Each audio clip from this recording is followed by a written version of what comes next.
Hey everybody, welcome back to another day of Final Fantasy XIV. When we last left off, we finally made it back to the Christinium. And now we gotta go to Old Charlene, turn in the main story quest. We got hit with a bunch of cutscenes towards the end of yesterday's episode that explained or gave us insight on Vinat or Heidelin. We'll see how we take that information and how it transforms the story. So who knows?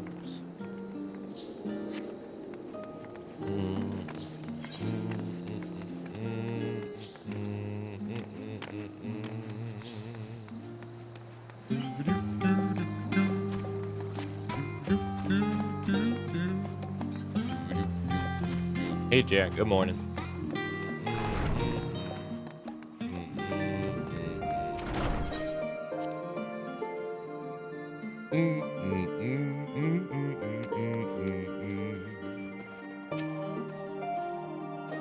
Akane, impeccable timing as always.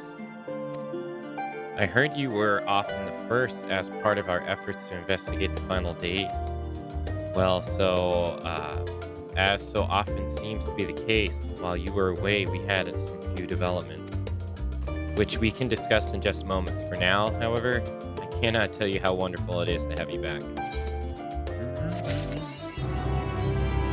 Wait, that's it? You know what? That actually makes sense. Yeah, that actually makes sense, because we already got, like, the big cutscene, I guess you could say, yesterday.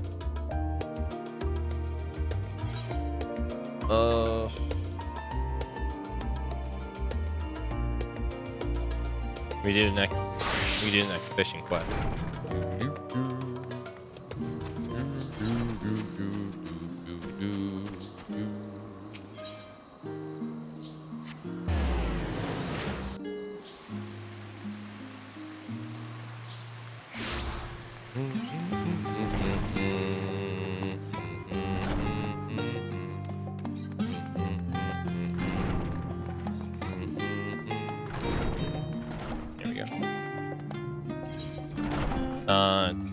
Telequatia is pondering the past.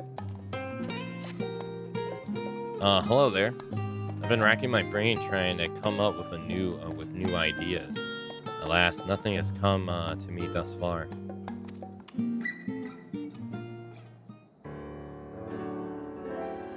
Not much. No matter how much I ponder, I keep coming back to the same thought. I have to get my hands on some specimens from a time before Zodiac came to be. I simply can't accept that all my work we have put into confirming my theory might amount to naught in the end.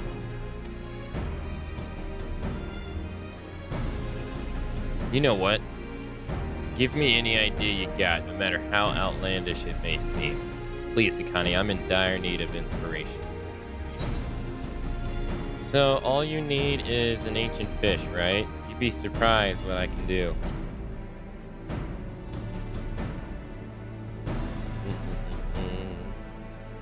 Oh? But you truly mean? As a scholar, I would love to probe deeper into details of exactly how you mean to do this, but this is hardly the time for idle chatter. If you can indeed secure this sample for me, I beg of you, please do it. Why, this could very well be the solution to what I thought an insurmountable problem. Ideally, I would examine an ancient specimen that shares some common traits with creatures that still exist today. Reading through Professor Nell's tomes, I remember thinking that a species called the Samaragdos would be perfect.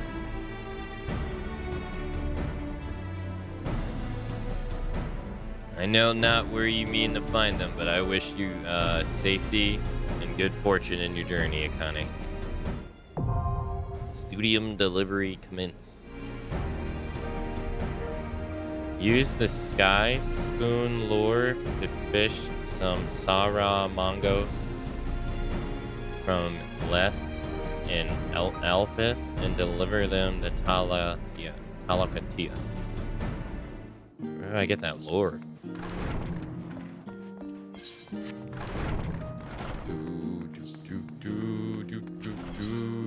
Here?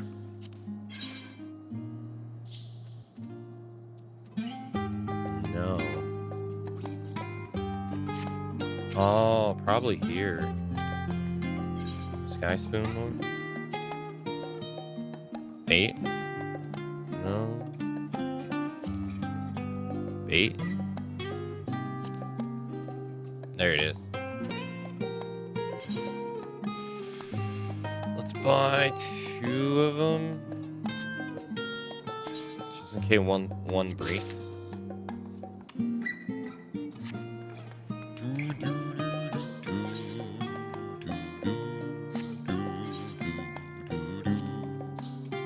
The sea of stars, the world asunder.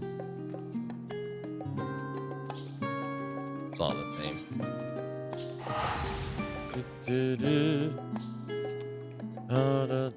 Thanks, Jack. Hey, Lumi. Hey, Lady Gaga. Alright, let's see. We got Leaf.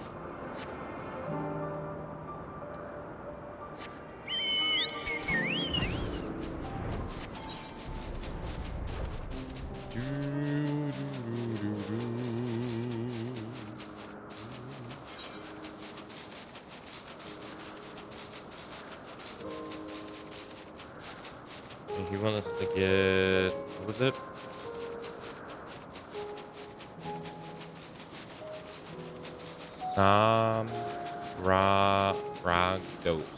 Ragdos.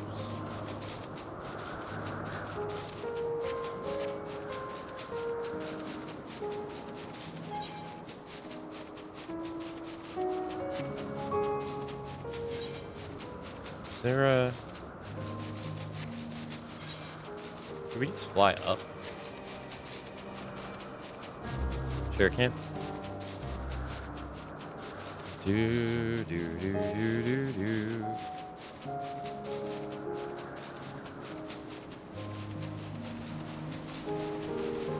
Hey, Daedalus, hello.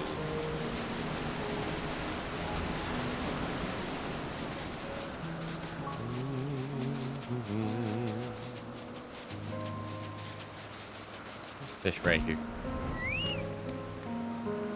One. Lure.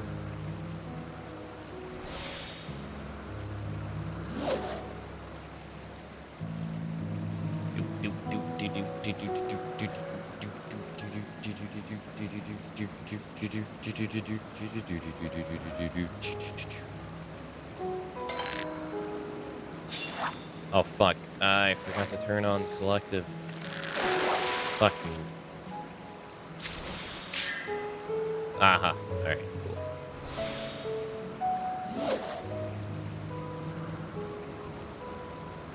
Ew.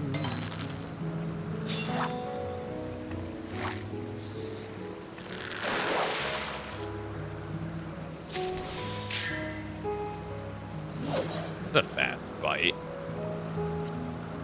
Has to be this one.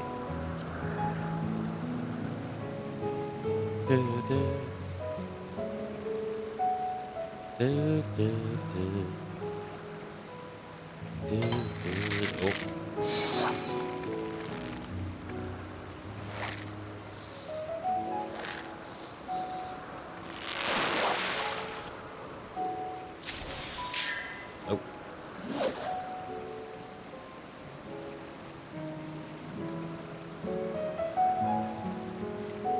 Hopefully it doesn't matter like where you are, because that would suck.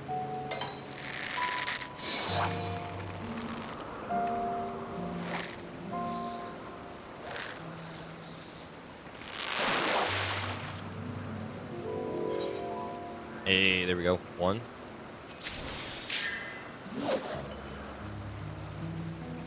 Need 5 more.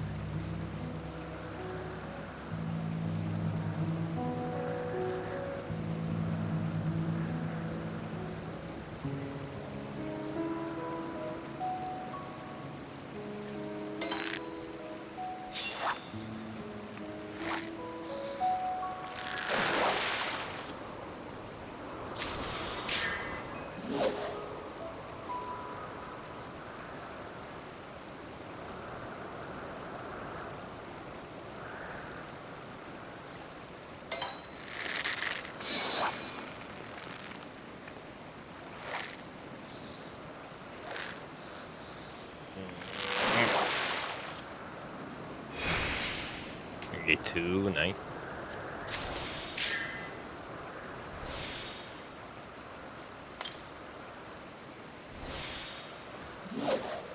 More.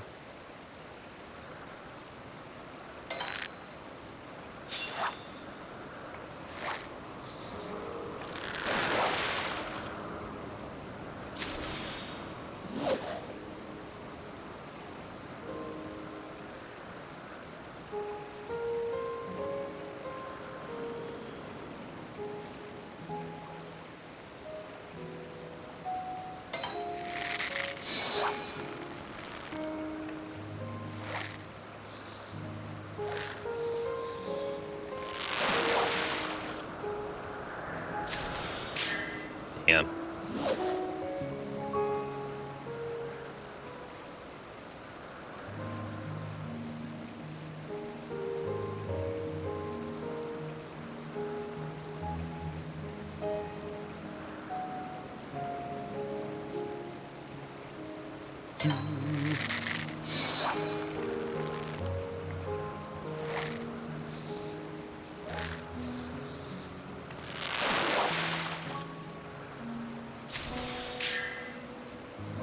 Oh, catch of the day. Do. Come on, bite.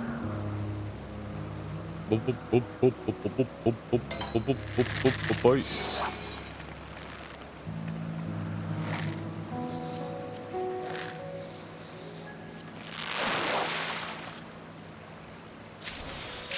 Dang.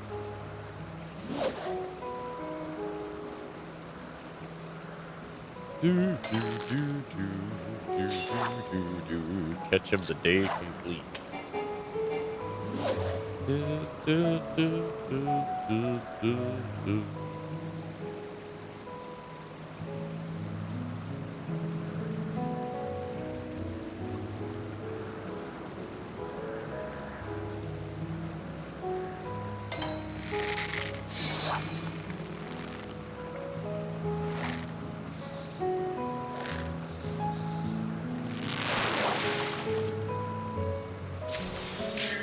Damn it.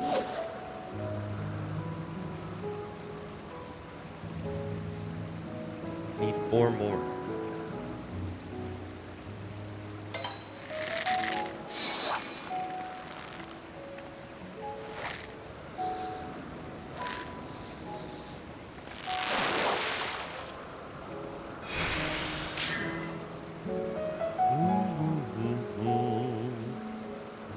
I'll just wait.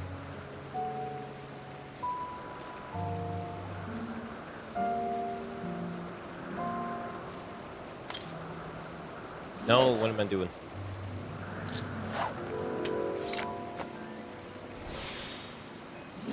There we go.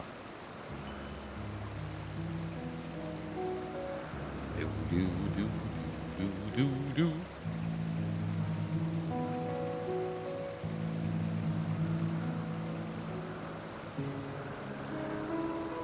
Come on, bite. No.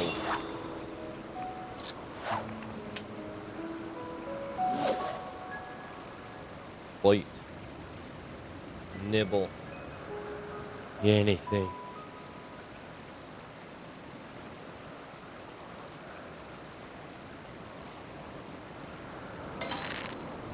No.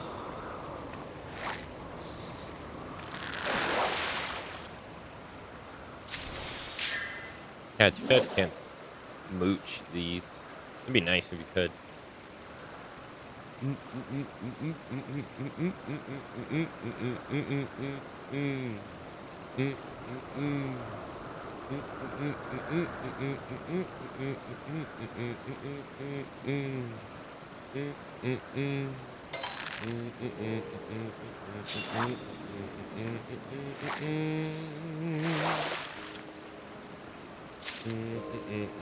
Oh, we got a map. Oh, nice. Haven't got one of those in a while.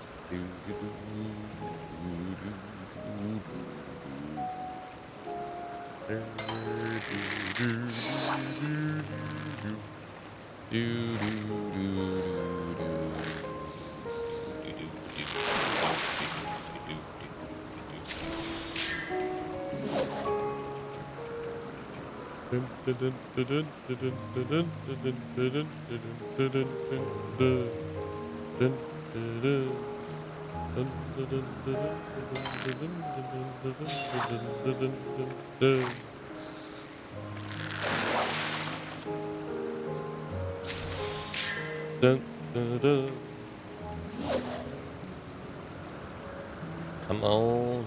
I need 4 more. Come on. Fight, you sucker.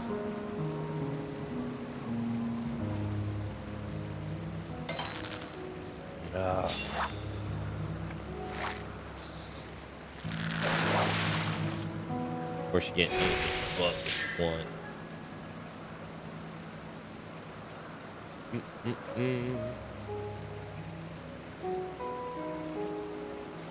Gotta wait.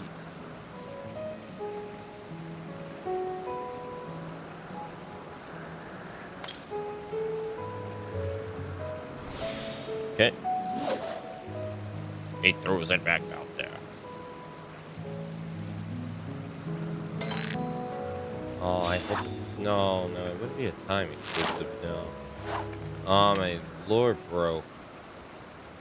I think I bought 2.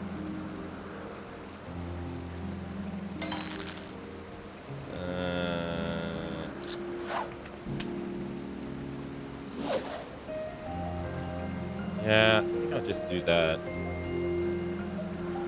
If it's a 1 explanation point, I think I'll just let it go.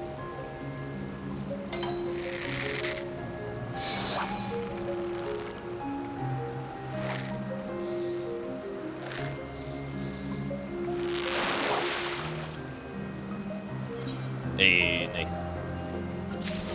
Alright, 3 to go.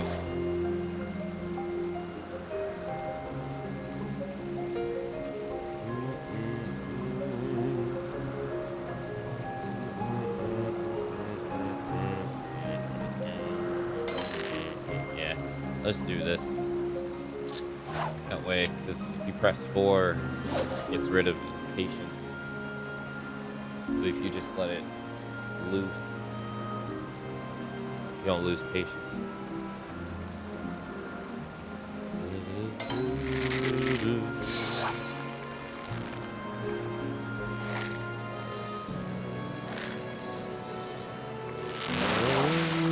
I think that's it.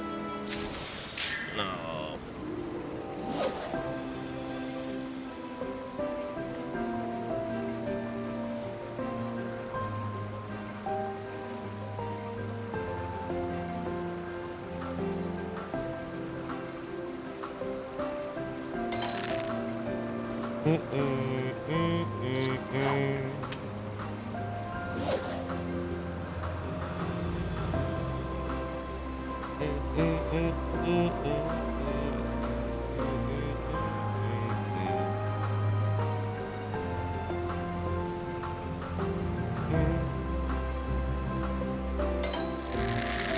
Come on.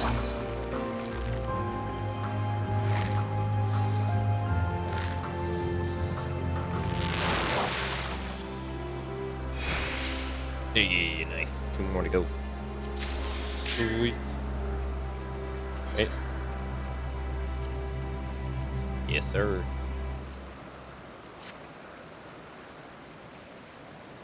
Yes, sir.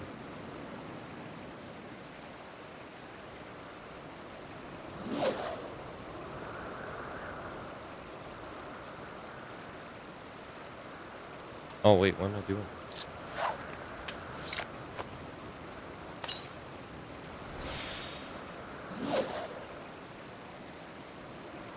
Come on.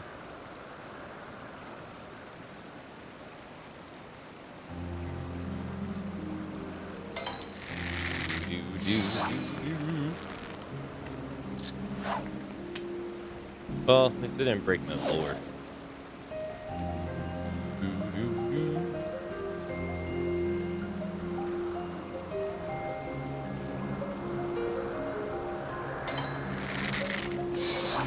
Oh, I just realized I can do the next, I can do the mirror quest. Forgot. Damn. Yeah, because it's Tuesday. It was restarted on Tuesday. I completely forgot.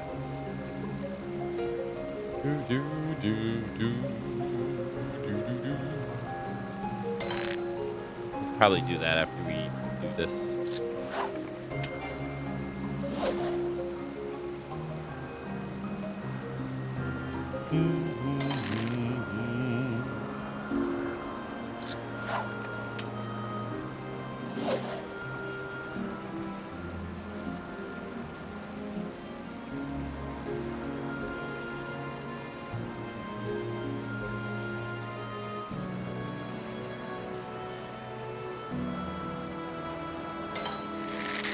Come on. Come on.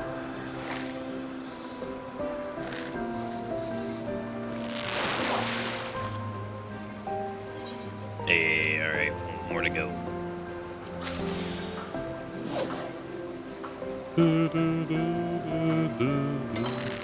No.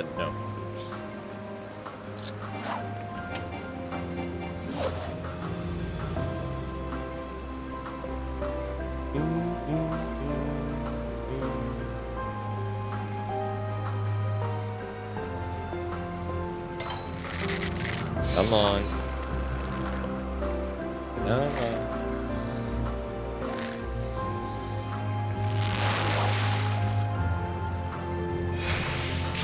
Damn it.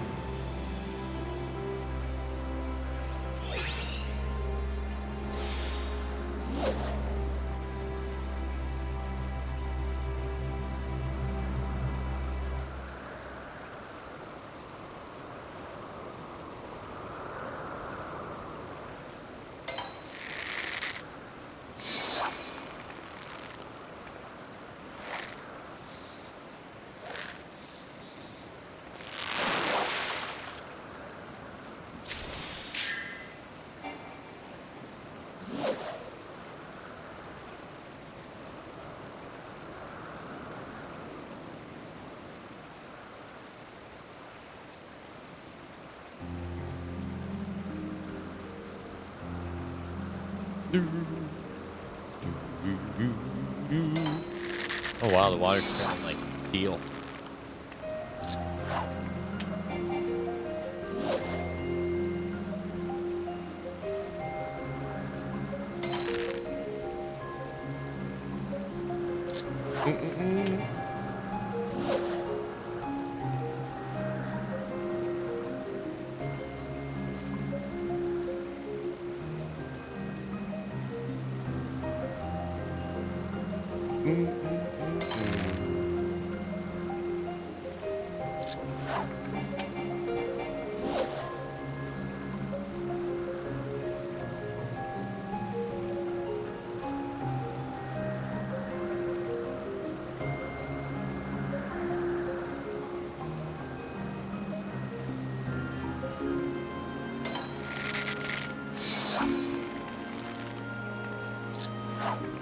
Oh, come on. That's 2 times in a row you've done this to me.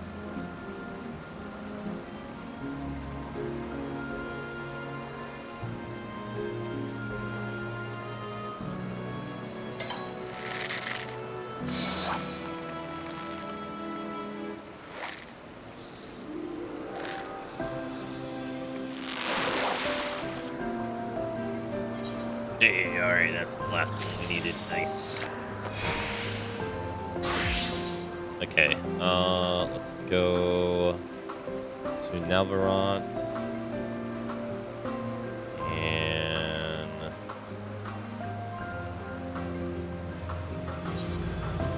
Hamra.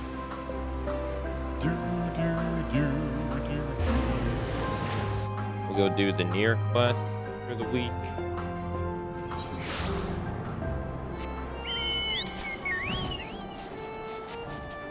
And then we'll go turn the fish quest in.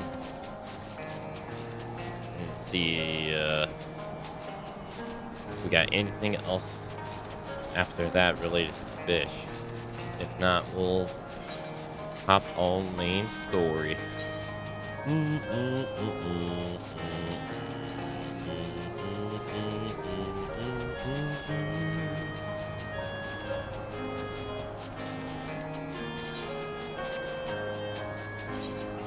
Hey,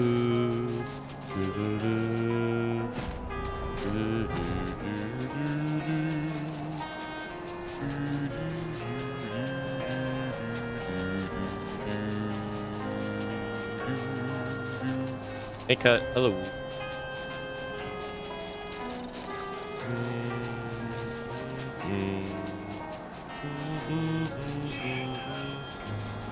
Yo, hey, thanks for the Akamatzu, comfy Pete Theta go. Thank you for the 100 bits. Thank you. The Dwarf is raring to do his part to help the cause, and for this, he needs your help. I appreciate you letting me join you, and I apologize for my earlier rudeness. Not to make an excuse, but it's been trying times for all of us. Now, I've been pondering ways in which I might contribute to the rebuilding effort. While I don't have many talents, not outside of those considered normal for dwarves, such as drinking. At any rate, people do say that I have a gift for gab. Using this gift, I've a mind to peddle wares in the outside world to earn coin to put towards your work. There's just one problem at the moment. We don't have anything that would fetch a halfway decent price. No, we need something more unusual and exotic than our grog and automata. And as I racked my beard for ideas, it came to me. What could be more unusual and erotic than objects from another world? The machines have a base inside the crater, and I understand it's brimming with all manners of their paraphernalia. Such items are guaranteed to fetch a high price. We just need to venture and retrieve them. If you're not fussed about it, what I bring back? As long as it's unusual, I'm confident I can spin a sales pitch for it. Oh yes, the coin bags of Yulmore would trip over themselves for such rare quarries. So just bring back items and leave the rest to me. Our coffers will be full before you know it.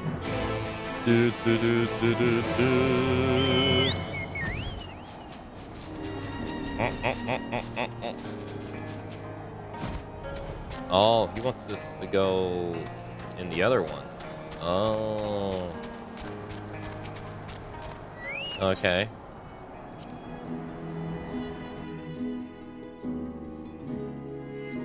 Shoop it the pop wop wop wop wop.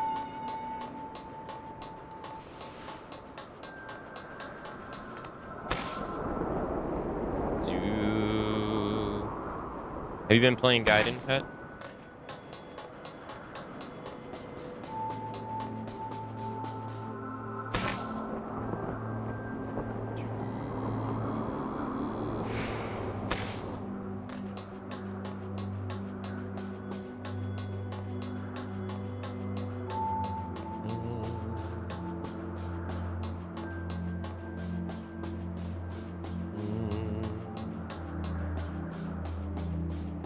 Hey Barbos, hello.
Glory to mankind.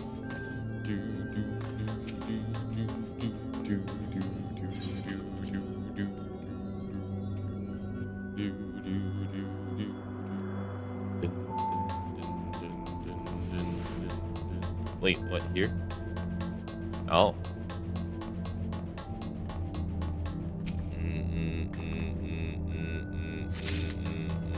Okay, that was easy.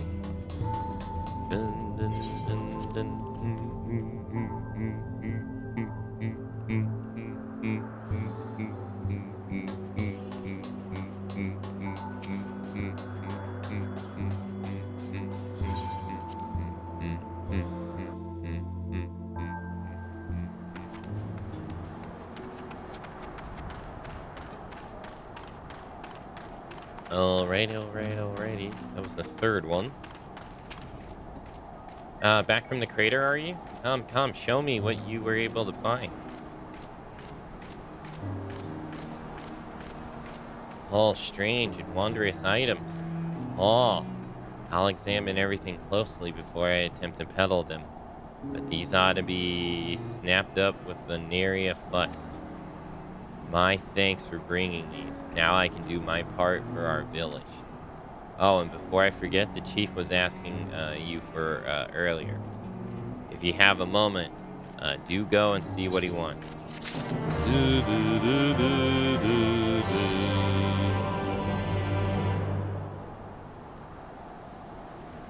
Allie, doubtless you already guessed, ho.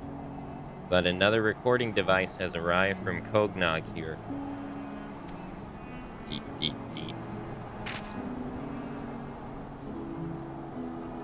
As far as I can tell, he's sending them at regular intervals. What can the boy be up to?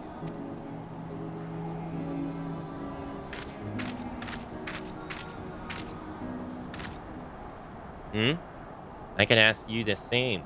What devious scheme are you plotting? Well, whatever it is, you won't succeed. This is my village, and I'm not letting you have your way.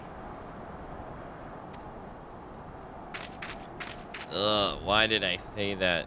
Why did I feel so angry? Forget I said anything.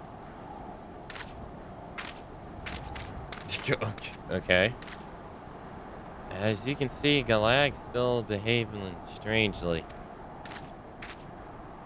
When I tried to talk to him earlier, he all but told me to bugger off. On the face of it, I assume he's taken exemption to what I did at the meeting, but this is a little too strange. At any rate, this is my problem to deal with, not yours. You just focus on doing your part for the cause, eh? You obtain a message from Cognog. View it on your portable archive.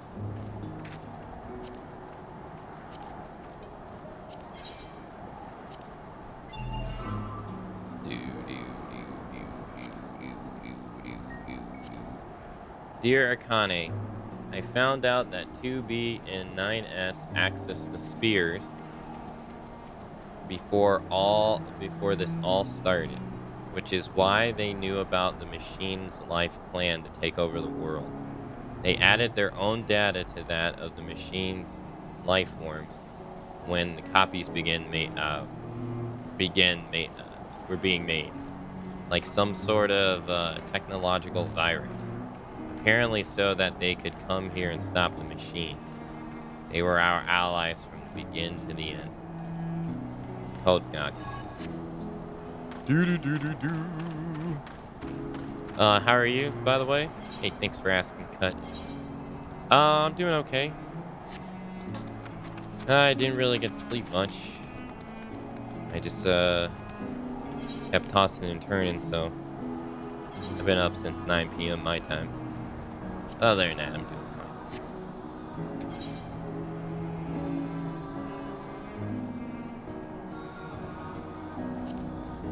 Thanks for asking.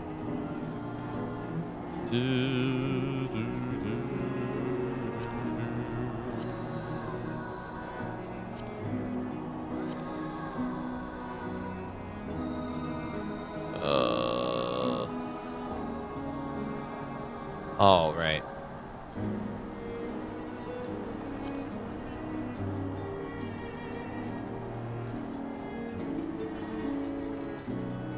Okay. Alright, now we gotta go back and turn in the fish quests.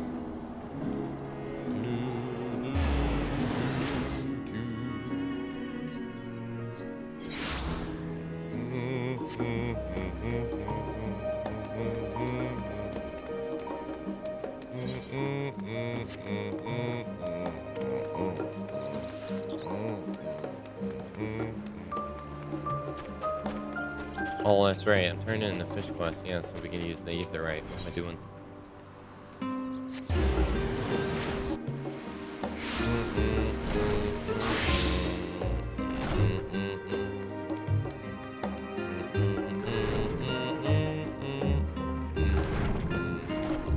Hello, sir.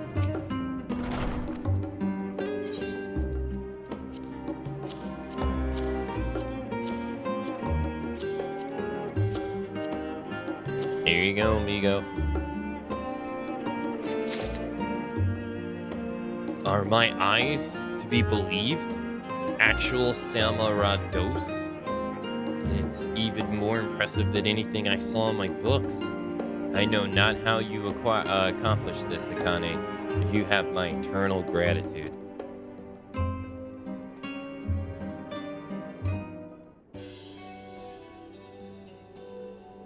Ah, Akane. I just finished my preliminary analysis of the Saramagdos, and needless to say, it has proven truly fascinating.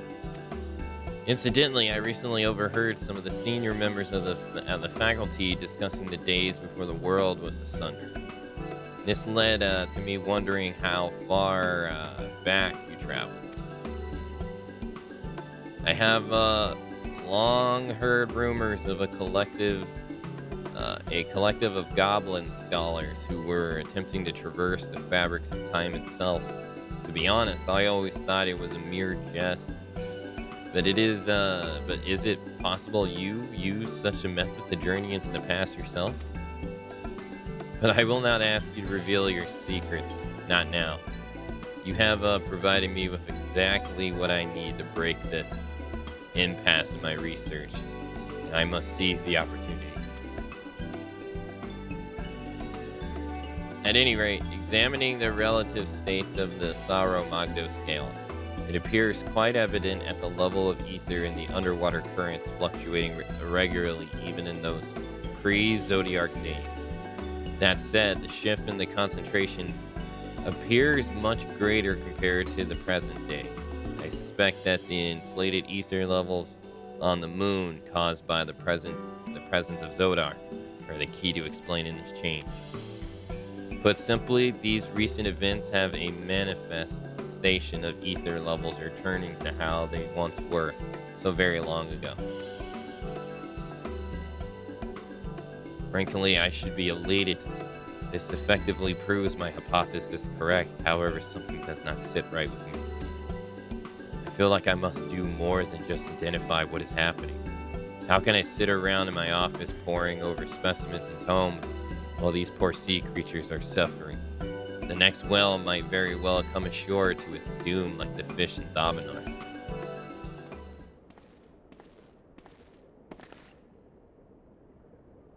Oh, thank you for coming, Professor Neil. I'm most pleased to say that with Akane's help, I believe I'll finally be able to finish my thesis. Is this to say that you truly were able to obtain a specimen from ancient times? Impressive. Most impressive indeed. Truth be told, the senior faculty of this studium have been aware of this form of travel for some time now. Sadly, as much as I argued your case, I was strictly forbidden from granting you access to it. Fortunate you are to have Akane at your side. With your diligence and aptitude, and her unparalleled gleaning skills, I am expecting greater and greater things from your thesis. I knew it. So if I am promoted to full professorship, You might gain access to that knowledge as well, then I must work even harder towards that goal. And yet at the same time, I find myself with a dilemma. Is it not selfish of me to focus entirely on my own research at a time like this? Is it not my duty as a scholar to help in a more concrete manner? Very astute questions those, and questions for which you must find your own answer.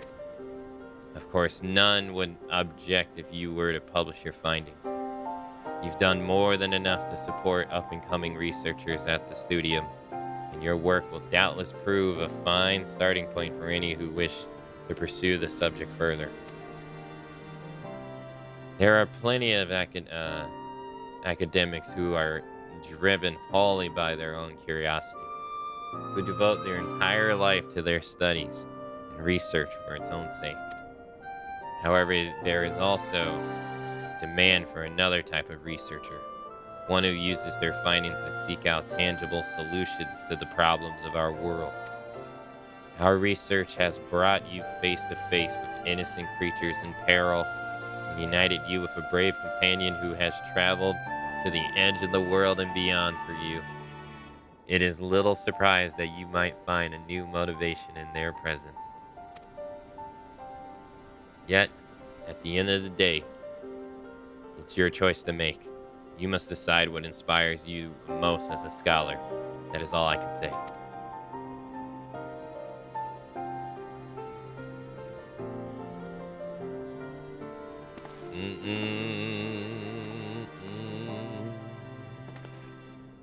As always, Professor Neil has given me much to ponder. Up until now, I'd simply enjoy solving the mysteries of the world through my research. Not only have I begun to realize that there may be more to it than that. Forgive me, but I would like to consider the matter further. Might I be able to count on your aid again once my mind is made up? I swear I feel there's no limits to what I might achieve as long as you're by my side.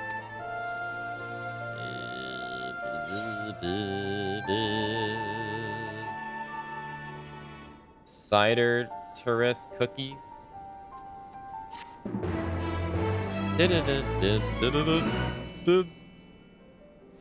Esteem level increase. He now considers you a fantastic fisher. In order to undertake the subsequent quest, you must first complete the main scenario quest in Walker. Oh. You can't do the next one until you complete the main story. Huh. Do do do do do do do do do. All right. Well, we're getting pretty close. I don't know if we'll be able to do it today, but we're getting pretty close.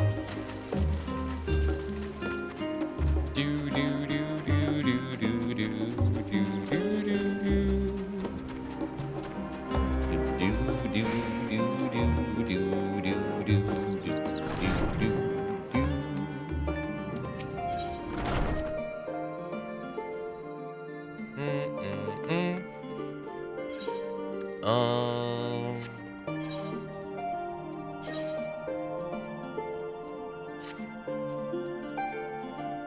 Let's do this. Glamour plate.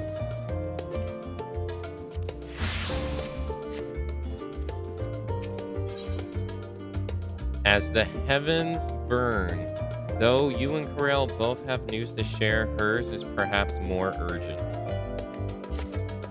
Okay.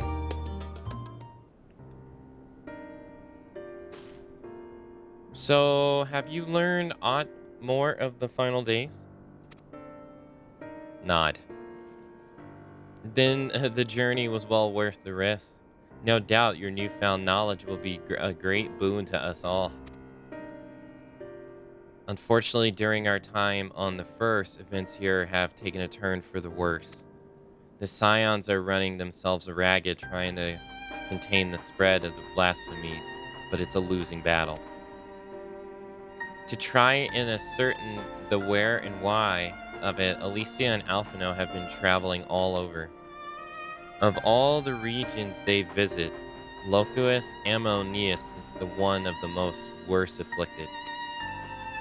Tancred, Estinian, and Girag took a detachment of allied soldiers there to offer aid and succor to those in need. But the province is vast. They only managed to visit a handful of coastal villages. It was an accomplishment worth celebrating still, but a drop in the bucket at best. In the meantime, Ishtola and Master Matoya have been making a concentrated effort to establish contact with Heidenal in the Ethereal Sea, but to no avail. As for Totaro and I, we've been keeping a close eye on the Forum. From what we gathered, they've been constructing a vessel to ferry people to the moon. An ambitious plan that has likely been years, if not decades, in the making. However, since we've seen no sign of it thus far, I suspect it's still incomplete. You will also recall the proposal issued by Master Forishanat to the people of Raznahan. Following the discussion, Vitra declared his support for the plan and urged those who wish to evacuate to accept the Forum's invitation. So far, so good, but that's where things get a little strange. Apparently, the Forum caught wind of the lunar teleporter in the Tower of Babel and decided to use it to deliver people to the moon instead of their mysterious ship. Therefore, to secure safe passage for the Hanish refugees to the tower, Alf, Alicia, Estinian, and Garrog traveled to Garlemald not long ago. Trouble is, the capital was hardly the safest place to begin with, and now the final days have come to Garlemald. Oh.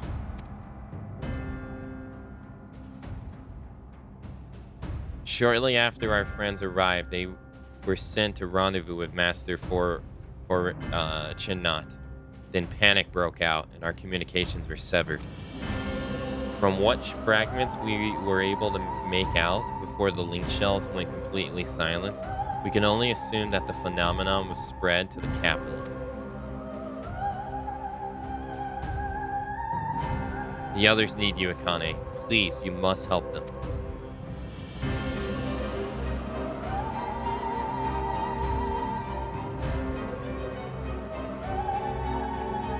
Having you there will make all the difference, I'm sure of it.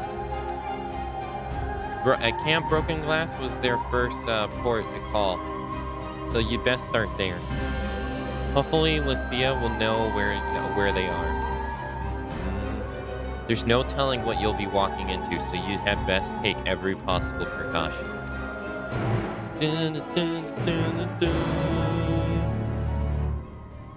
Okay. Not really how I thought we were gonna start this, but alright. Back to Garlemald.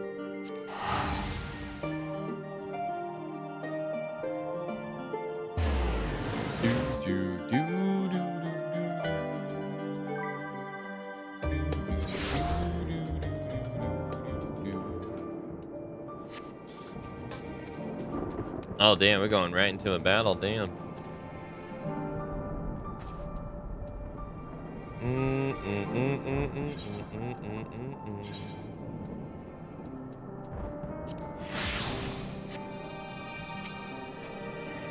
Akane, and not a moment too soon. The skies over Garlemald are ablaze, but it's events on the ground that concern me.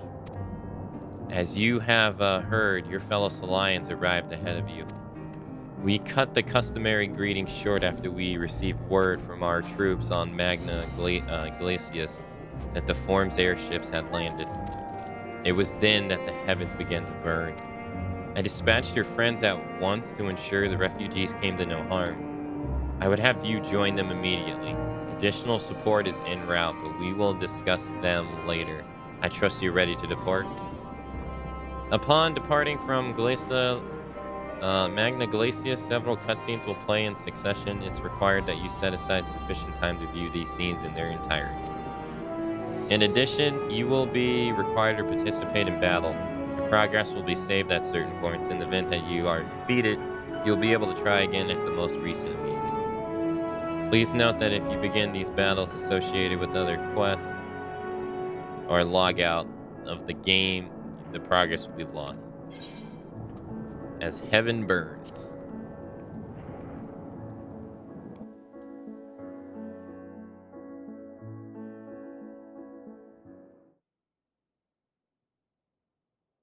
Earlier on Magna Glacis.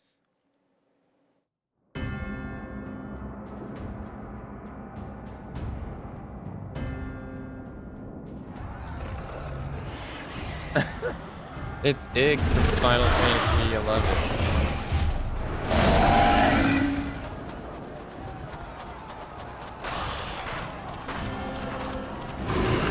It makes sense he's a final day enemy.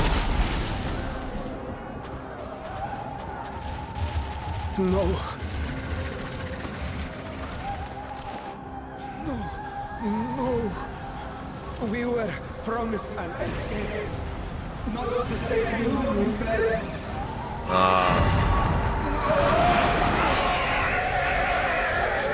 That sucks. I shall not meet my final days here in this blasted waste. Calm yourselves. Your panic is our greatest enemy. Come, we must build a line of defense.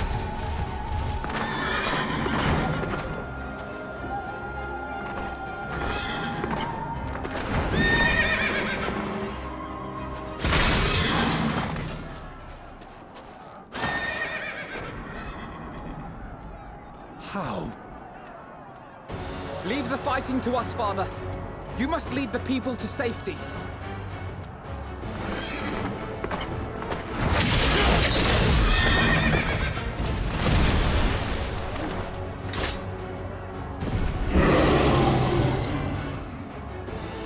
I can't believe they had a dig.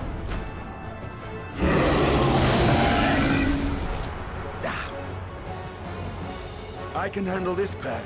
You shall tend to the refugees. Let us be about it.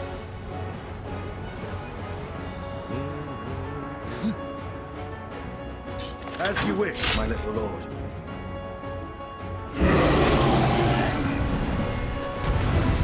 Oh god, no, we're gonna play as Alf now. Oh god.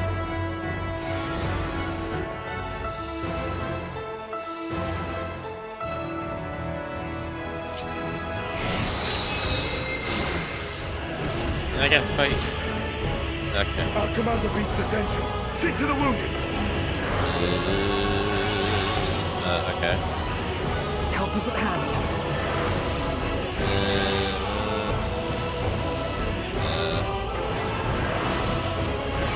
Oh yeah, that guy over there. Yeah, I don't know if you remember, but during Final Fantasy XI, this monster right here, we actually had to fight him part of the storyline. I don't know if you remember. Everyone just calls him Ig.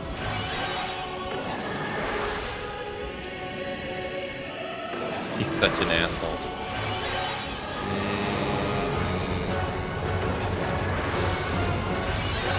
They got the horse enemy from...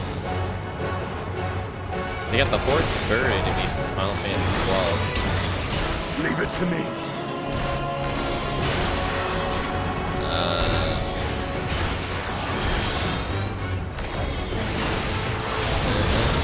Thank you.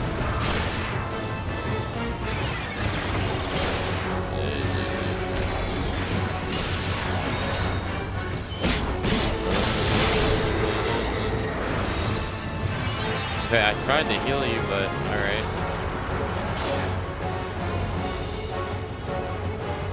Oh, great. Two of the people we healed turned into...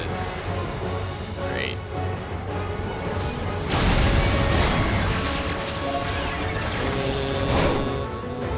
Those who can stand, come with me. Okay. Oh, that's his dad in the background healing.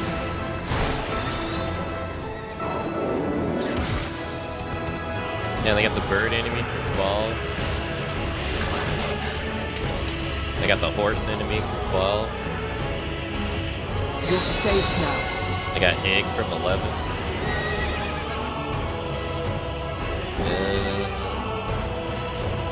Easy now. Deep breaths.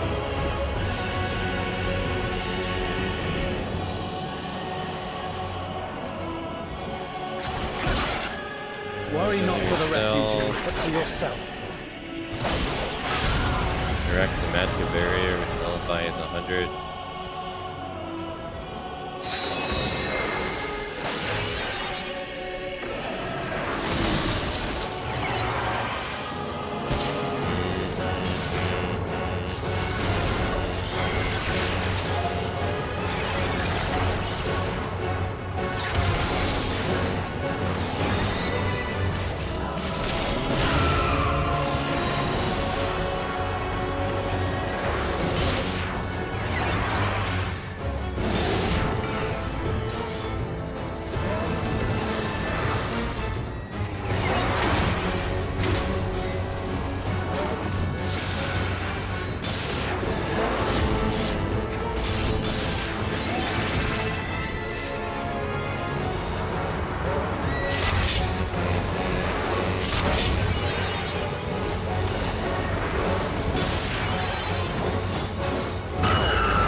That's not good.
Yeah, that wasn't too bad.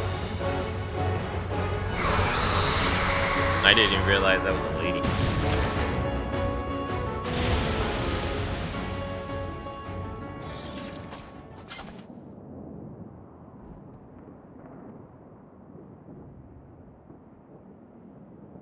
Help! Someone, please! What? What the hell? Right. Oh no. Wait, how's it that far away if it just hit you? No. Don't. I don't want to die. Forward! Let not a single fiend escape!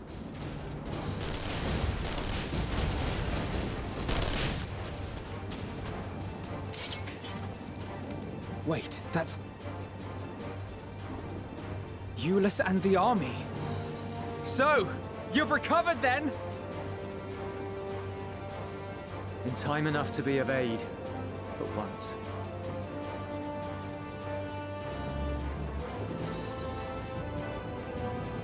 We can speak of it more later.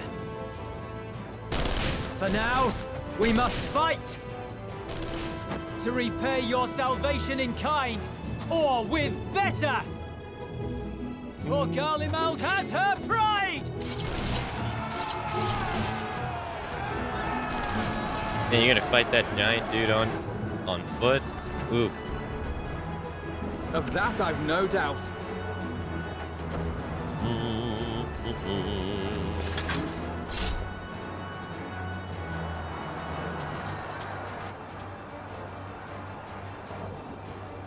Good gods. Of all possible saviors, the Imperial Army. Oh! The hell was that?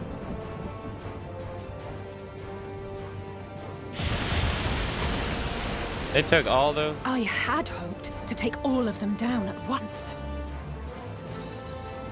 Think a withdrawal might be in order?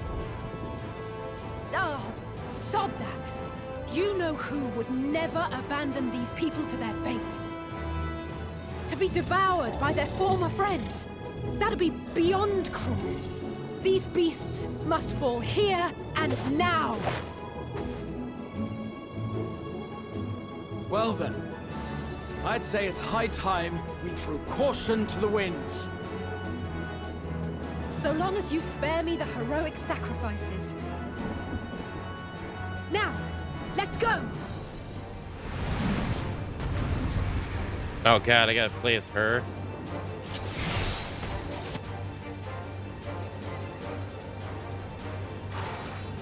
Didn't we play as her once already?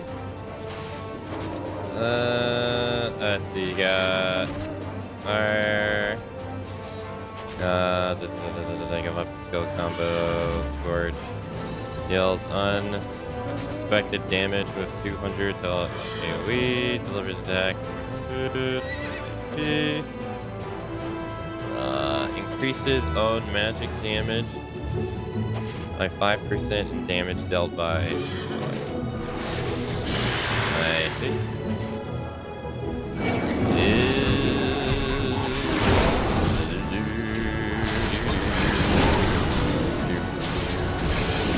Oh, I can spam.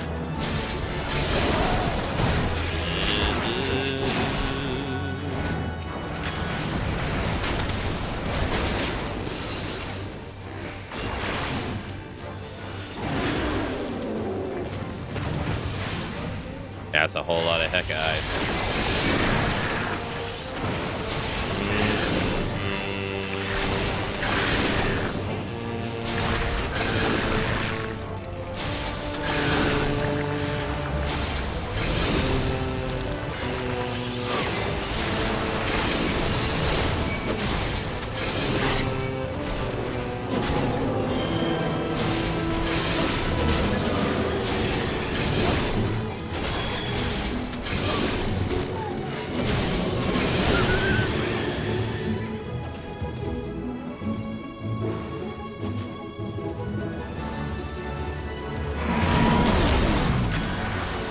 Nice, the Final Fantasy XI dragon.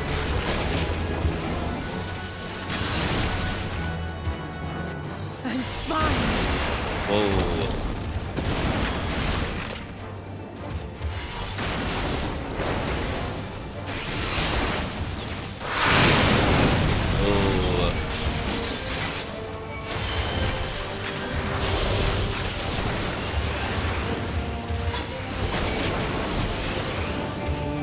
Man, they sure did give him a lot of help. This dude's a trash mob in 11.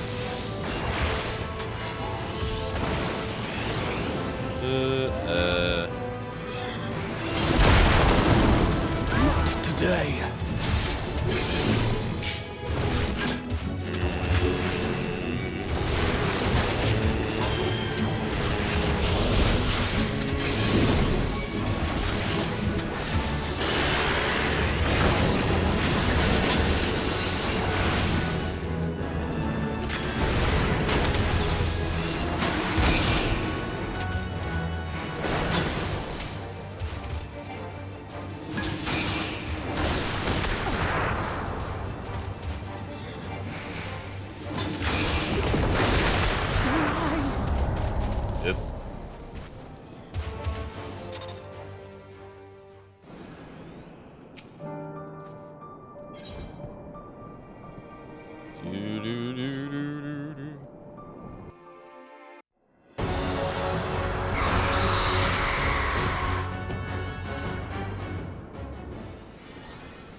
Okay.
I'm not done yet.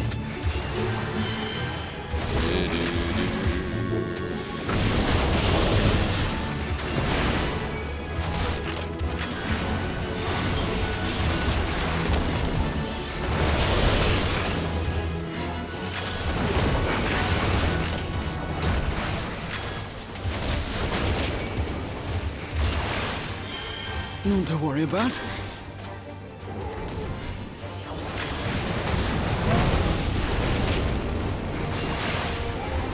The air crackles with energy. Find cover!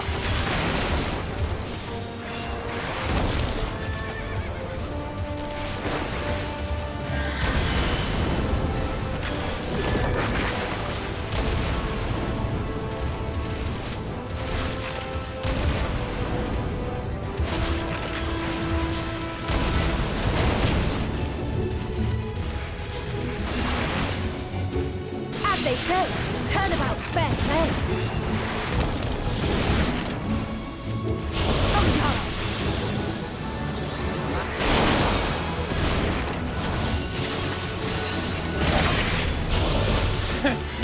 So much damage.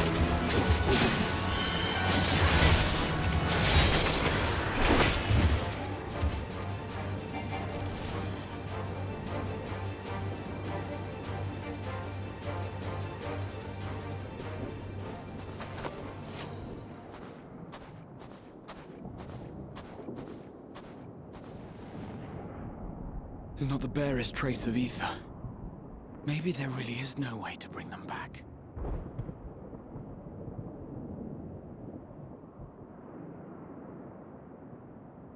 Thank you for saving our lives once again. I remember you, from Purusha.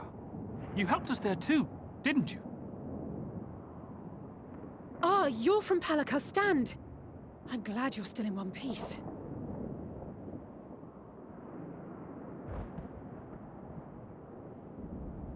Or you will be, once I see to that injury of yours. Alright, what's going on in the background, though? Oh, okay, he just... Look out! Damn. Yeah, that makes sense.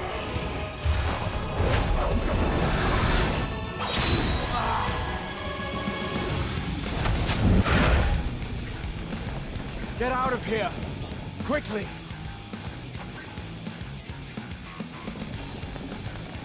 I won't lose them! Not a one! This will be a brighter future! I won't let a madman's apocalypse ruin everything we've fought to achieve!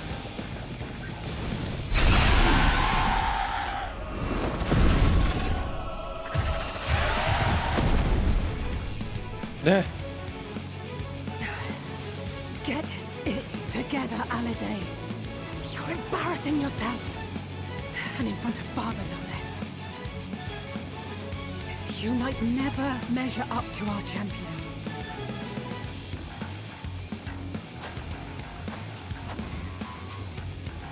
But we ask too much of her as it is. You mustn't let our sword in the darkness fight alone.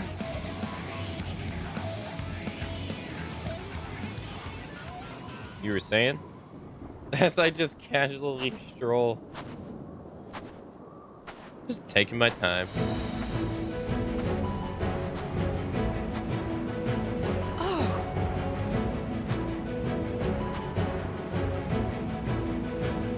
Hey, Grey One. Hello. You've done well in my absence. This is precisely why you should never skip your squad regimen.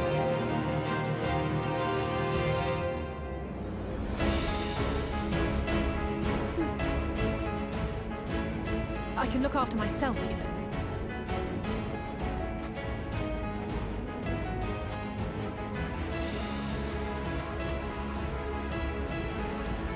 Everything's in order? I trust?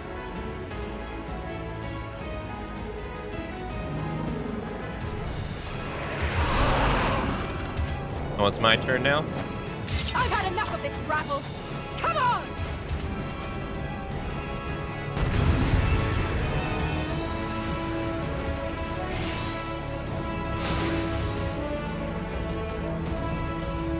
Oh, a trio for the ages.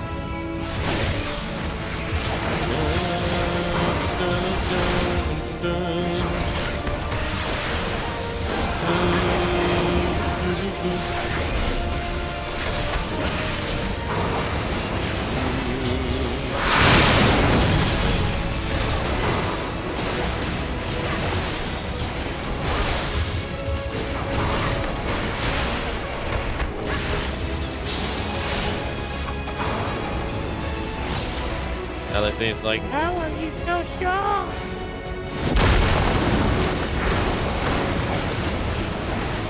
Just the beginning.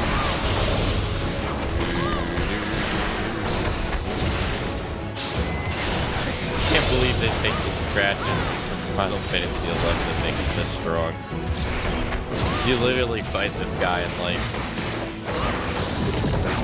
what, the 8th mission?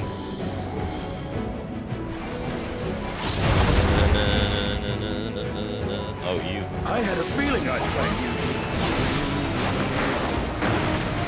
This should be the last of the worst troublemakers. With me!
Hey Ray, hello.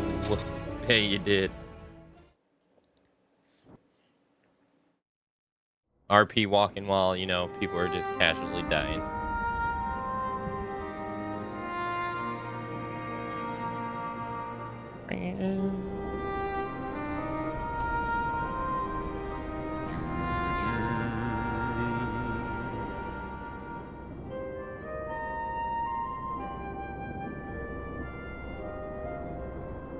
You must board without delay. The ship will depart ere long. Your offer to host us in Charlian is most appreciated. But will the final days not soon fall upon it as well?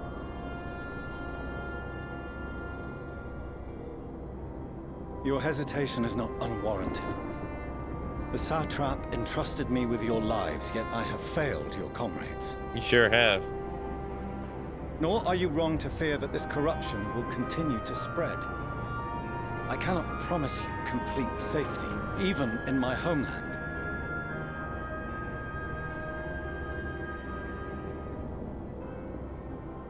What I can promise is that I will do all in my power to protect you. You've already failed at that. That means nothing.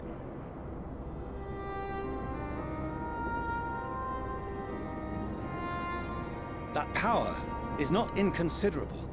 Even now, my countrymen are preparing the vessel that will deliver us to a sanctuary on the moon. Join us on our journey there, and beyond, to new horizons. Come to old Charlian. Please.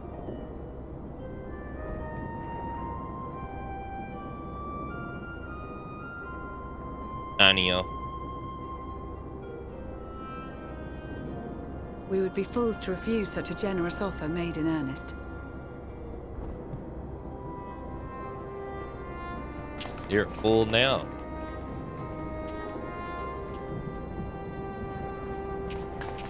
It seems they've a new destination. The people of Radzat-Han have known too much suffering.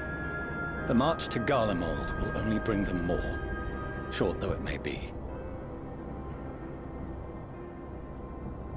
I quite agree. Fortunately, they have you to look after them. Yes. Well.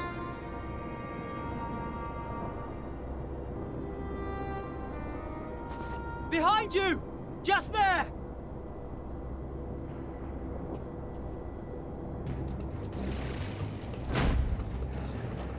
Uh-oh.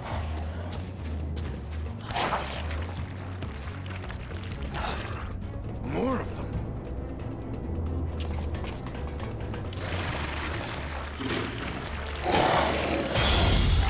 Wait. What? You?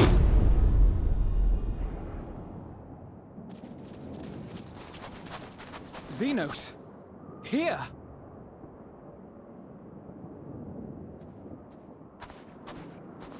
You'll be all right. Hurry to the airship.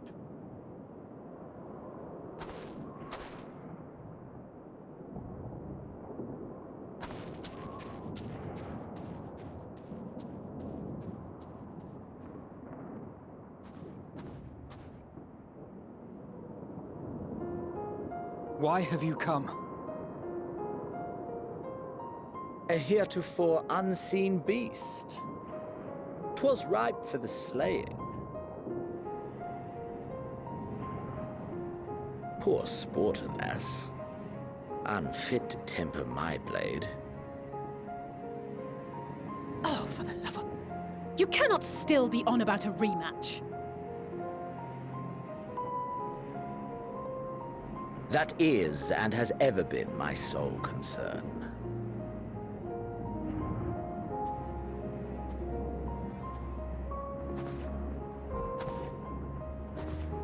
You, on the other hand, are fixated on a different quarry. Your passion pales before mine, yet neither hate nor despair seems sufficient to recapture your misdirected bloodlust.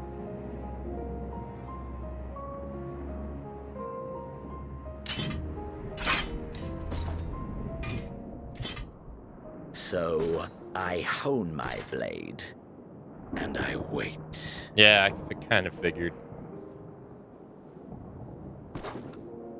That's it. That's all you care about.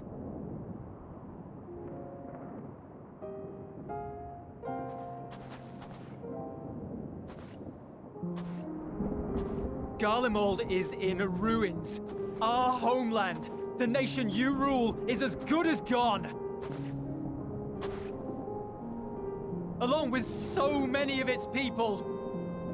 Not just soldiers like us. Not only those who fought and killed for power and duty. Innocent civilians.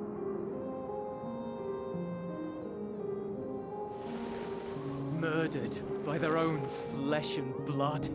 Lost and confused as they breathed their last. While we who survived with our lives and minds intact were left to freeze to death. The Eorzeans tell me all this was your doing! You slaughtered your countrymen! You did! For what? You just told you. For nothing in the end. So much wasted effort.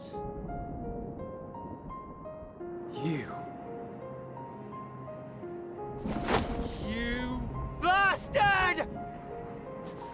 For your own sake, Eulus, you must control your anger. It will serve no one should it consume you and see you transformed. Not only that, you'll be slashed down so fast.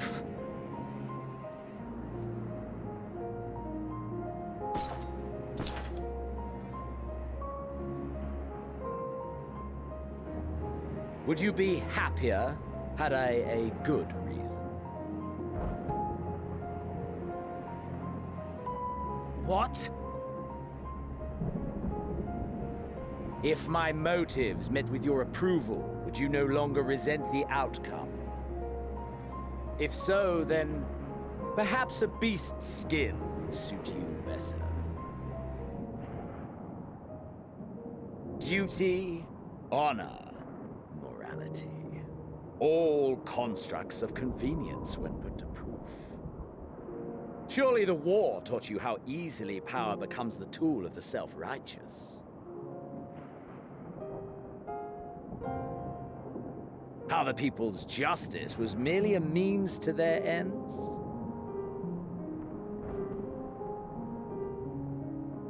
Yet you would ask me why. Ask any creature of this star and those above for answers, and they will tell you what suits their fancy. And they would be right to do so. What meaning there is to be found in the petty vicissitudes of your existence must be gleaned by you, and you alone.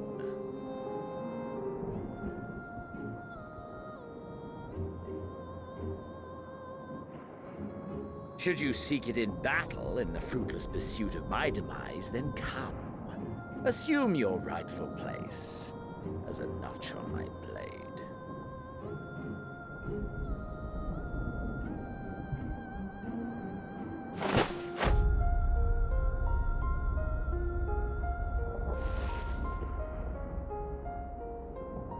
You are a blight on the Garlean race, and there would be no more satisfying way to expunge it than by beating you to death.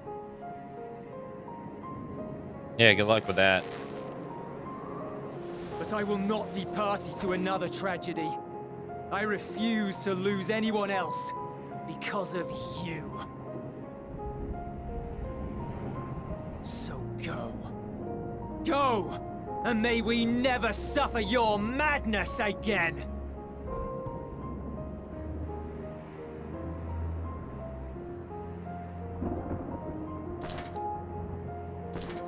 Xenos!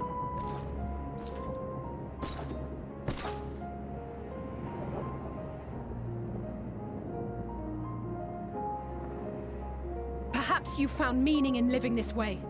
I cannot deny you found strength. Yet if you only pursue your hedonistic pleasures and pay no heed to the plight of others, then no one will give you the time of day. You will never get what you want.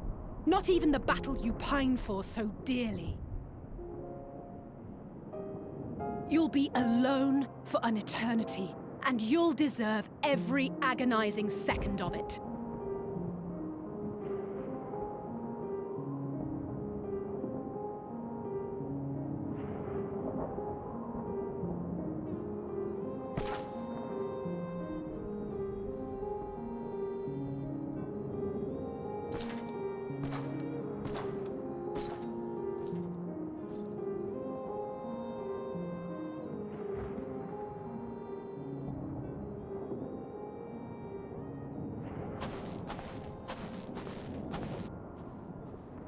What do you want now?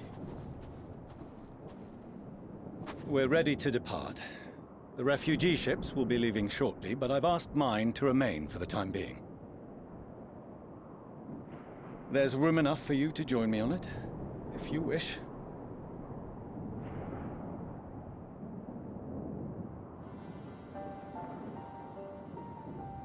Do contain your surprise. I needn't agree with the Scion's methods or intentions to acknowledge that their deeds are deserving of gratitude. We appreciate the offer. But might I ask why you are delaying your departure? I presume it is not solely for our benefit. I must visit Garlemald ere we return to Sharlayan. Having caused such an uproar, 'tis only meet that I explain myself to the Ilzabard contingent.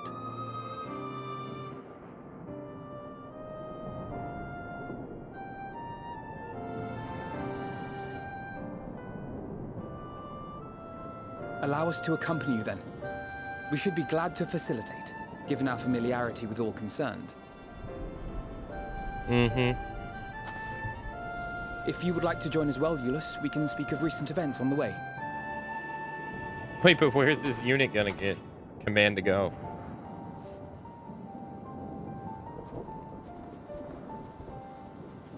Alright, you guys go march back home while I take this airship. He'll be after your seat on the forum next.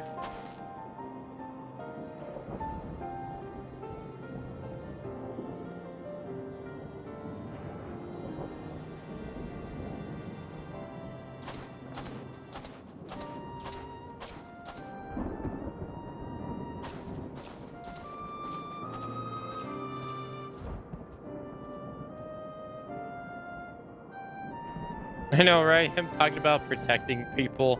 It's like, bruh. There's like so many dead people in the background. What are you talking about? Protect who? You're useless. Go back to your cave and read your books.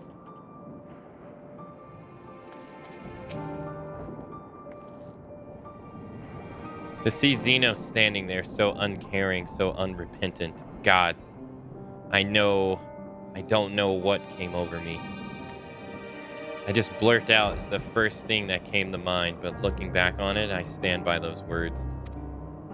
I would say I hope that they won't incite him to further villainy, but to be honest, I doubt he even remembers what I said.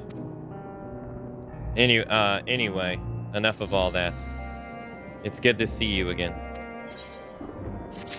Xeno saving the day, definitely not on my bingo card. It kind of was on mine because, I mean, this story is set up to kind of move past him. In the same way that she says, I mean, that's how it feels. Like this cataclysm event is kind of past him, and and once it's over, we're gonna give him a fight. No. Like his attempt at it seems like his attempt at, you know, egging us on into the fight has failed dramatically. And now he got nothing to do. Lucia is taking stock of the present situation. Xenos everywhere system win. No major injuries then. Good. I briefed the recovered soldiers and sent them on their way as quickly as I could, but nevertheless feared they would not make it in time.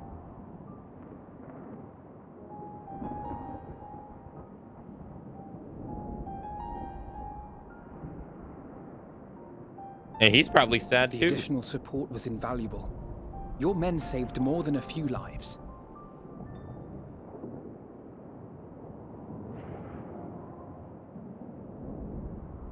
Though not all, I regret to say.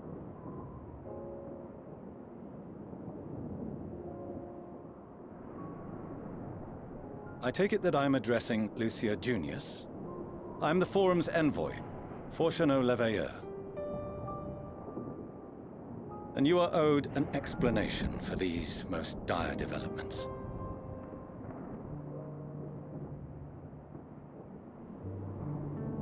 Yeah, like he's probably sad because he's probably not going to get that fight he wants. Another trial wrought by the final days. I was beginning to suspect as much. You doubtless feel some consternation having been forced to abandon your original plan. But trust me when I say you were right to send the refugees elsewhere. Beasts have been sighted within the capital. Perhaps it was a stroke of grim fortune that the population was decimated beforehand, as they've yet to appear in any great number, but in time. In any case, Maxima leads the remainder of the contingent in an effort to cull the creatures and evacuate the populace as we speak. Once the airships have taken to the skies, I pray your men can be persuaded to join him. You'll permit us to retain our weapons? I wouldn't have sent you after the Scions were I expecting you to stab them in the back. And I, for one, would not consider past transgressions more relevant than future contributions. Regardless of the circumstances that saw us at odds before, we need men of courage now, more than ever.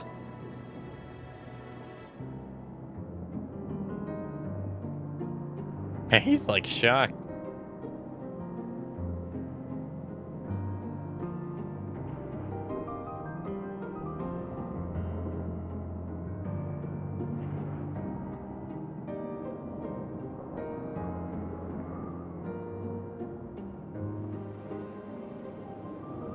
We swore to defend Garlemald, and so we shall.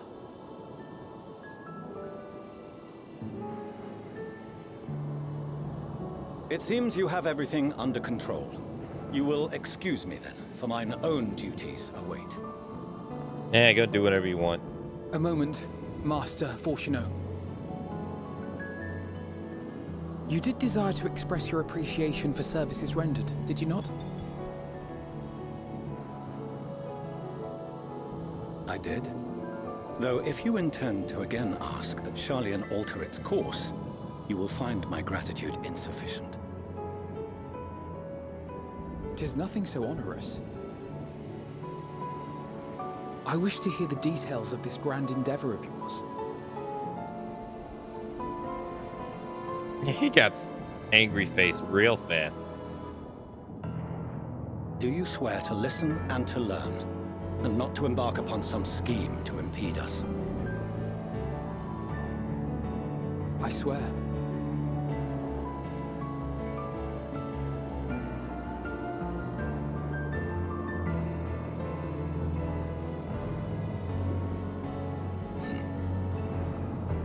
Any other, I would doubt. But you, I trust to keep your word. For not once have you broken it. Very well. I will request that the Forum make you privy to our plans. You may await our summons at the Baldessian Annex, assuming the decision is in your favor. Does that suffice? It does. You have my thanks. Excellent. You can regale us with tales of your most recent sojourn to the First while we wait.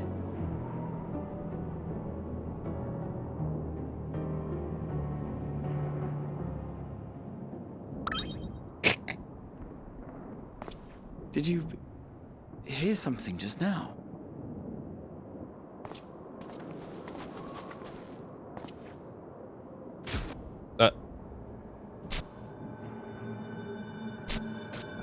The fuck?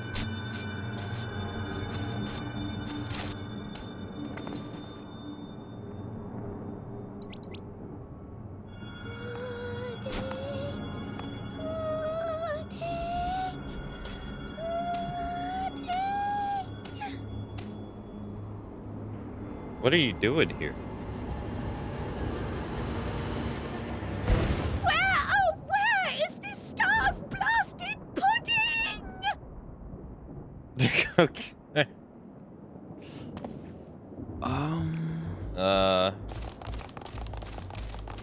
Why are you guys here?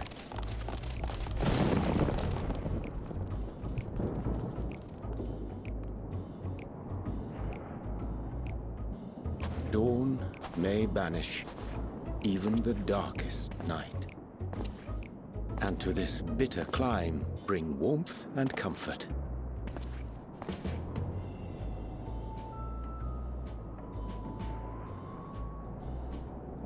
'Tis heartening to see such an assembly upon my return.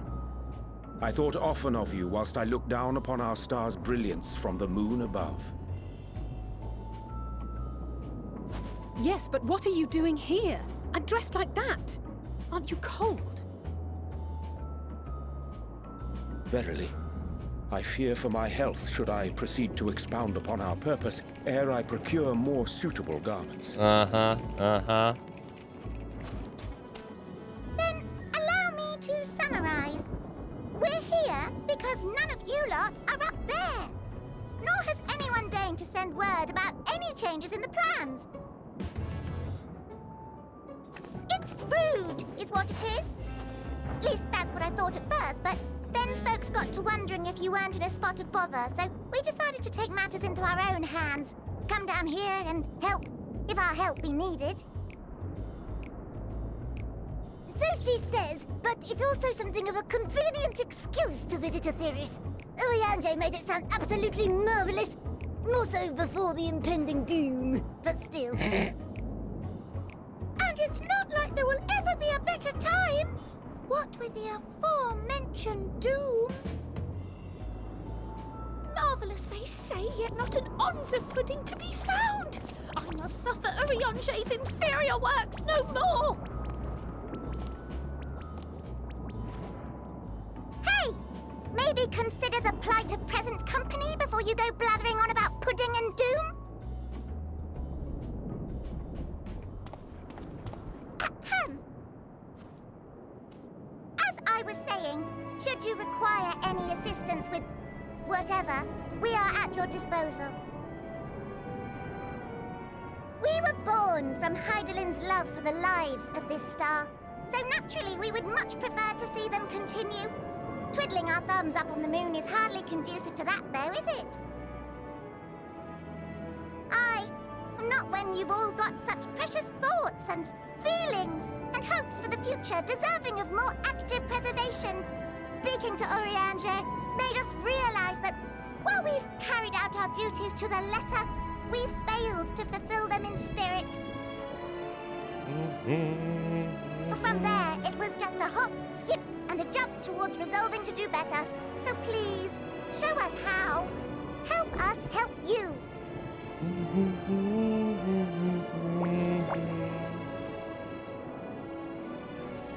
Forgive me, but are they... They just said who they... Thy distant collaborators, indeed. Hail, fellow, well met. You'd be a member of the Forum, would you? It's an honor and a pleasure to meet you at last. I'm Livingway, Heidelin's right paw. That last bit is very important. As am I, if I may humbly say so myself. I bid you welcome to our star, Livingway.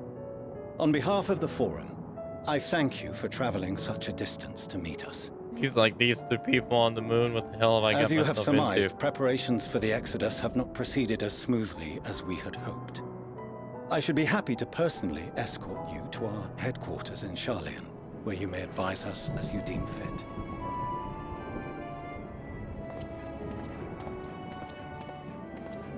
'Twas with reluctance that I set aside the great work of readying the moon for habitation.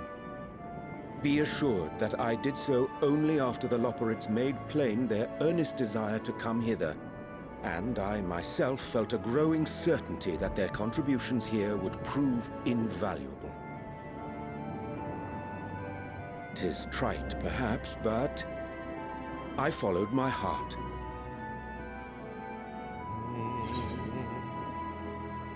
Good to have you back. May thy disciplines banish thy darkest of nights.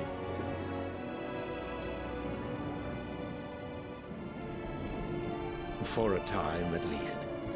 Nevertheless, 'twas worth the journey to find present company well.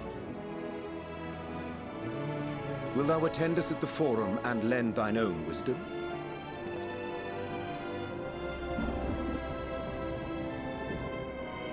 If that's all quite settled, can we start moving before Urianger catches his death?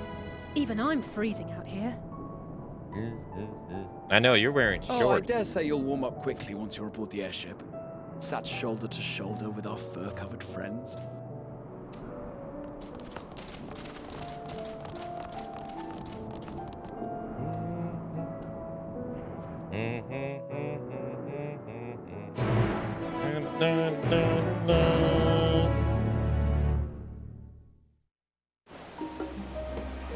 Oh, where are we? Oh, we're back in Charlotte. I dare say Master Horfisnaut was as not plus as we to learn the identity of Heidenler's lunar custodians, as he will soon discover they have much and more to offer the Forum. Might I suggest we return to the Annex forthwith? We may yet have time to discuss thy recent adventures, ere we summon to the Rosta.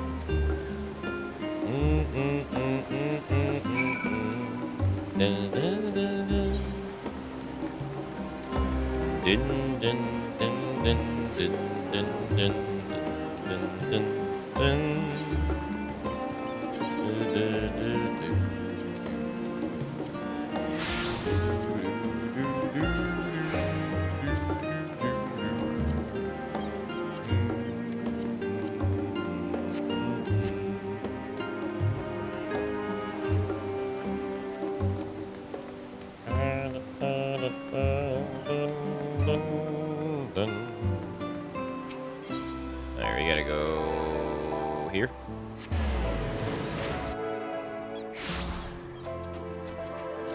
We still have one area to go. And we still have the annex to go to. Or the area below us.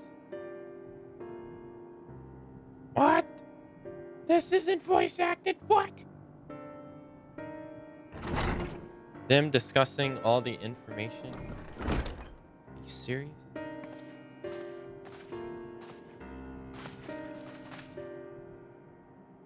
Not that I'm complaining, Urianger, but I wasn't expecting to see you quite so soon.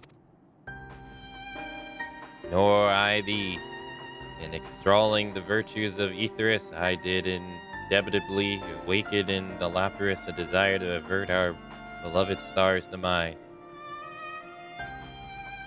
Corel tells us you have obtained new knowledge that may aid us in our ongoing efforts.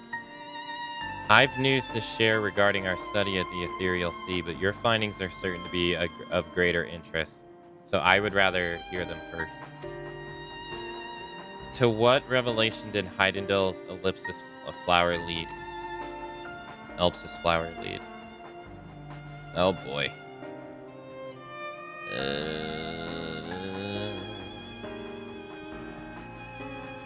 I am surprised this isn't voice acted. You'd think it would be.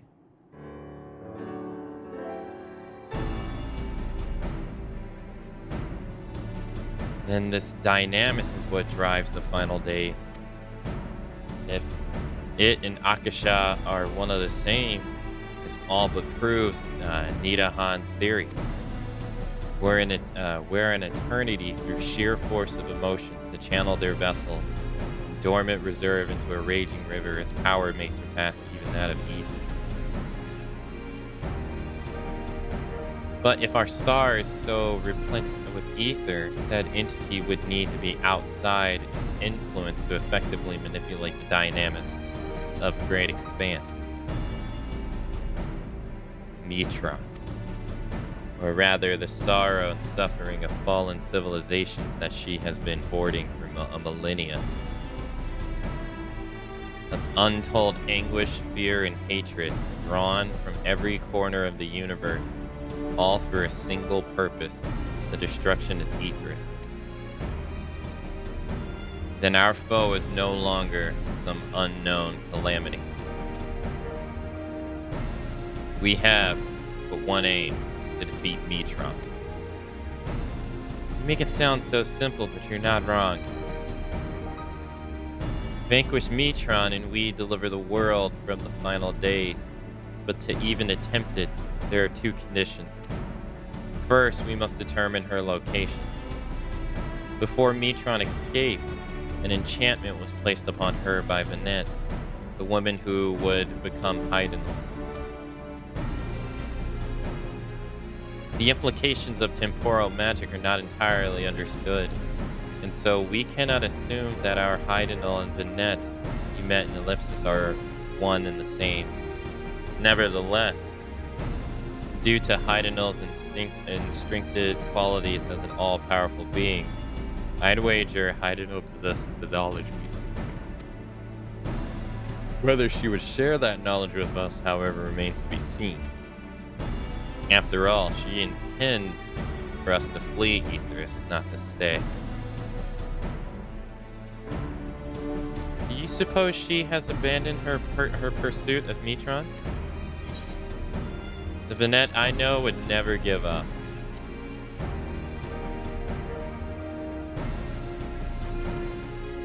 That's my interpretation too. Otherwise, she wouldn't have used me as a conduit for her will, or provide clues such as the Elpis flower. I believe she has been waiting for mankind's answer to Hermes' question.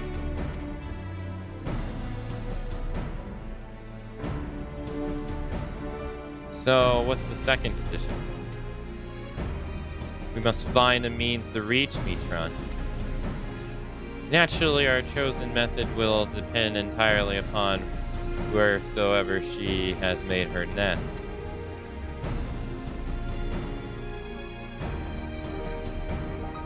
Then communing with Heidenal must by necessitate come first. Did you and Master Matoya have any luck with your investigation into the ethereal sea? Sadly not.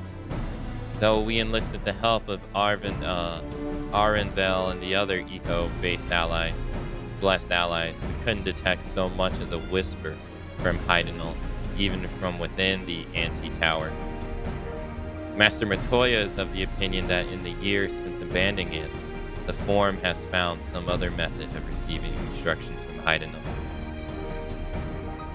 If so, it would most likely be some form of apparatus for observing the ethereal sea built close to home.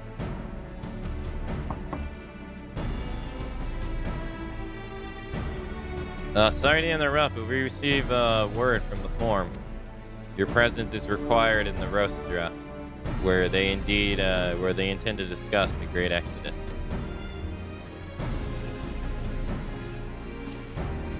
Then Father was able to persuade them. They're finally taking us serious. Let's hear what they have to say.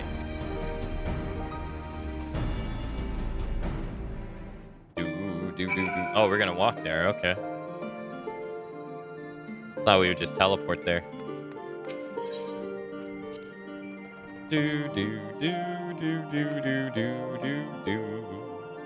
Okay.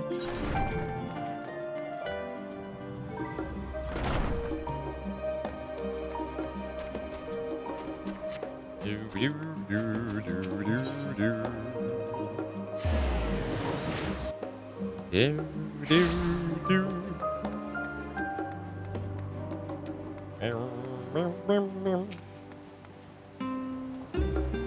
forum is in session, and as such, the Rosta has closed the visitors.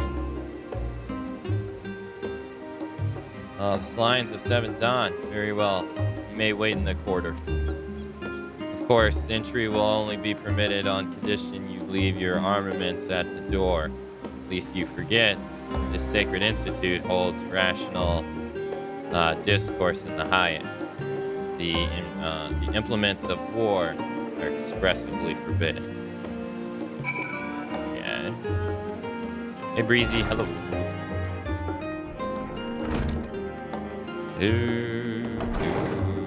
Oh, we get to actually walk it.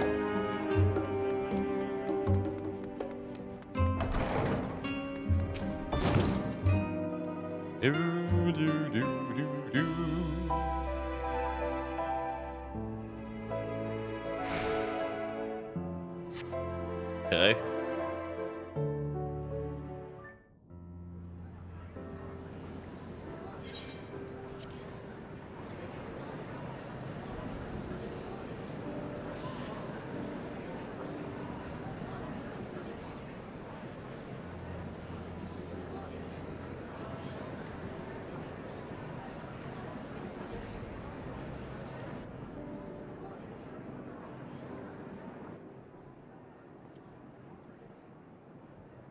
There is a matter I wish to raise with you before we enter.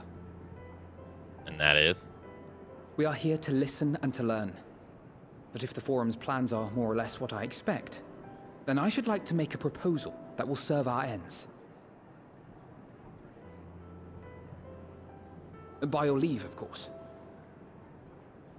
Okay. I don't see why not. Your words and wits have gotten us this far. Agreed. I will present our queries so that you may consider the most advantageous way to advance your proposal without distraction. Thank you, everyone. If I may have your attention, the ad hoc session will now commence. Ad hoc? The purpose of today's assembly is to brief the Scions of the 7th Dawn, at their request, on the Great Exodus. You may enter.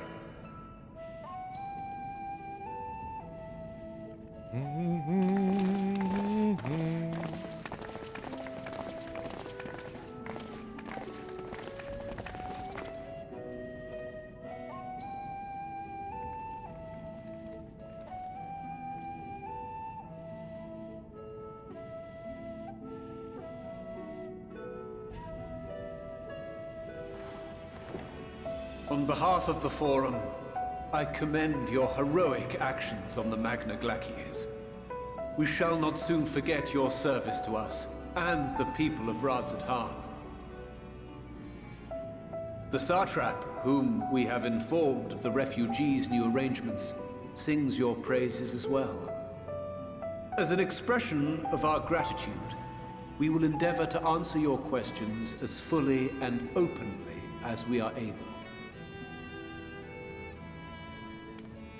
Then let us begin. First, it is the Forum's objective to ferry the life and knowledge of this star to the moon. Am I correct? You are. It is for this purpose that Sharlayan has labored these many long years. We have collected biological samples and scientific records from across the star. When the time comes, they will be moved from their places in Labyrinthos and Numenon and conveyed to safety. Once that critical task has been accomplished, we will begin transporting the Sharlayan citizenry, which has been categorized into groups. The earliest arrivals are to ensure hospitable environs for those who come after. Following our people, we will send those of other nations in turn. beginning with our allies. Radzat Han was foremost among these. But since the final days have already come to Thavnair, we saw fit to include the refugees with earlier groupings. An ambitious plan. You have accounted for the safety of all nations and tribes, then? Maybe.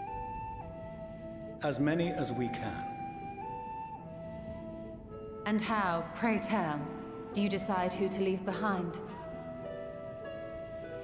To journey beyond the sky is an unprecedented and immeasurably difficult endeavor.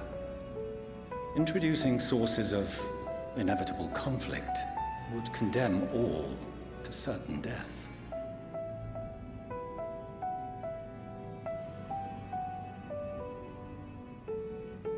Questions as to the validity of that approach aside,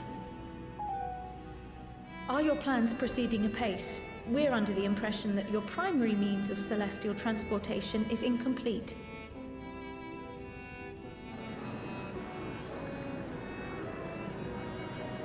How did they know that it's not finished? If only in that it does not meet our optimal parameters, that is correct. This Ark, as some have taken to calling it, is fully operational and could be launched even today. However, the final days have progressed more quickly than we anticipated.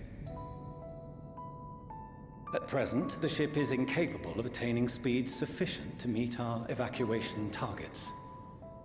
Should we put the vessel into service, as it is now, we will be unable to travel to the moon and back quickly enough to complete the necessary number of trips. Precious lives and knowledge will be lost.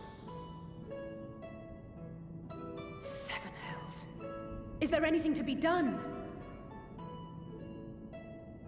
The ether burner, the primary means of propulsion once the craft is in the space between stars, is undergoing testing to determine whether it can be made more efficient.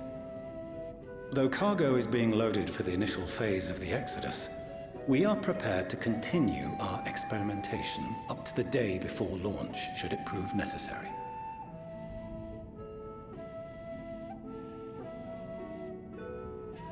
What if the Scions were to solve your problem?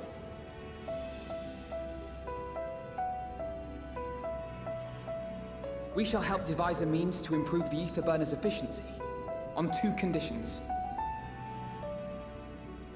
If we succeed, you must allow us to meet with Hydaelyn.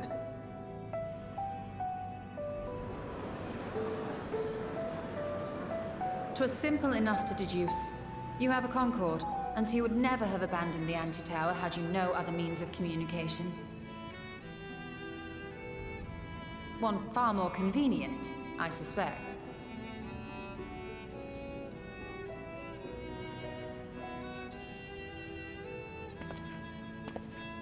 The second condition, also to be met upon our success, is that we be permitted to propose another use for your Ark.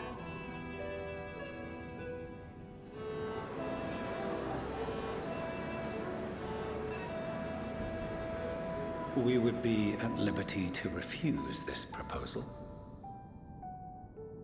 Of course.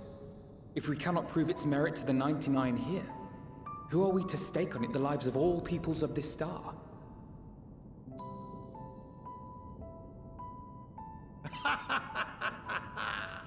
Delightful as always, Master Alfino.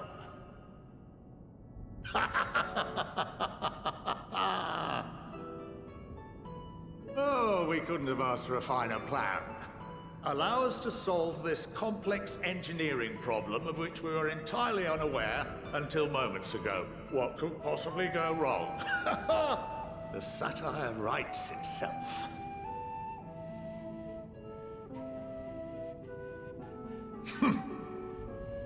Yet, what field has not benefited from a change in perspective? When we are at wit's end, what we need is not the same dry theories recited ad nauseam, but fresh inspiration.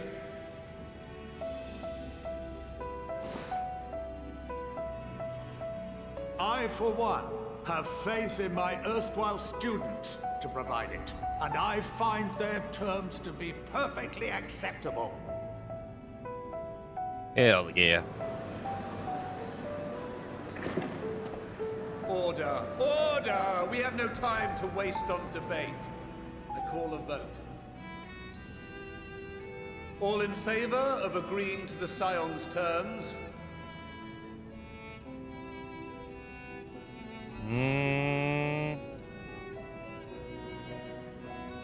That's a lot of hands.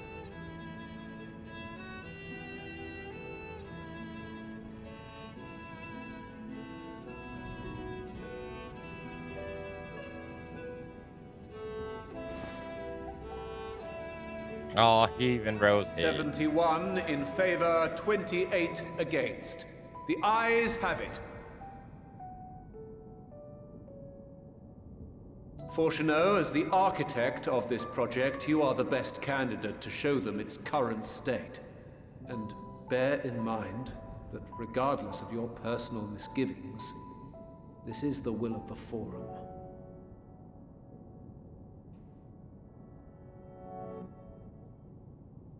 Very well.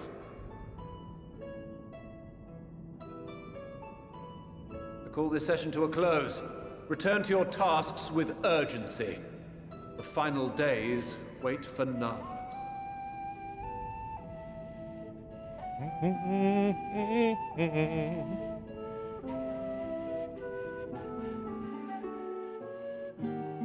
Hey, Stereo, hello.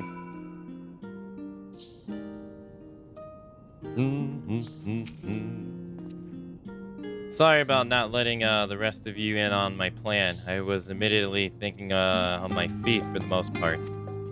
But since we require both a means to communicate with Heidenol and reach Maeltron, in the spur of the moment I saw involving ourselves with the completion of the Arco as a way to work towards both objectives simultaneously.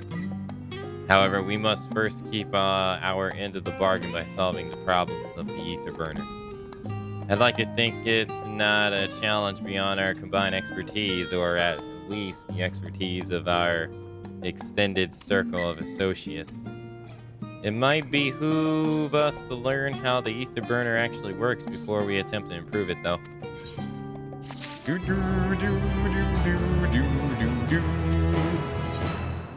Going underground. Corsenot's ability to maintain a stiff upper lip is being solely tested. As instructed, I shall take you to see the ether burner. Meet me outside the Urcheon.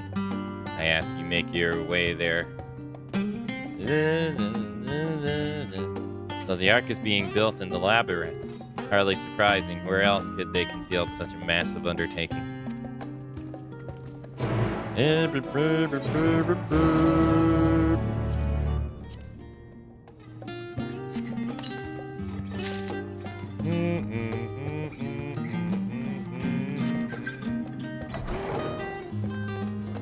Time to get out of here.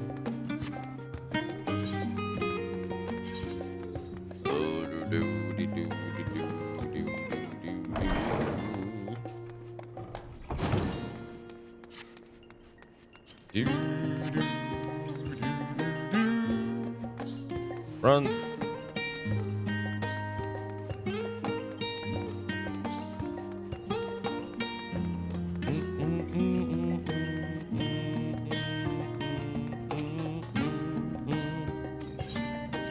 Hi. So we're gonna finally be able to fully explore this area. But we still have one more area to go to. Yes, sir. Alright, let's see.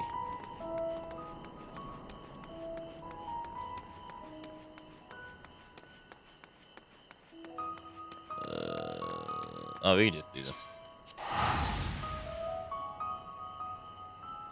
Beep, beep, beep, beep, beep.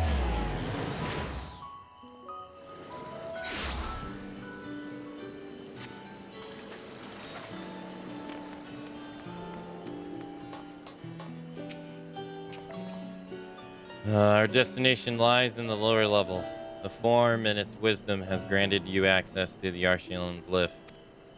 Step inside and have Orpheus take you to the Menal Circuit.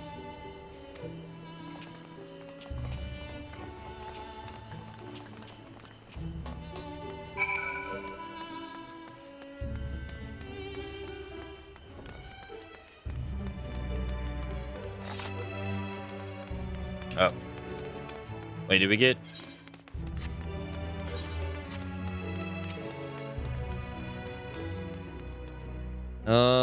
you wish to use the lift, yes?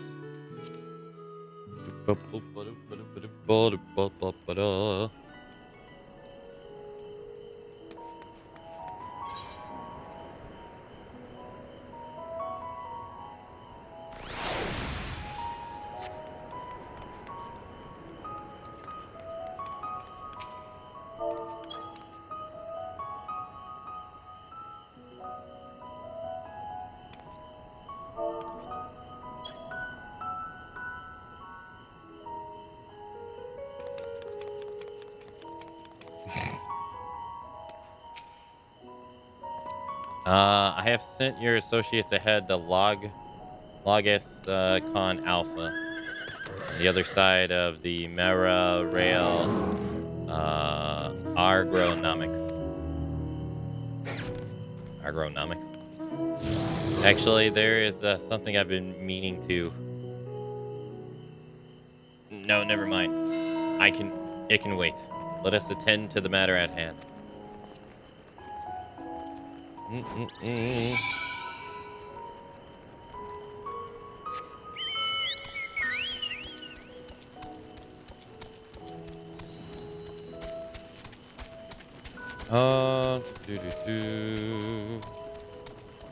Yeah, no worries, Breezy. I was at fault too. It's all good. I shouldn't have gotten so frustrated myself. I apologize.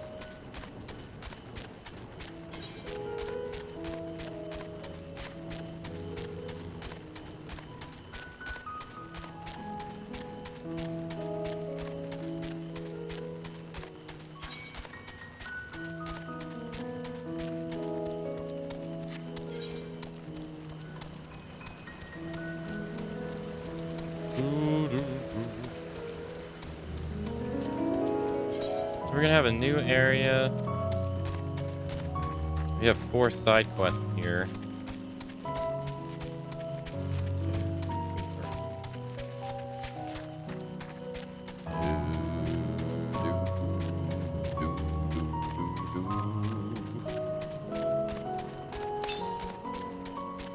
West? Well, the area I don't have access to.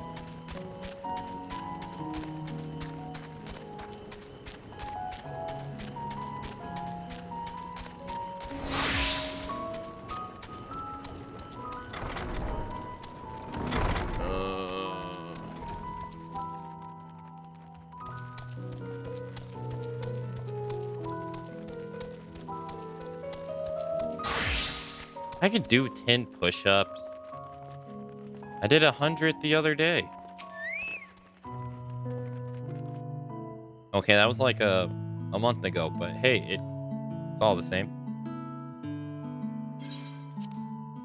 We are to wait here while our father arranges for us to use the next lift.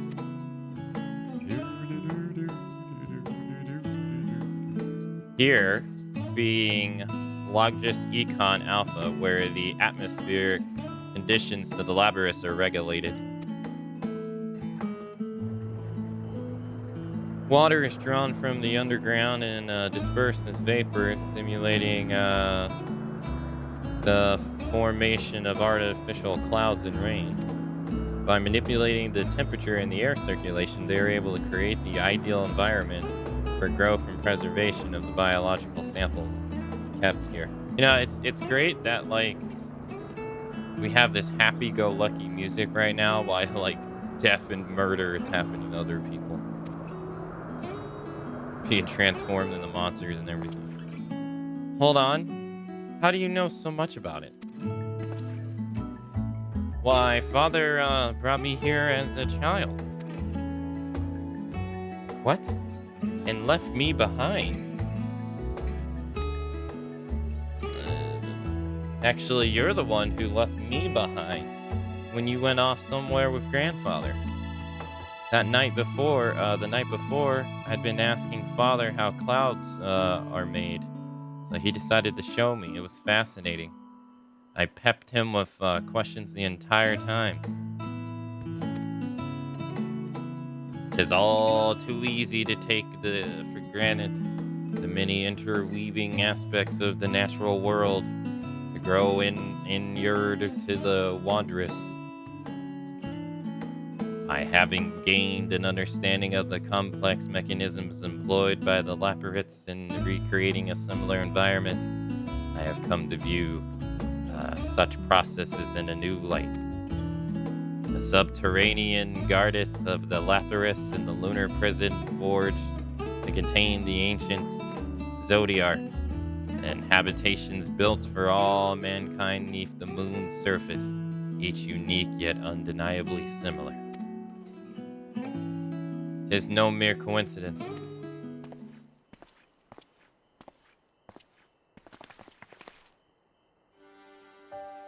Ever since Heidendal unfold to us the grim fate that awaits Ether, every essential resource we could spare has been devoted to the Lapis, developed to Lapis in preparation for the Great Exodus.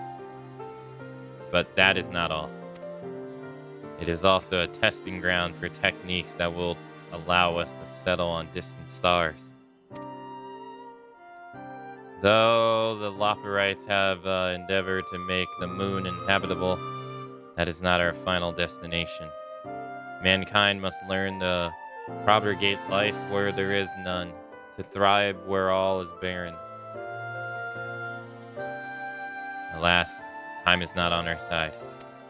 I have arranged for you all to enter the central circuit. That is where most of our preparations for the Grand Exodus are carried out. The construction of the Ark among them. Though my plans have been made public, access remains highly restricted. You, however, will not be subjugated to such restrictions, and will have free reign to come and go as you please. Such was the will of the Forum, after all. We will prove ourselves worthy of their trust, your trust.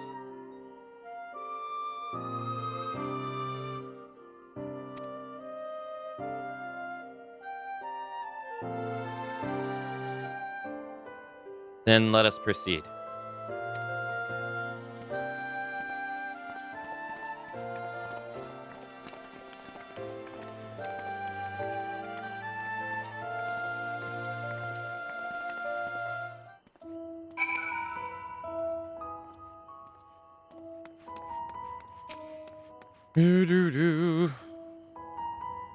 I decree the Forum.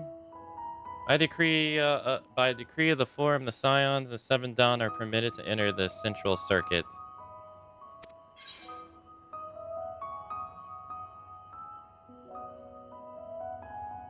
Okay.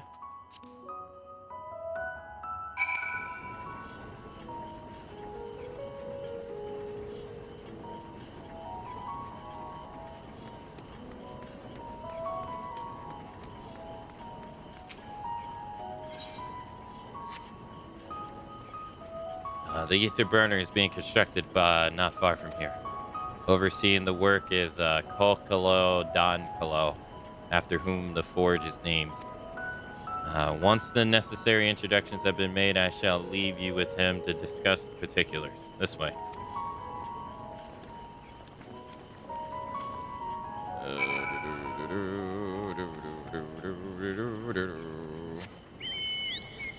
What?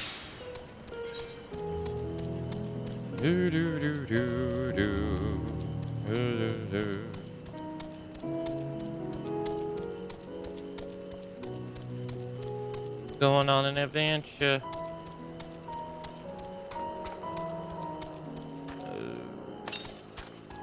Northwest.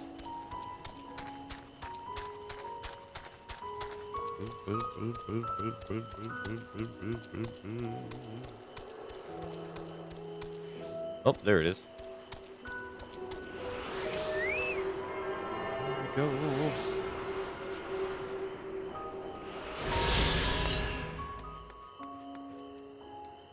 North.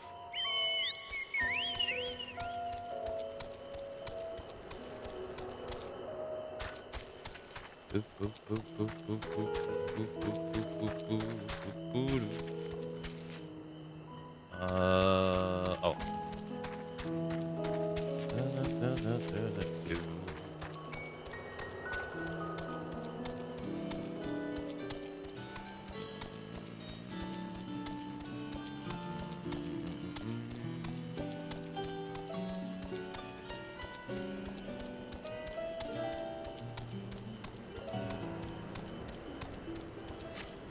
I wonder how many people know that Shantoto is from Final Fantasy XI.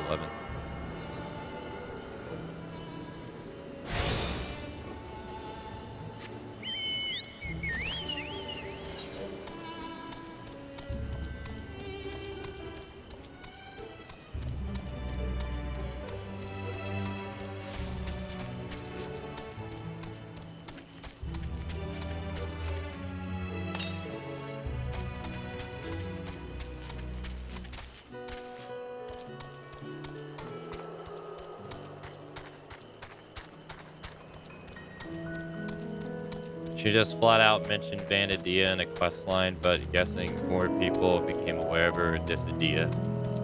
Yeah, I wouldn't think people would even know that she's from Final Fantasy XI, even if she did say Vanadia.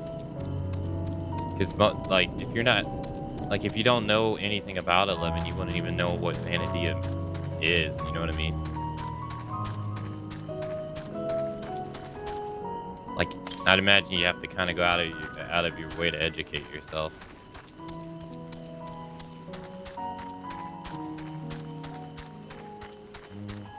She's also in World of Final Fantasy too.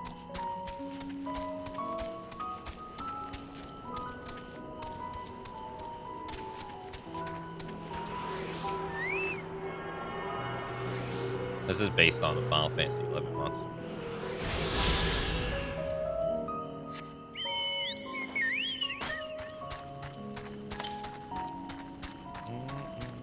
East.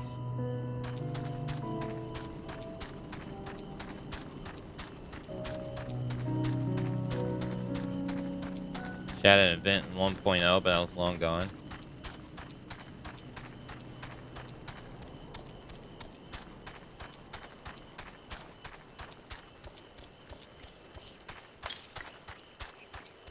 As we were discussing the stuff, I don't know if you were here, but as we were discussing the similarities of the final days and how they are very reminiscent of literally how the event happens in 11, it was kind of funny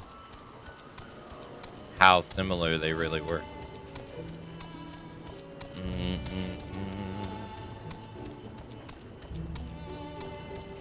Although I still feel it's kind of strange that they don't, like, that the races in this game just kind of happen. They don't really give you any kind of distinctive reason as to why they are the way they are. That was kind of strange. I was actually, like, hoping they would.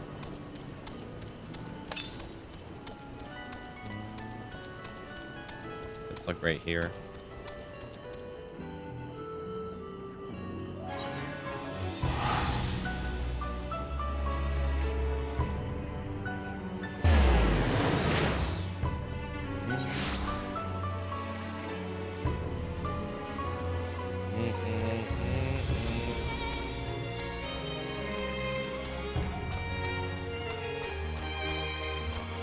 I mean, no one's really going to question her or doubt her, like, because Final Fantasy XI makes it very clear that she is almighty and all-powerful and all not to be messed with. Even her own comrades are scared of her. And she would single-handedly, if she would have took the war effort in the 4th expansion Sirius, Windurst would have probably most likely not had any kind of issues. But she didn't. She was too busy doing other stuff.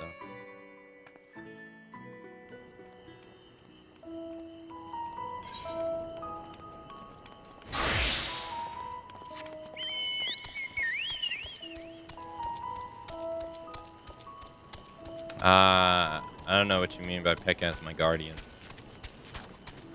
I'm not really sure what that means.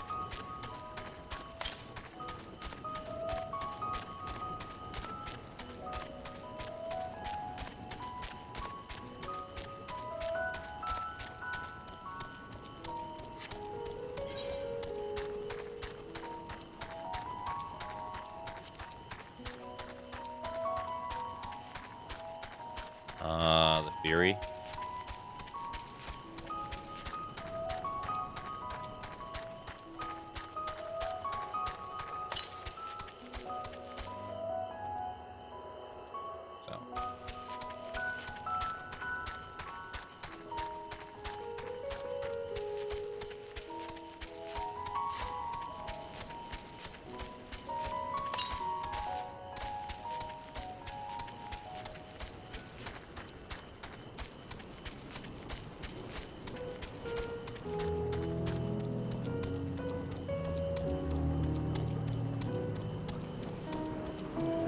Got this one at any time.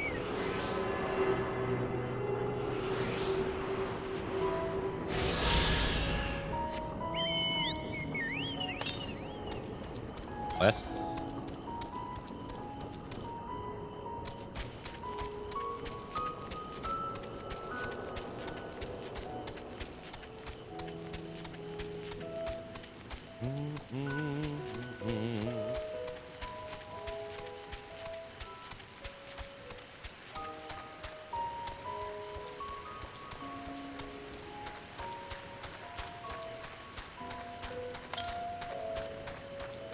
Southwest.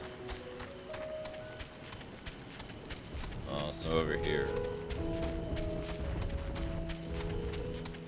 My favorite moment will forever be her killing you if you tell her no a bunch of times when you first meet her. In this game?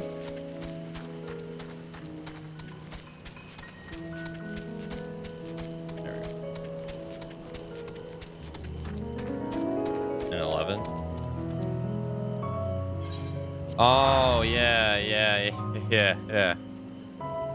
Yeah, she gets pissed off at you if you keep wasting her time.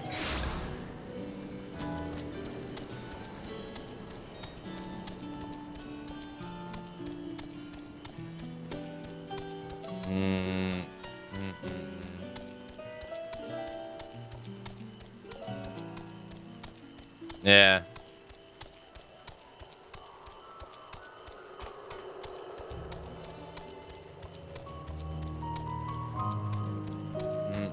Dude, even she's always, even her colleagues are scared of her. Kuru Muru and fuck, what was the other one? Oh, Oron. They're all scared of her, even though they're her friends.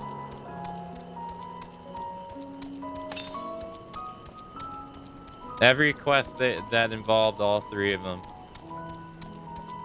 Every single time.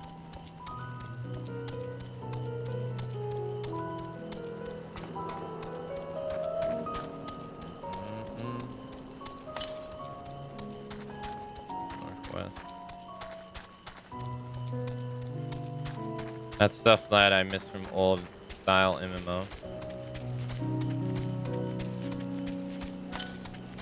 It is pretty funny when you see it.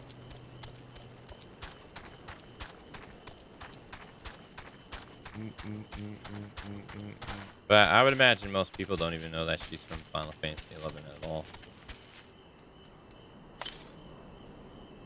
Southeast? Oh, there it is.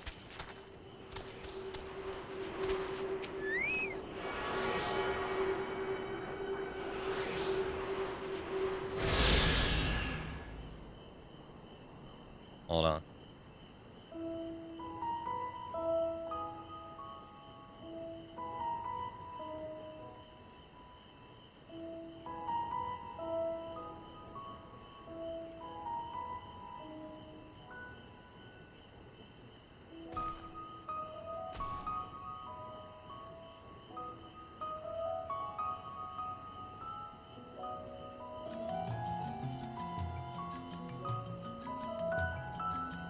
I never played Final Fantasy XI, so the first time you saw her was in this Adia.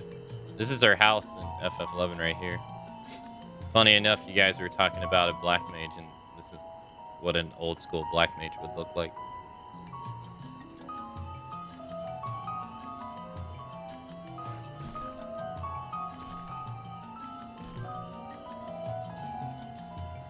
Why don't you go ahead? I found someone else to watch the laboratory. Oh, I'm sorry. Allow me to say this with a consummated clarity. I am not in the business of running charity. If you're too cheap to pay, then off with you. Or you can bid your house in bat wings, friend. Adieu. Oh, she binds you first? Damn. Then she kills you? Damn. And you have the home point after that? Ouch. Rough.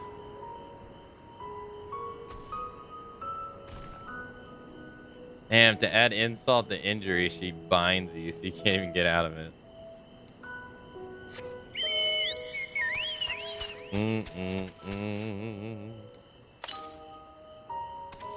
Ow.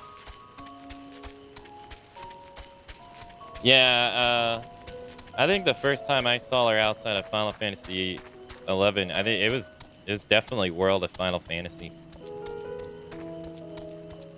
for me. I never played a Dissidia game, but I did buy one just to look at the models in it, like last year. And she's in it. She's in that one too. She and one of the Zillert brothers, because they always do like a good guy, bad guy. So the Zillert brother is the bad guy representative in that game. But they didn't use the mastermind bad guy. They used the brute bad guy, who's the pawn. They used to use the figure piece guy. I wish I'd used the little kid.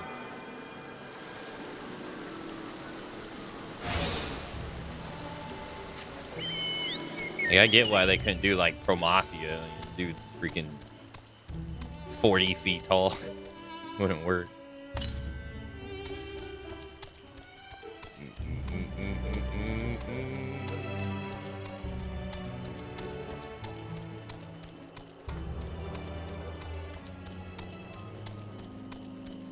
Imagine if you can get max level power up as much as possible and actually fight her. You do actually. Believe it or not. I am not sure if Ray has ever done that storyline. But they added in. It's not an expansion. It's an add-on. That came out around like 2009 or 2010. And it has to do with a doppelganger Shantoto. And that wants to take over the world. We actually saw the cutscene for it. I didn't do those in our marathon because I just didn't really feel like doing them. But there's a doppelganger Shantoto, and you have to team up with her to take out her doppelganger. But one of the fights is you have to fight her, and then you have to fight both of them together. So, you actually do in that game.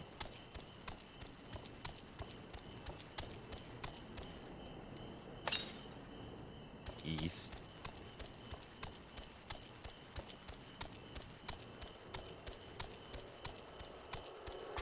Or you actually can't.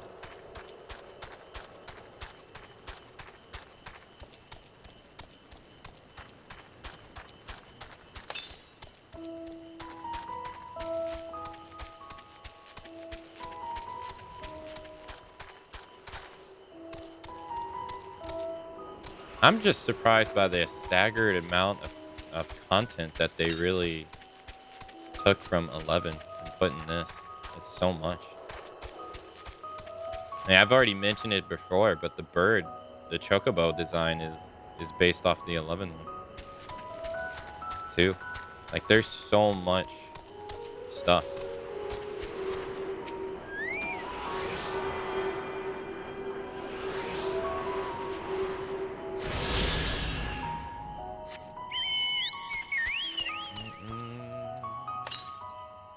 Oh, we got them all? Yep.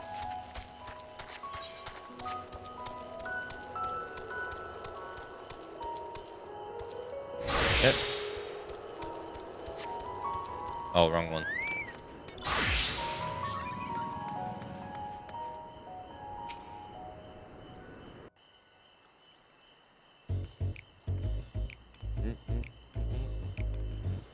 Could swap them out. No, been there, done that. Damn near lost my eyebrows. Think, Coco, think! We'd be well on our way to paradise. Visionaries patting themselves on the backs for their grand accomplishments if you'd only think! Yes, that does sound rather lovely. Yeah! I mean, Master Force, you know, what a pleasant surprise. We're not blasting off already, are we? The schedule remains unchanged, for better or worse. Which is why the Forum has elected to accept assistance in resolving the ether burner conundrum.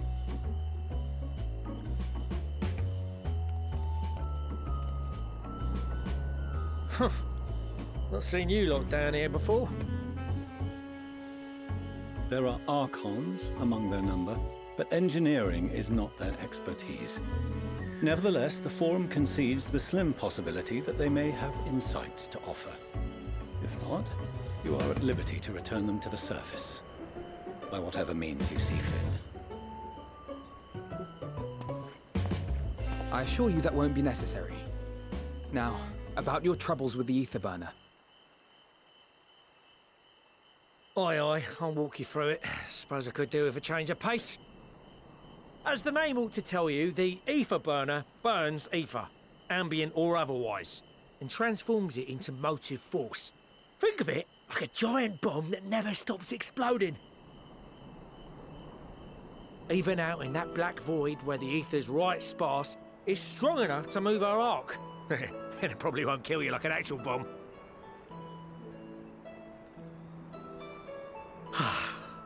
But it ain't perfect. According to my calculations, to travel to the moon and back fast enough for the Forum's liking, the conversion rate needs to be 6% more efficient. A measly 6%, you say? But if I could have squeezed even another 0.6 out of it, don't you think I'd have built it that way in the first place? Hast thou consulted with the Loperids? Yes, they too are conducting their own research, for lack of a ready answer. The moon's propulsion systems are considerable, naturally, yet they are commensurately massive. It is no easy feat to convert their technology into an efficient means of propulsion for a teeny tiny toy boat, as they say, and as I most certainly do not. Yes, exactly! Damn it all, I asked for refined adamantite and they send me uppity rabbits with inscrutable, ancient, incompatible technology! You're trying to drive me mad! Do you speak of Allegan refined adamantite, perchance? You know of it? Only in the most general terms, I'm afraid. 'Twas an alloy of Allegan make, but the secrets of its production were closely guarded. As I recall, the record stated it was vital to Dalamad's construction and launch. Aye, that's the stuff. No material more conductive far as I know. Slotting some in's like blowing up a dam and watching the river of ether come rushing through. Ain't a living soul that knows how to make it though. We were fortunate enough to salvage some for the ether burner, just a wee bit, mind, from a chunk of Dalamud that came hurtling into the Northern Empty during the calamity. With more, well, that extra 6% efficiency would be child's play. It's a crying shame that we've no other sources. Surely the many shards of Dalamud scattered throughout Eorzea would suffice. Why not get the refined adamantite from them? Oh, we tried, believe you me. But only a few specialised pieces would have had any in them to begin with.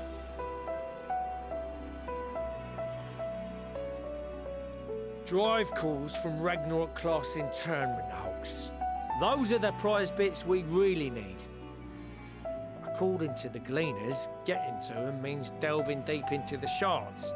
And the defences are still very operational and very eager to blow them up.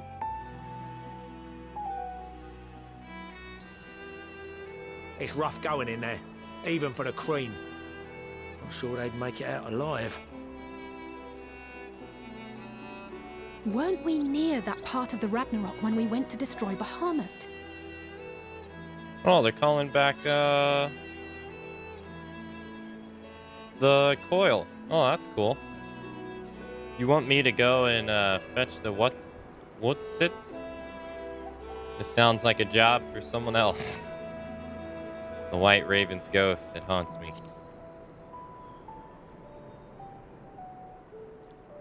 Heavens, are you all right? You look pale as a... Well... Let's put that battle from your mind for now. Deep breaths. That's it.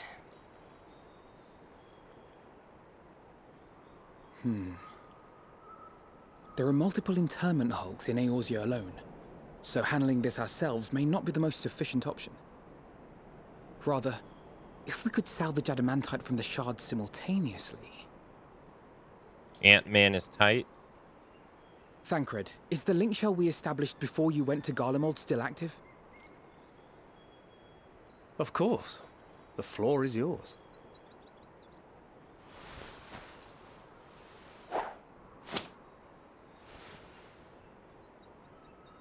What's all this? Gathering firewood, so to speak. We alone can accomplish little, but joined by others, we may yet build a bonfire to carry us heavensward. To carry an expansion. This is Alphino. The Scions have need of you.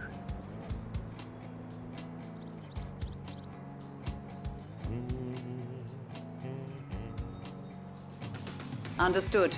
I will contact the Lord Commander and dispatch our finest at once. My sisters are somewhat preoccupied with the final days, so I will lead the 12-Sword expedition myself. Are you aware of any other sources of refined adamantite? Ant-Man is tight. Logically, such an invaluable alloy would have been utilized solely where absolutely necessary, in components intended to conduct or collect surpassing amounts of ether. Any extant instrumentation or devices would have likely found their way into the hands of etherologists or enthusiasts.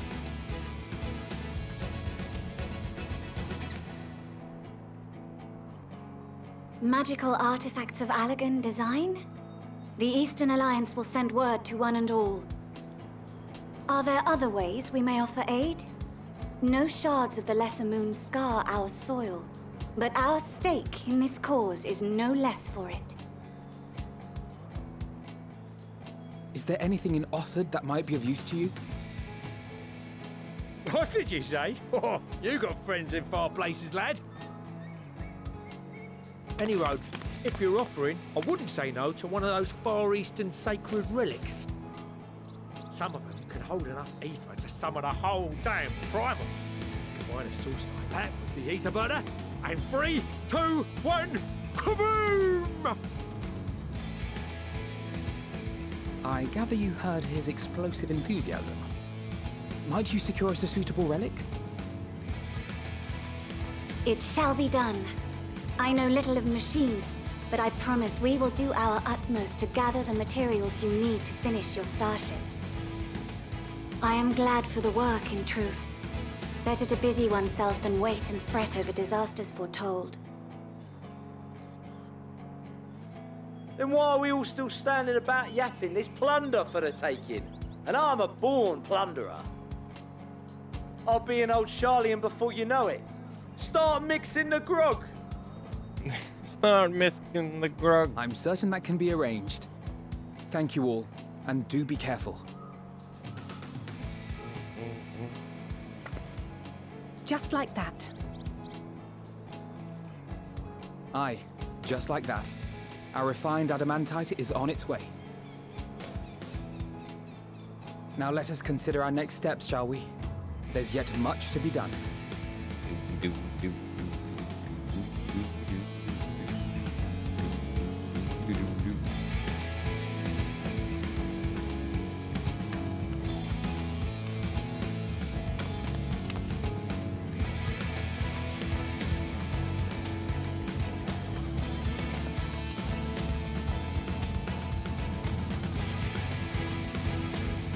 That's like I'm being upstaged by my son, damn it.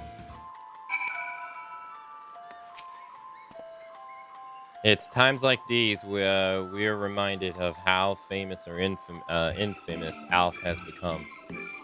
Who would have thought he could have achieved so much with a single link pearl conversation? As we're expecting a lot of visitors in the near future, I'd best return to the surface and inform the relevant party. I'd also have contact of my own that might be worth a try. Oh, and who might that be? It's whoever's playing this banger soundtrack. That's for me to know and you to find out. On that note, I leave matters here in your capable hands. Best of luck. Chest beat.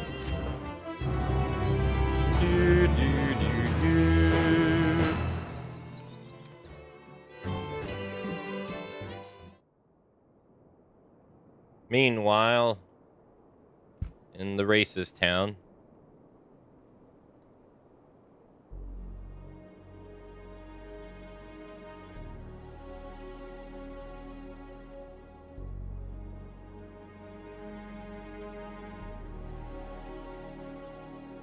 Our course of action is clear.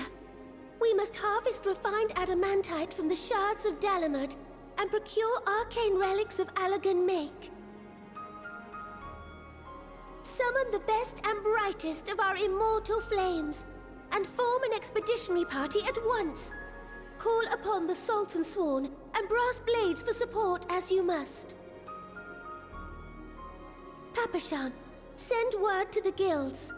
We will require the expertise of master artisans if we are to have any hope of identifying and recovering these elusive materials. Viergeist, we have need of your stone torches. They are to assist the immortal flames in scouring the ruins and to help secure the surrounding areas. I trust I can count on your support. Anio. As commander of the Stone Torches, my son Zimberk will personally see it done.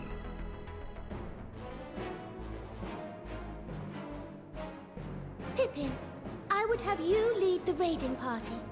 Assemble your finest, and with Chizona's blade, clear the way. Lord Lolorito, I pray you take charge of the search for Allagan relics. Surely you know of some being traded on open or clandestine markets, or sleeping in collectors' vaults. Of course, I ask not that you do this out of the kindness of your heart. By all means, profit on the transactions. I wish you the joy of it. The final days descend upon our world. If circumstances are truly as dire as they say, Uldar's best efforts may be for naught. And yet, when we Eorzeans rose from the ashes to rebuild our broken realm, did we not learn one simple truth?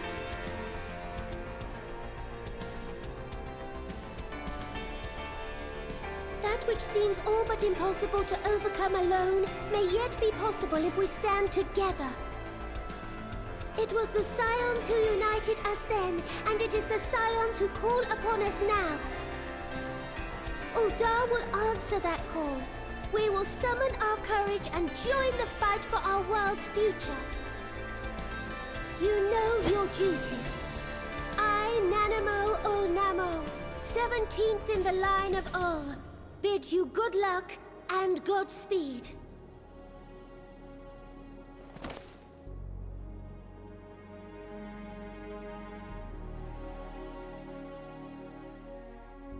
Okay, good. We're not going to hear a speech from every leader, okay. Meanwhile, in the Black Shroud, no!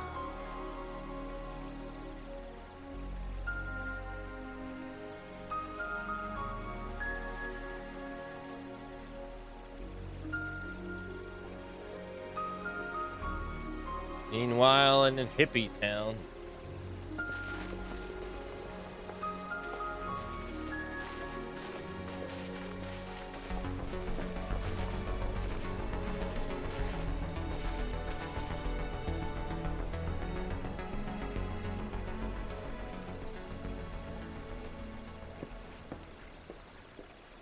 We fielded a goodly number, but our ranks are heavy with healers, and an abundance of restorative magics will be of little help in destroying Dalamud's defenses. Still, it has ever been thus with Gridania. We must steel ourselves for a protracted engagement.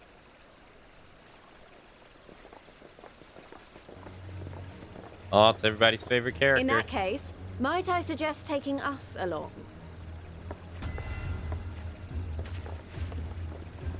The hero of... Commander Hext, what are you doing here? The liberator of... None of the shards in Dirabania are big enough to hold an internment hulk. So we said to ourselves, why not lend our neighbors a hand? We thought you might be short on people with a talent for breaking things. While it pains me to admit it, you are right. Our deficiency so plain to see. It might have been a lifetime ago, but I was once one of the Scions assigned to the Shroud. I know this forest well. I know your people. And I know we will be stronger if we fight this fight together. Together, we will rule the...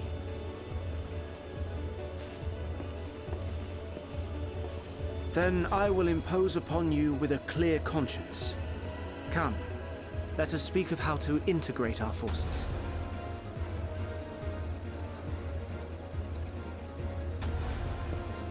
Talk about integrating. Do.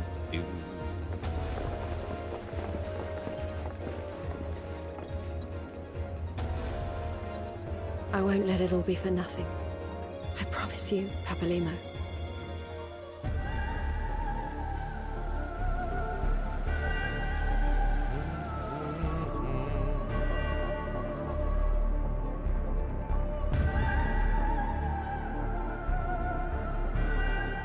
Meanwhile, in Corthius.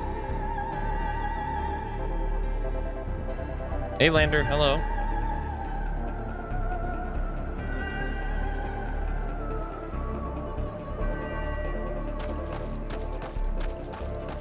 Oh, is he There you are. We've no time to waste, brother. Everyone has already... Again.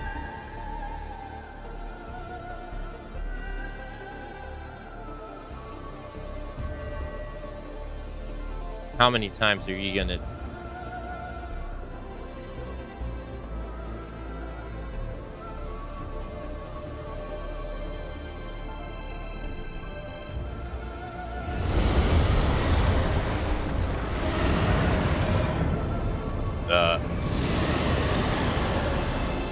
The hell is that? That was a roar. A dragon's roar.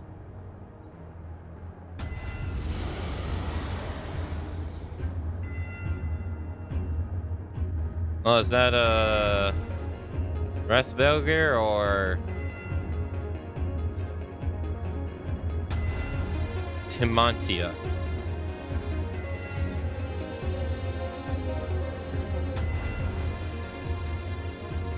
Meanwhile, in Japan. And so, in summation, the Eastern Alliance, as well as the Honorable Lord Lolorito himself, reached out to me for assistance in procuring these treasures of the divine, and I, in turn, do beseech the Confederacy for aid.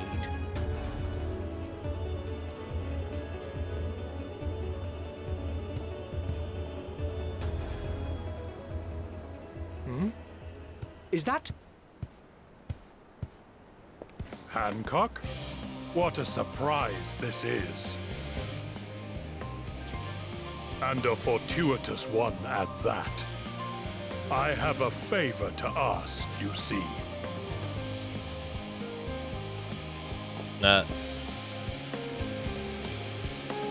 Oh, okay.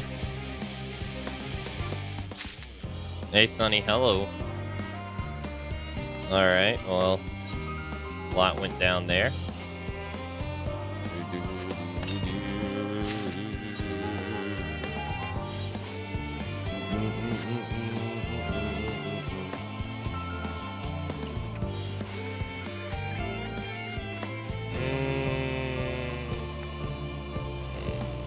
I'm gonna put my robe back on. Damn.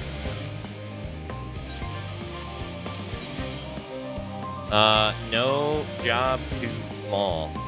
Alf is resisting the urge to pat himself on the back.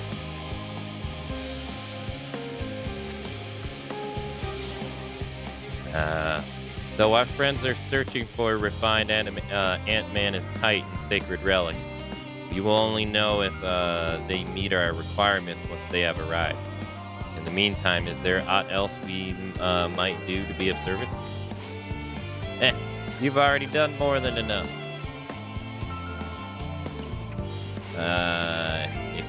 If I can't say, if I had to say though, I could use someone who knows a thing or two about elegant technology. You there, the lad with the red eyes and matching hair. You seem to know more than the average scholar.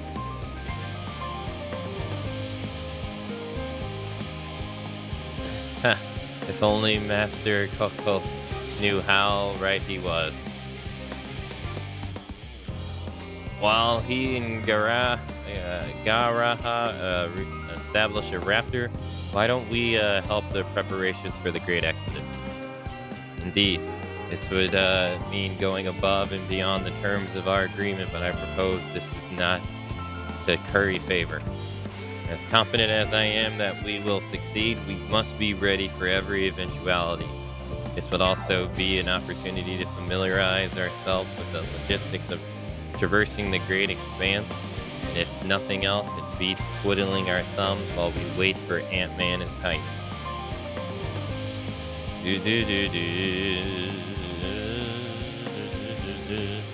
Well, ain't you a bunch of helpful buggers?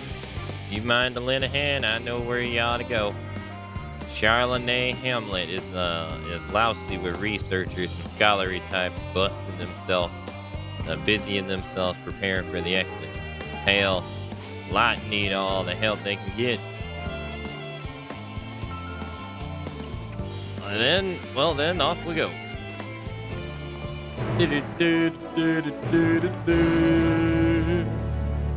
That's to the north, right?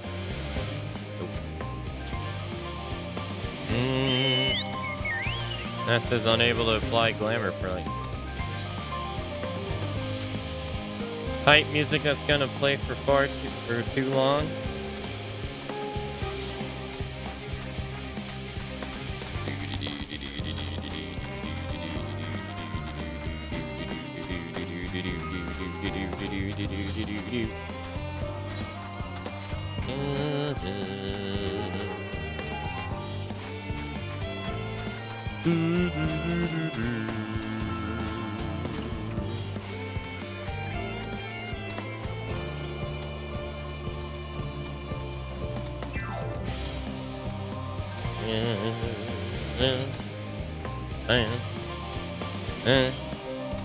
Bam, bam.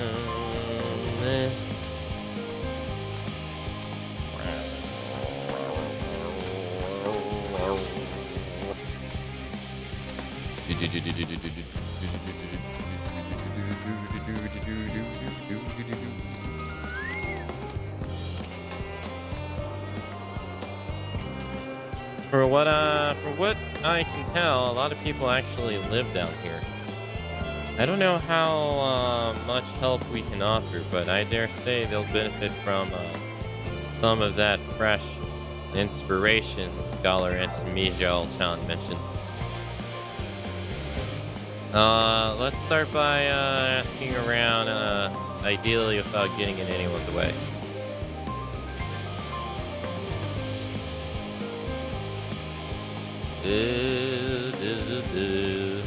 Let's meet by the Aetheryte once our work is done. Side mission time? 1.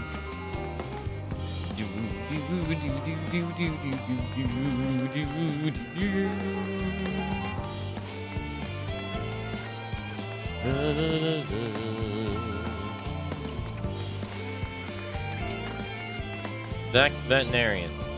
The veterinarian in Charlotte Hamlet is wrangling with a beast of a problem. Excuse me, ma'am, I couldn't help but notice that you're way above your, the way about you that simply screams, I have an affinity for creatures of the wild. And since I'm never wrong about such things, might I trouble you?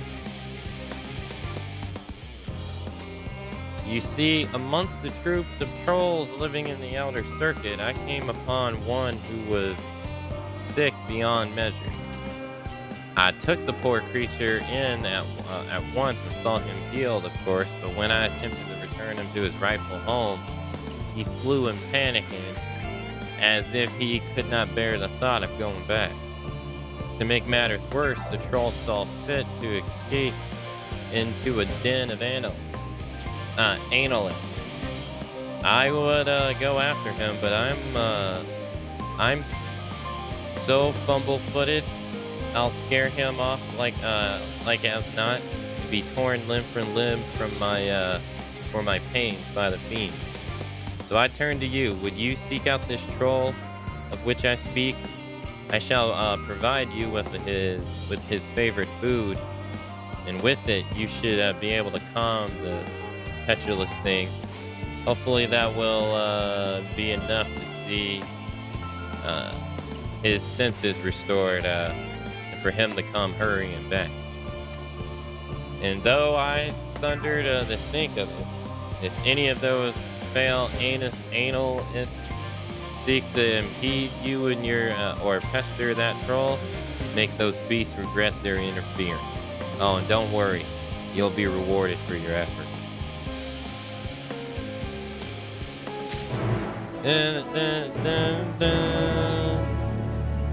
You want me to go where?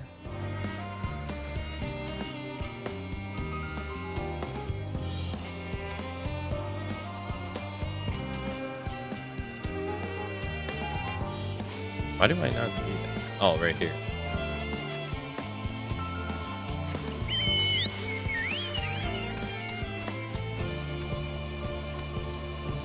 You have to practically, you practically have to be grinding against the Aetheryte to change your glamour praise here.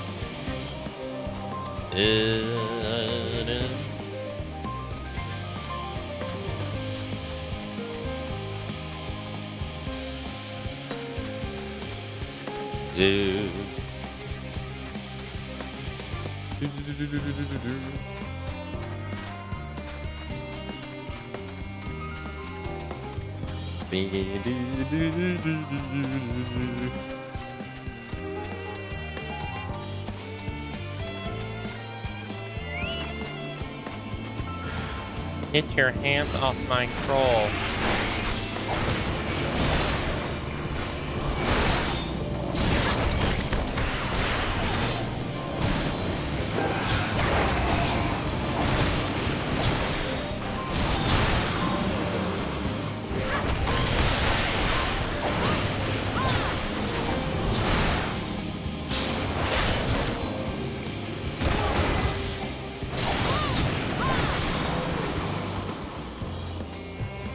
Yeah, buddy. Grr.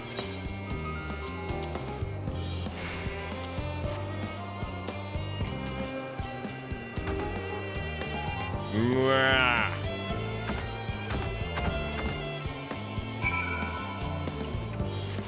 This quest was basically, hey, go here, kill 2 monsters, come back and talk to me.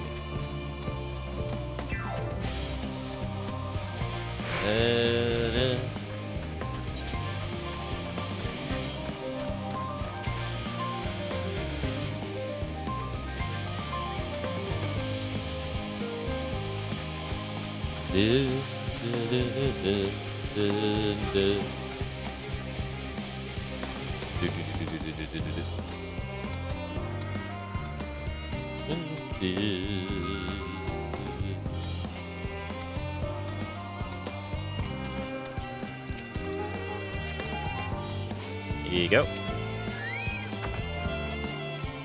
Look, he's returned. I can't thank you enough. I know they may not look it, but trolls are really quite intelligent. Indeed, they are an intricate part of the instinctual part of the woodland of the Labrador, and keep it healthy and thriving. Though we've a responsibility to put down the more violent and unruly ones, most trolls, such as this one, are docile things. In fact, my friend here has a real chance of becoming a leader of his tribe. Perhaps even the guardian of the forest someday. It is we who saw these creatures removed from their natural habitats and relocated here to the Lapidus. Thus, we've a responsibility to watch over them and to ensure that they are well, and it would be too cruel to dispose of one simply because they're under the weather. And yes, your reward, here as promised. Now then, it's high time I saw this fellow back to the outer circle. Farewell, adventurer.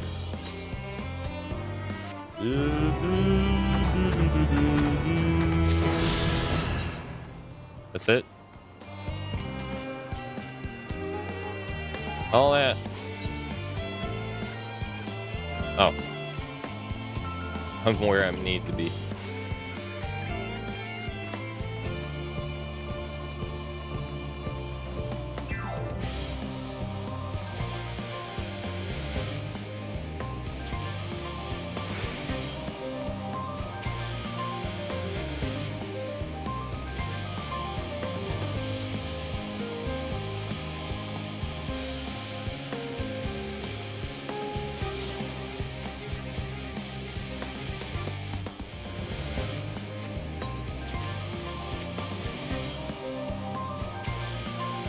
Helping with the Ark?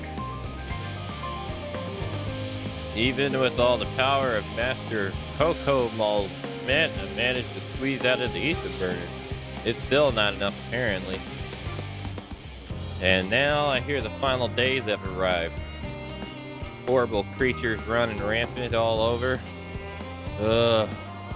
If only we began the exodus sooner.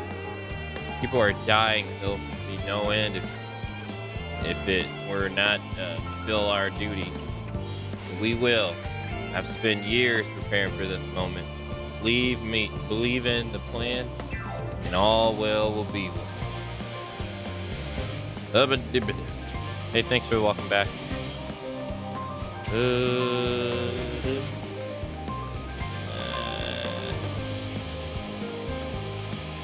jail sandwich must be a raid boss with epic music playing.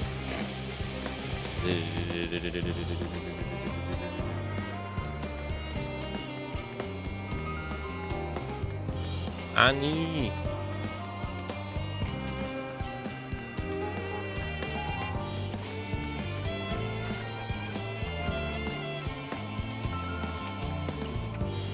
Huh? Hello. Are you a new helper? Working on the ether burner. Oh dear, I hear things have come to a standstill on that front. Even so, I'd choose that over my current duties, checking and loading samples day in and day out. Tiring and thankless work. Still, no one will be cross if I misplace a few ligaments or what you haven't. Worm's got enough on their plate with the deciding who gets to board the Ark and wins. A lot of powerful people have opinions about that. My heart goes out to Master Fortune and the others. Hardly get a moment's rest, I expect. Do they even have time to sleep? Who needs sleep? The world, said they.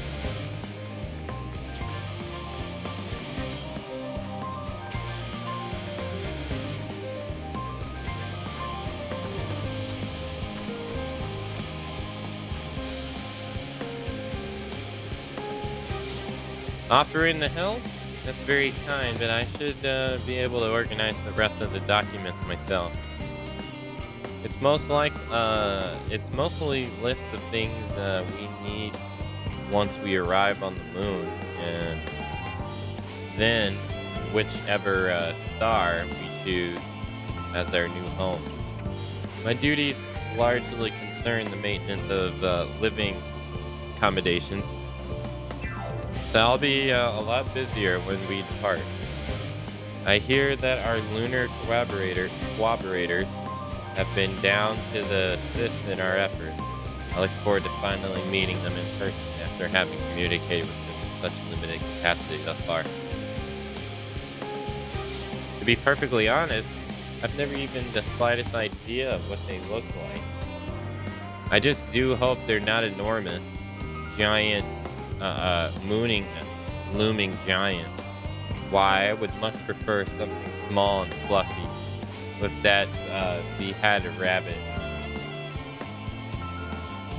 Like that beheaded rabbit that ran by. This lady has no idea how right she is.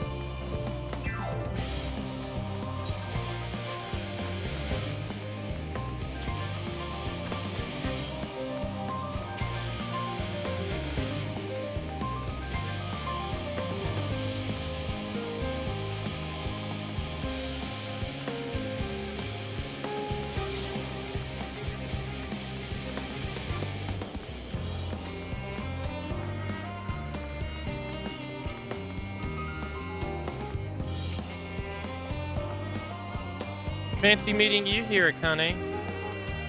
Our friends in the forum brought us to see their teeny tiny toy boat, which was quite impressive considering they didn't use any creation magic. What we're really interested in is Ethos itself, though we now find ourselves in a sort of funny underground miniaturized version of it.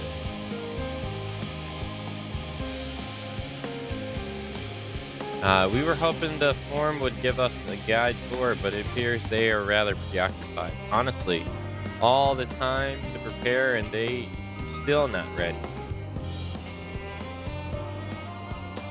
Hey, alright, Ray. I suppose we'll have to show ourselves around, or at least what's that we were planning to do until we chanced upon Irion J and your good self. Since you both are dawdling about engaging in idle chit-chat, perhaps you could show us a few points of interest. Wouldn't that be fun?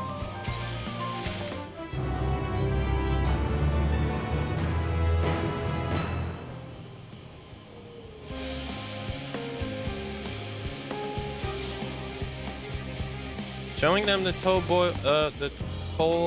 boat is important. Try as he might, Irion J cannot free himself of Lapras. The tour, the Lapros?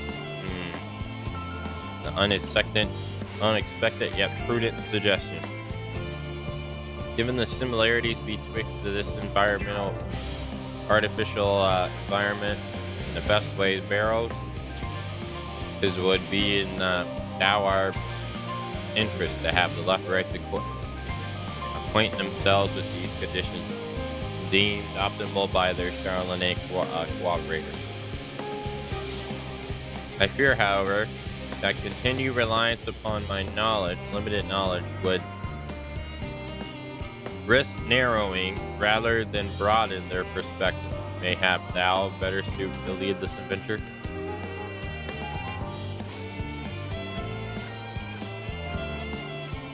What a marvelous idea. Might we begin with that great big Watson over there yonder? Ah, yes, the Watson. We shall leave it to explanation. Akane. Chuckle. You son of a bitch.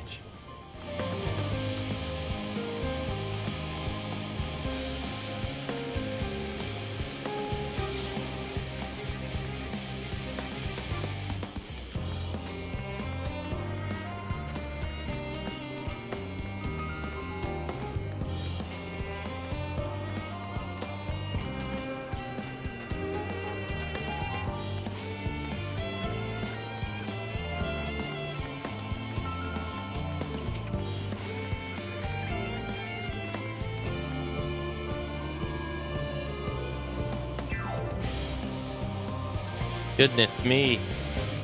To build something so large, without creation magic, it's positively splendid. Perhaps you could direct our attention to its most important feature?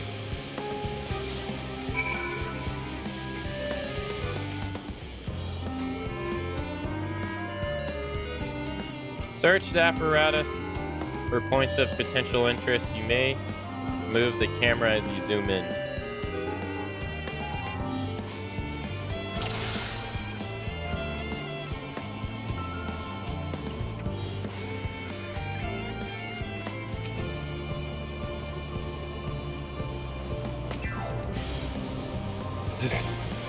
You've spotted an amberostoma, but a especially lively one.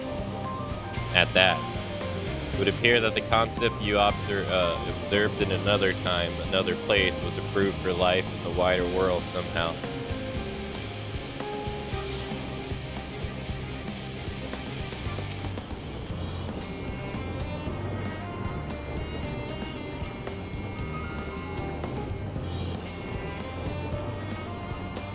It's a little hard to see from here, but is that a golden pipe connected to the top of this tank?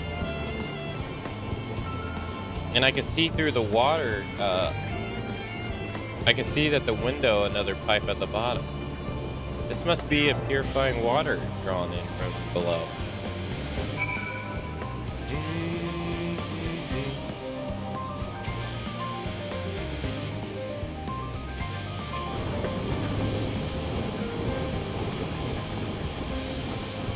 Is that water right here from inside that giant blue tube? It must be because of those cogs and gigantic wheels at the top. Oh, I see.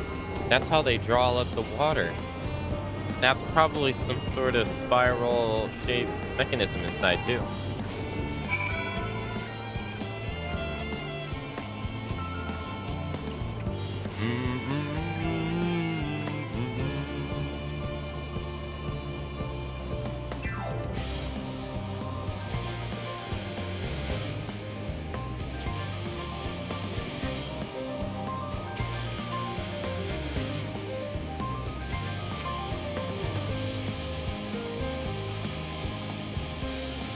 Okay. Oh.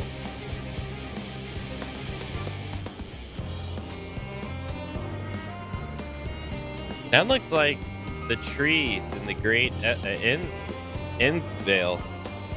Hold on. That's a bit strange shape. It's thin at the bottom, but big and round at the top. Quite tall for something so unbalanced, too.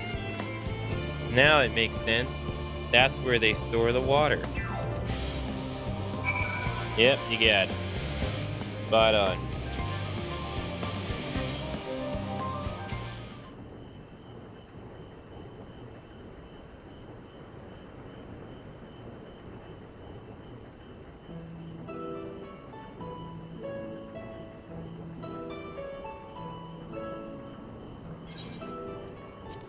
Well, if I were to hazard a guess,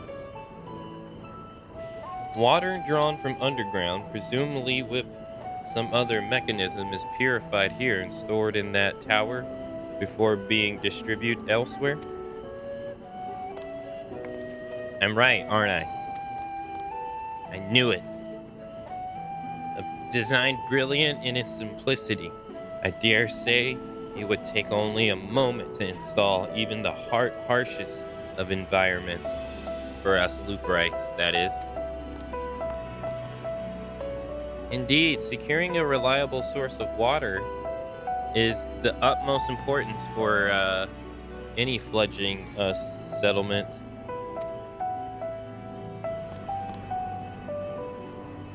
We have read, however, that the people of Ether sometimes make their homes in arid deserts and such. How are they able to survive? Many settlements in Thananel are built near an oasis. Areas near waterfalls are common sites for villages in Giovanni.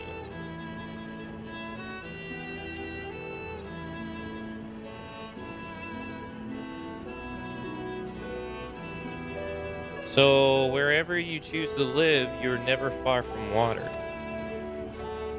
Oh dear, I worry we won't be able to procure the necessary amount.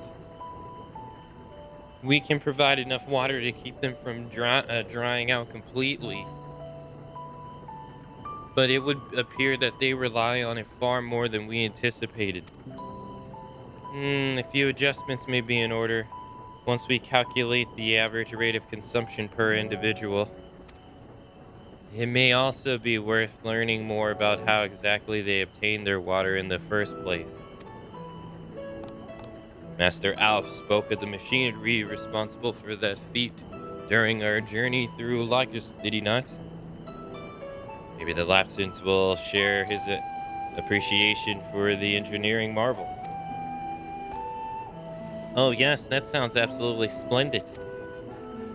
We must journey beyond the sanctuary of Charlene Hamlet. I shall lead the way. You mean we'll have to brave the untamed wilderness? A valid concern indeed.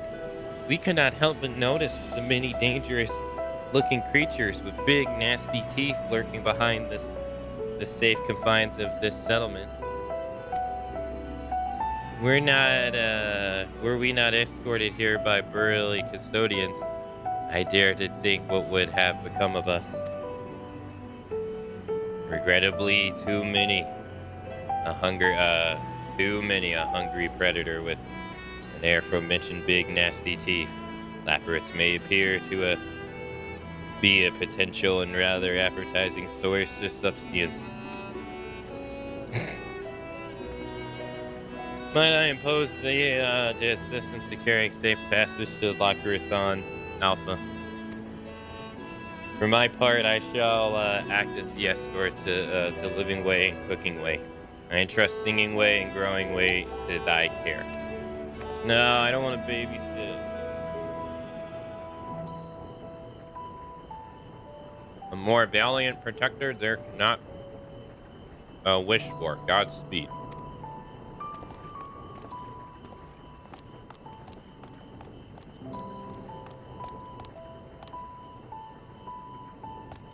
If it's all the same to you, I'd rather not be eaten by some horrible beastie.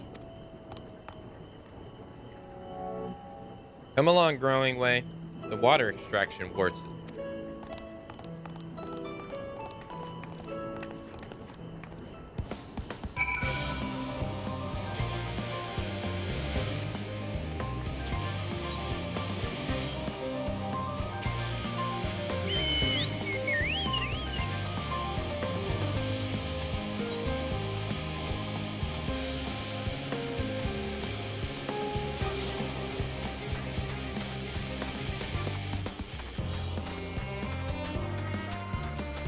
I was enjoying my time when this music wasn't playing. Now it's back.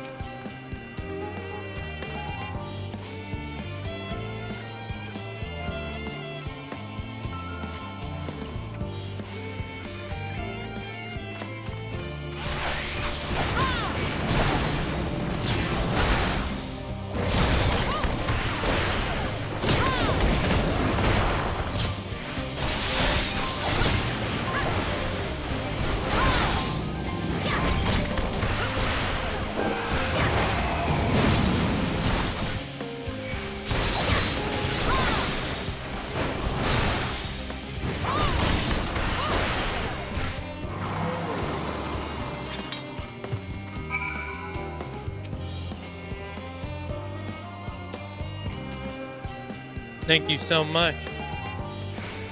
I really hope this water extraction wasn't as worth this harrowing experience. All part of the fun, you might say, but I'd rather not be burned to a crisp if it's all the same to you.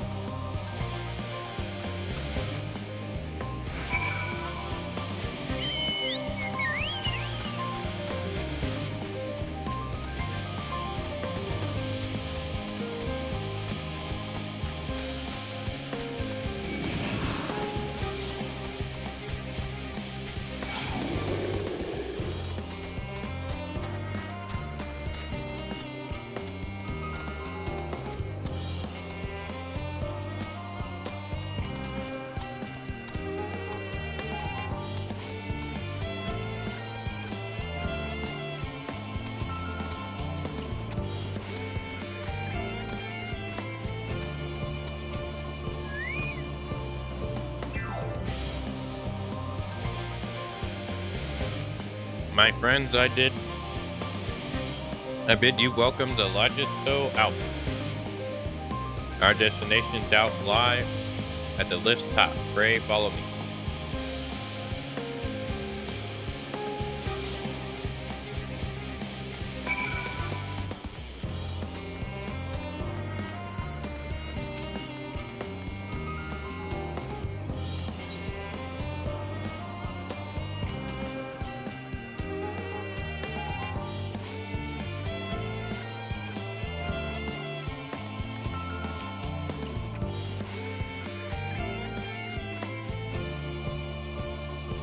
Marvelous. Simply marvelous. So, this is where the magic or science, rather, takes place. The perfect environment to sustain life and artificially created.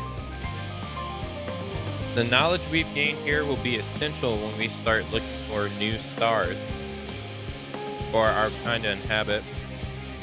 Apparently, some of them don't even have air for you to breathe. You're all very lucky that Ether just so happens to provide everything you need to thrive. Or did mankind turn out that, the way they are because of the available resources, I wonder? Either way, it's nothing short of miraculous, and I can't wait to see more of it.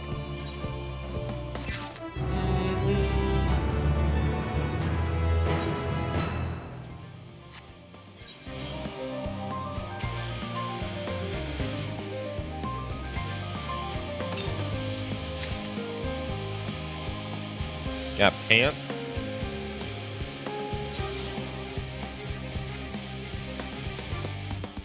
Oh God, no! I'm showing too much leg.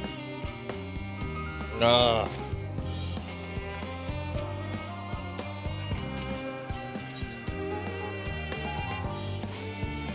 People are going to get the idea and think I'm that kind of streamer now.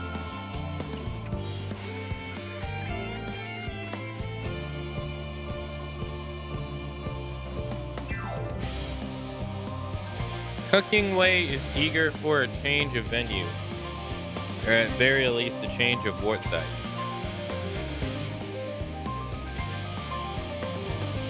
This is very fortunate, I'm sure, but I was rather hoping to learn more about the nourishment provision facilities. In other words, where is the food? I believe both knowledge and consumption you seek may be found at the Marith agronomics. As I mentioned, Imagine Singing Way, and the others intend to study every conceivable facet of this apparatus. Wouldn't thou be so kind as to escort our visiting culinarian? Yes. That sounds much more interesting. Hopefully, I'll be able to see firsthand some of the delicacies Urian J was telling me about. Even his incredibly vivid, if a bit too verbose, descriptions cannot compare to sampling them myself. Not to mention, Ether will soon be no more, so I must learn all I can while there's still time. Let us brook no further delay.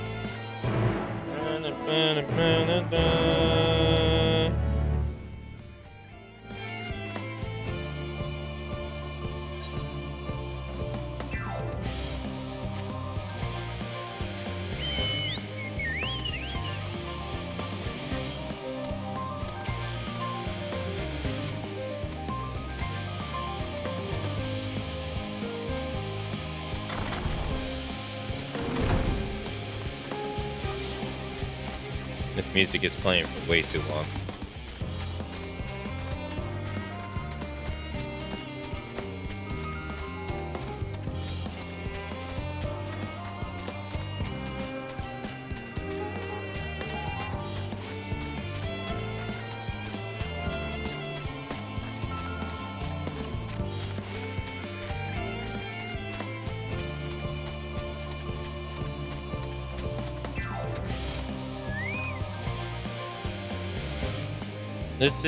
This is the place, yes? The hearty aroma was enough to guide me here, and I've spotted several fruit and vegetables featured in our compendium.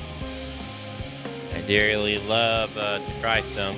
I read that those who help themselves to a farmer's crop without permission are caught and put in pie. Perhaps you could ask who's ever in charge if they would be willing to part with a few samples. Cooking away is now accompanying you. Hey, can you let my rabbit have a carrot?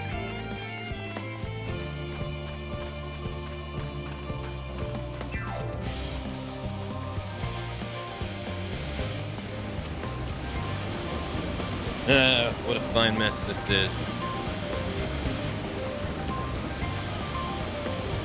Oh, it's you. The one who climbed the mine shaft. I'd show you around if I could, but I've rushed off my feet. I'm rushing off my feet, preparing for the exodus. And I'm not the only one.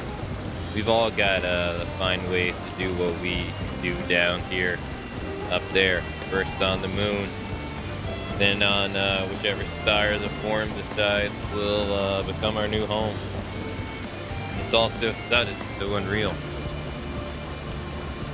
Don't you want to go to the moon? Well, it's better than waiting for the final days to claim us. But no matter how carefully it's all planned, we'll never be able to take every variety of flora and fauna with us. Even the ones that we can take may not survive in the new environment, so many species doomed to extinction. Sorry, that's not what you came to talk about, is it? Nah, nothing quite so dire, I assure you. We merely wish to sample a little of your produce, if we may. By all means, help yourself.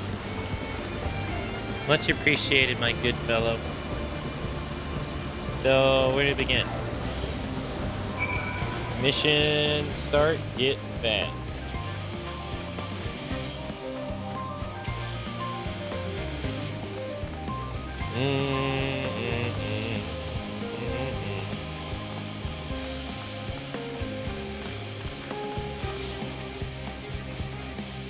Oh, I know what these are. Grapes, yes?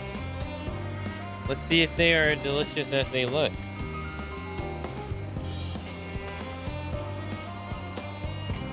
So sweet, so sour. It tastes as much like a ripe philosopher's carrot, and yet the texture is entirely different. The contrast between the outer skin and the fruit within is the most particular, though far from unpleasant. Yes, I think I'll try another. Hey, Savannah, hello. Good morning. We're taking our rabbit on a walk.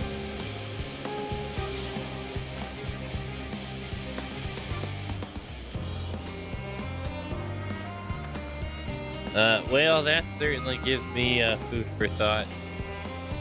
Though in the far less visceral manner than any philosopher's carrot.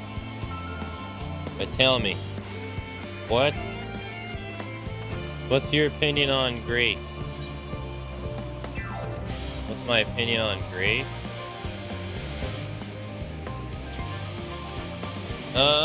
Yo, Snowy, thank you for gifting a sub to Savannah. Yo, Savannah, enjoy the gifted sub. Courtesy of Snowy Dance.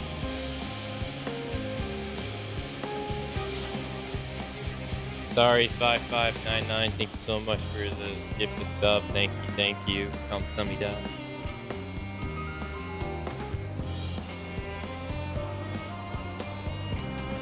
I'd brave an erupting volcano for a choice branch.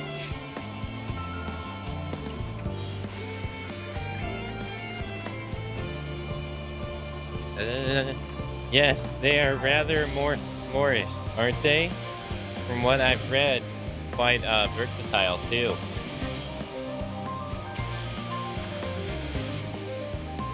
Something about people stepping on them and making intoxicating beverages, as I recall. Anyways, that's enough about grapes for the time being. On to the next treat. I hit 200 total gift subs, and this is the treatment. Yes.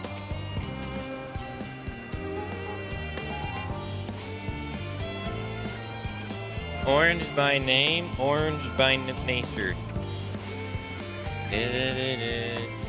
What came first, the fruit or the color? Who cares? Let's eat. Thank you for the gift of sub. Thank you. Yes. That's equal parts sweet and sour as well as with grapes, yet nothing alike. I may have to consult Urion J about expanding my vocabulary. I simply cannot find words to describe it. Perhaps that's what I'm looking for is bitter. This is all very complicated, you know. So many flavors, so many choices, and each individual with their own personal preference. Now I see why you all turn your noses up at the idea of eating nothing but carrots. Marvelous though they still are in my estimation. Let no one say I said otherwise. But speaking of carrots, I've yet to sample any of the vegetables. Let's see what's in the field over there. Vegetables? Ew. Who wants that?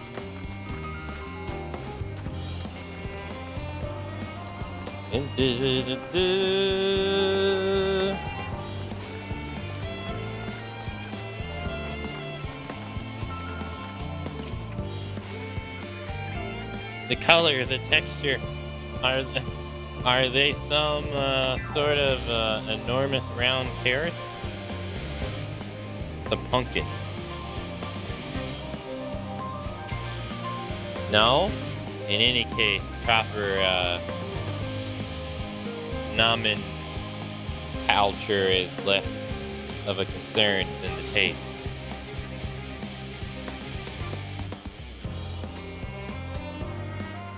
Blech. It's so hard and flavorless. I may as well be chewing on pieces of wood.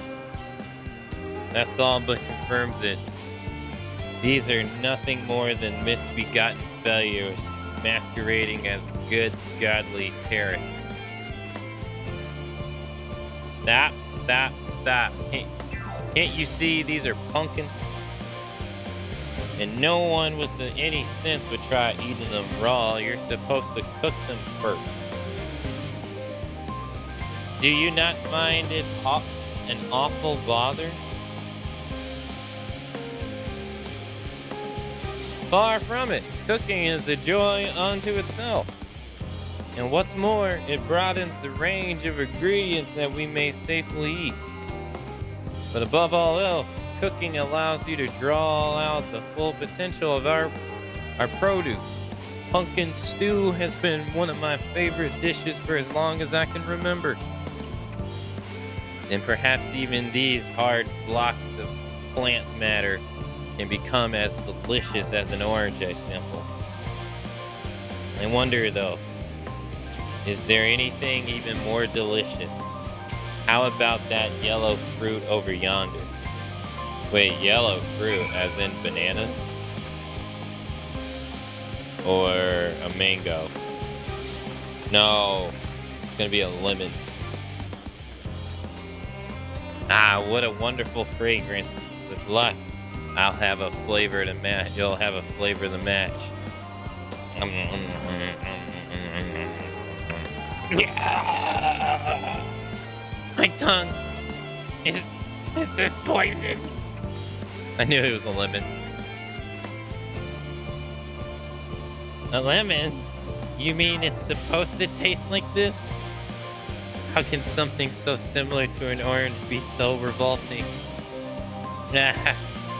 It may be some time before my palate recovers from this ordeal. As such, I had best call an end to this round of sampling. Let's say our farewells and return to the others. Dude, you didn't do blueberries, strawberries, blackberries, raspberries, bananas, kiwi, pears. Man, you got a whole mess to go. Finish, have you? I trust you found something to your liking. I am rather enamored with the grapes and oranges, less so the pumpkin, though I learned the hard way they are not to be eaten raw. And then there was the lemon, the deceiver. I still feel so violated. First time was it? I'd hate for you to leave a bad taste in your mouth in more ways than one. So I'll give you this lemon muffin I baked. If this doesn't change your opinion, nothing will. Lemon? More lemon? Have I not suffered enough?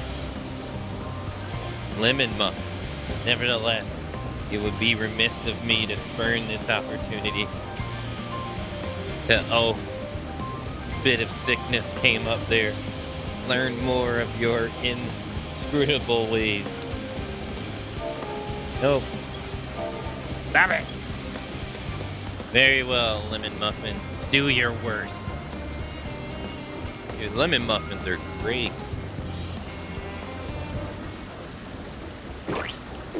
What the hell was that sound? Ellipsis. This is delicious.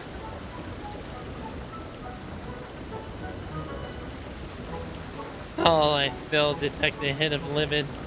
It complements the sweetness of the dough to create a perfect harmony. I never would have guessed its vile bitterness could be utilized so elegantly. My good chap, this is simply breathtaking. See? We rarely use lemons in its natural state, but it has a starring role in all sorts of recipes. And the same is true for many other ingredients. It comes down to making the most of the resources at your disposal. And sometimes that can even be the difference between life and death.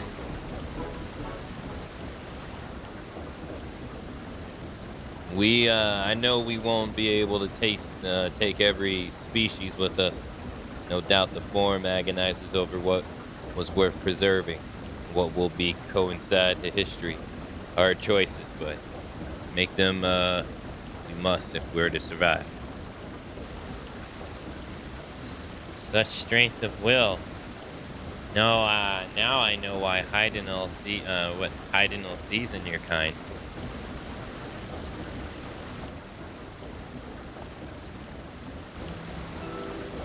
Mankind, the Luperites, we were both born from the accumulative knowledge of the ancients. They learned all there is to learn about the nature of sentient life and the fates of the stars themselves. All history lesson time. Once a civilization has fulfilled the basic requirements for survival, it will inevitably seek out to eliminate all forms of negativity and achieve perfection. And there lies in the folly and its downfall. For perfection is an unattainable idea. 'Tis the paradox of the incalculated carrot. Yet civilizations since the time immemorial have deemed the pursuit of perfection as good as progress. They pay no heed to the costs incurred in their futile quest, and all too often become the architects of their own demise, their dreams forever unfulfilled. What then is the alternative? The answer lies in knowing that our existence can never be perfect. To be content with what we have and make the most of it. That's right, 4K is useless. 1080p was peak. That's what that rabbit just said. When life gives you lemons, you make lemon muffins.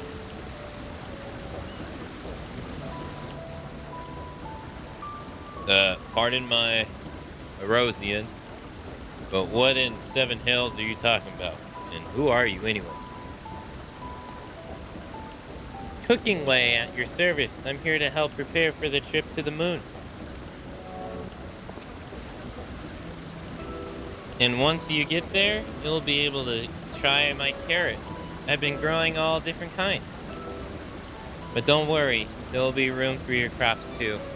We'll work together to preserve as many of the ether species as possible, if you're up to the challenge. Of course, I look forward to it. Well, this has all been highly productive. Probably. Let's go and see Irion J and the others have run out of machinery to inspect, shall we?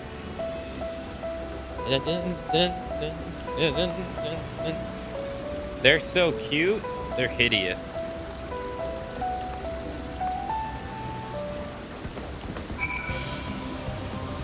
No, the music's back.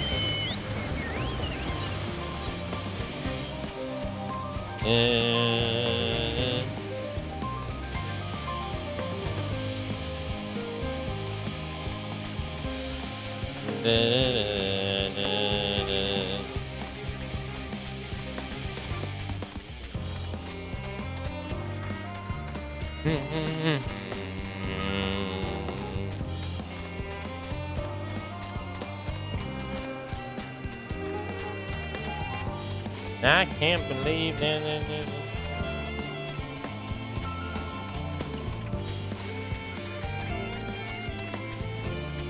I can't believe you caught those cute little rabbits hitting you.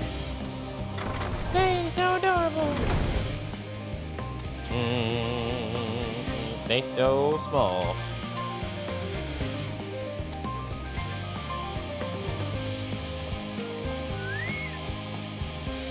That was the most enlightening, especially the part with the lemon muffin. Actually, I was wondering, do you know of any other places famed for their cuisine?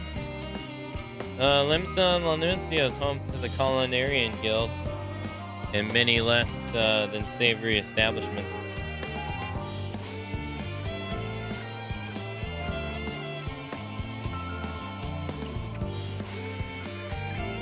With that, I had time to visit. The more I learn at Ether, the more I wish we could spare it from the final days.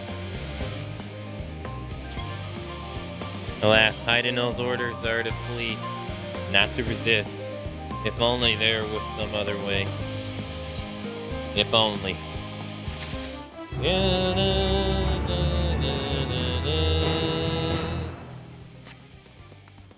I used to breed rabbits.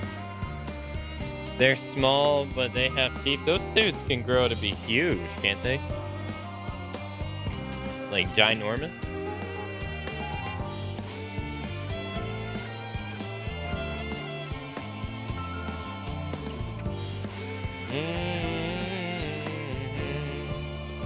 Sage Council. Irion J appears to be tallying the Looperites in preparation for the imminent departure. Akane, I trust that thy time at Morel Agronomics did bear fruit. Our own efforts too were rewarded. We now possess an embarrassment of educational riches.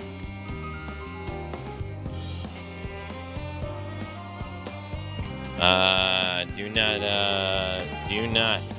No doubt our guests' relentless pursuit of knowledge could occupy them and thus for a fortnight. The last time is of the essence. Let us return to Charlotte Hamlet forthwith. I shall gladly attend to each and every labyrinth there. Should further questions within my power answer rise.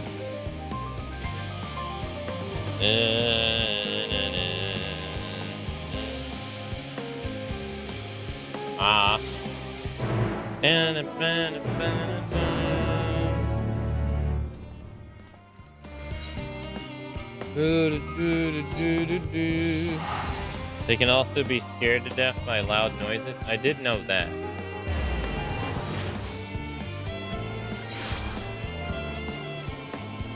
I have known that.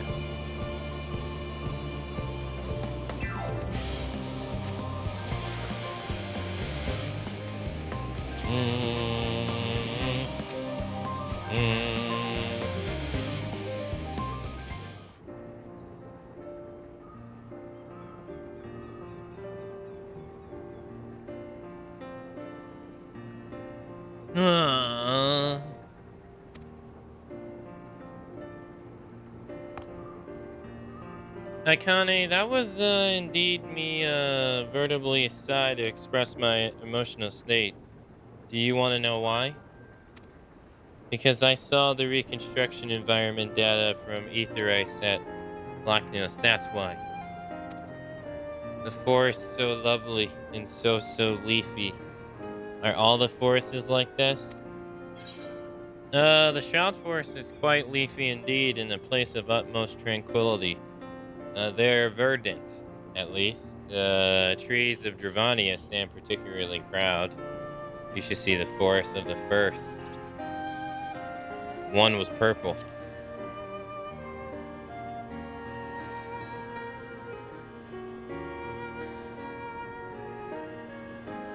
Yes, I said. With a star so wonderful, it comes as no surprise that you are reluctant to leave it behind. I was a fool to think otherwise, to assume that the moon was something worth being proud of. How ridiculous did we must seem to you, trying so hard yet achieving so little.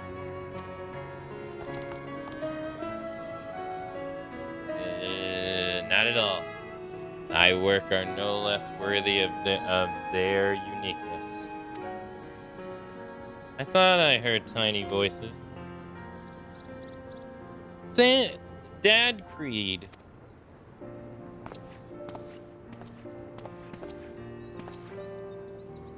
How didst thou fare?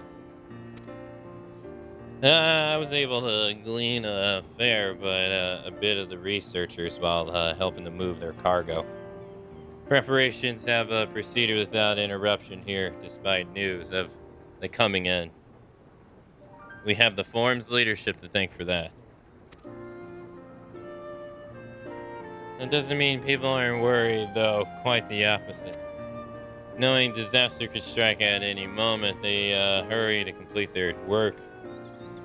Equally aware that a single error could be the difference between life and death, and we can hardly tell them there's no cause for concern.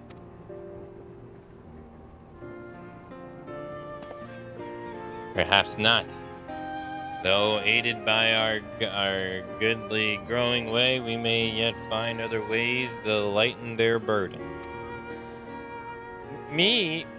Be used to people? I'm honored that you could think that me so capable, but I'm not sure that I'm up for the challenge. Nevertheless, I believe in thee. If you say so, I shouldn't. I suppose it can't hurt to try. I passed someone moping in the West Plaza that looked to be in need of a helping paw. Perhaps you might start with them?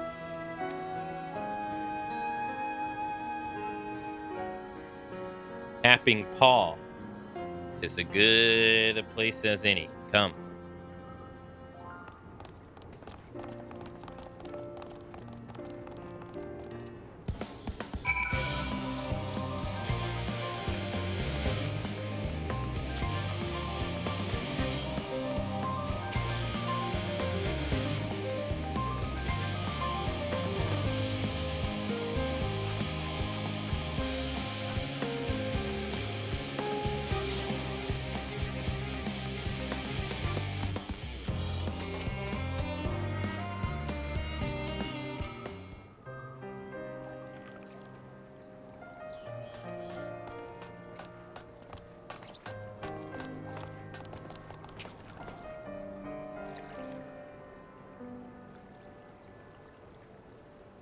Oh, can I help you?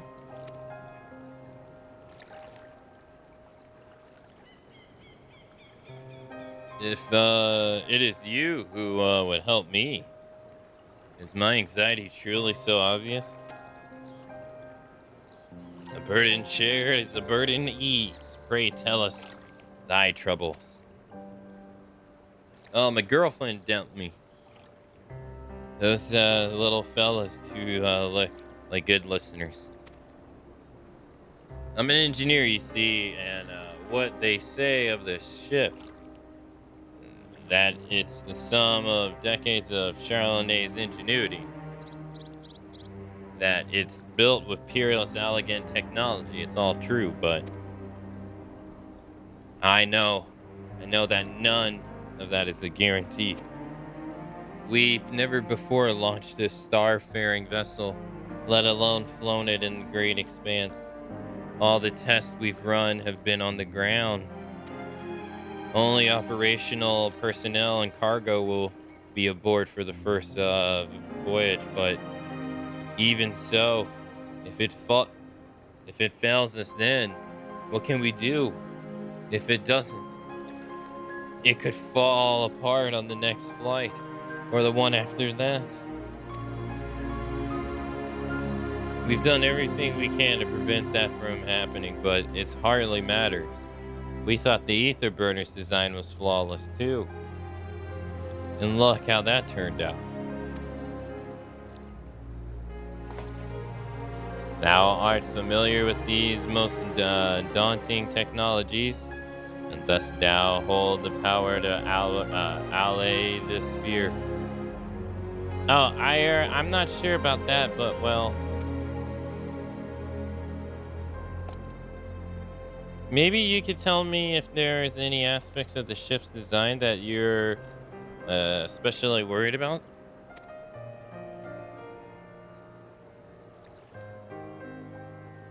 Our ability to walk about and perform our tasks, for one.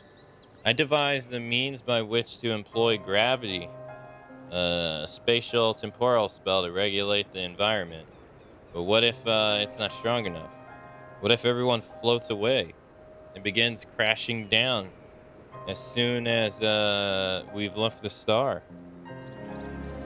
Our ability to walk about and perform our tasks, for one. I've devised the means by which to employ gravity. Temporal spell to regulate the environments, but what if it's not strong enough? What if everyone floats away and everything crashes into things as soon as they have arrived on the star, after the star? Ah, gravitational. Maybe I can help after all. Up there is no different from down here, you see. The rules apply, and if you consider them part of one great big cosmo rather than separate places, I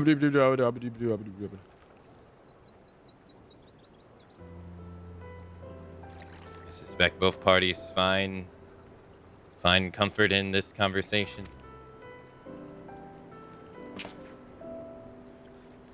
Yet, if then Creed's tale be true, still others would benefit from insight born of experience.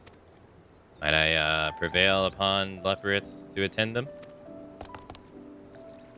An excellent idea, if I do say so myself. There's aught we'd like more than to ease the hearts of the fine people of Ether. And then, and learn more about them while we're at it.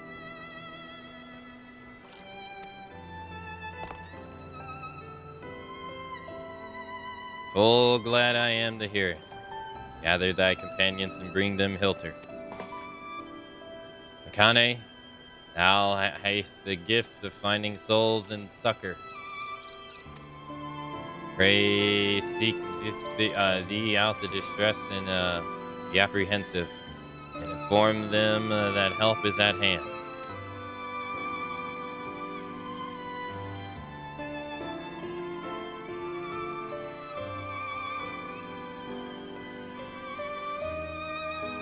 I shall wait here, that I might introduce them to suitable lockerites.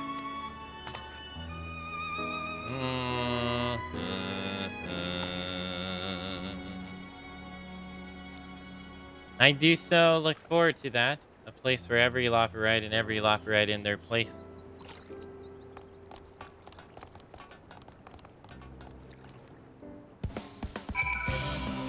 No, music, go away, please.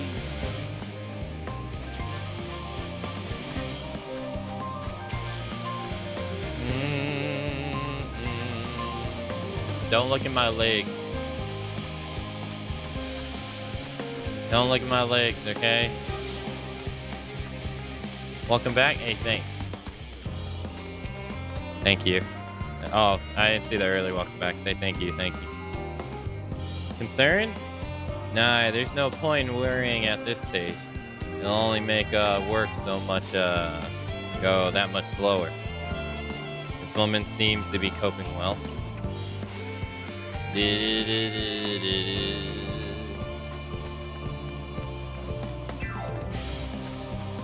Stop looking at my leg. Put the binoculars down. I don't get to pick my armor.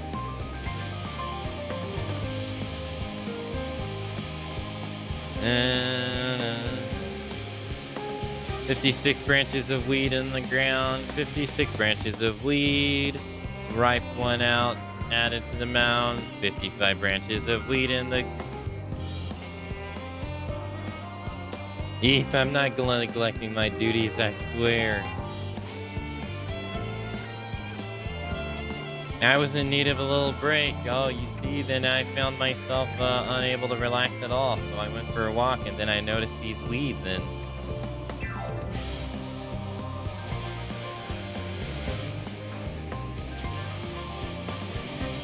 pleasant conversation partners? Oh, so fuzzy. Goodness me, that does sound like a much better way to relax. I thought I was doing the 420 song. I'm so tired that I probably would if I was in an alternative body.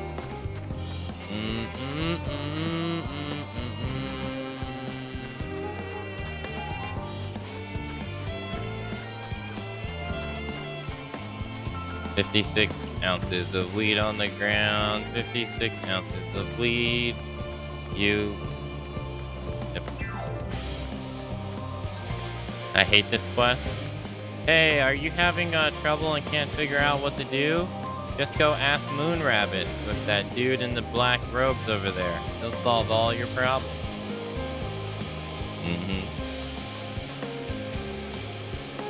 Apologies, I'm waiting a delivery. Whatever it is, we'll have to wait.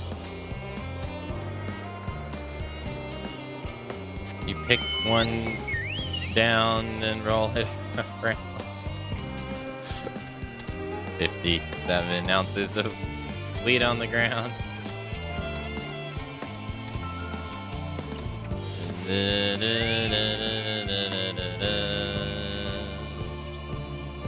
Oh my god, still this game? Oh my god, yep. Have you heard anything about what's on the moon?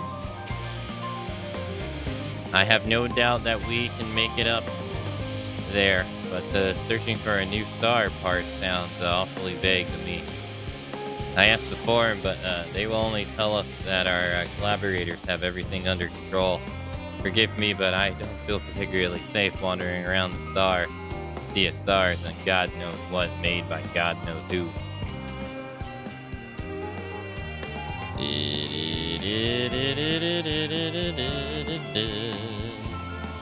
You mean to say that I can speak with them directly? Amazing. I hope they like questions. Well, to give you an idea, this game originally came out in 2010, and it was remade and re-released in 2013. So there's 10 years worth of stories in this game. Or we're going through 10 years worth of stories. So you can imagine how long that's probably going to take.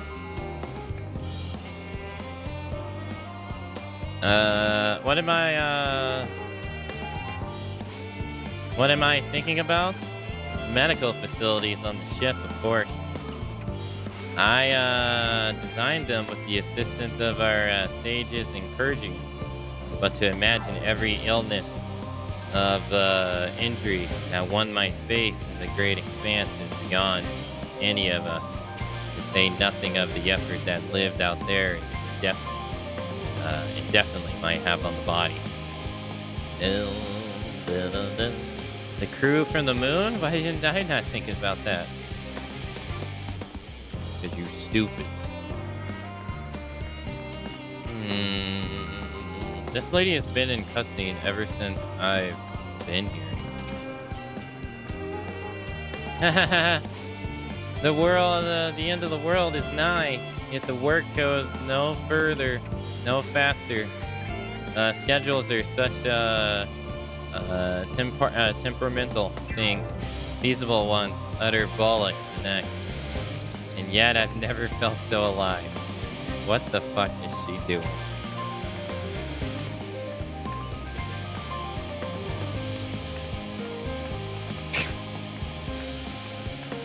This one is beyond your help. Only sleep can save her now. I'm gonna assume once we're done with this game, though, we've already talked about this. Once we're done with this game, we're gonna have quite a few people say the same stuff. Finally, you're done with that game. Finally, I can watch the stream again.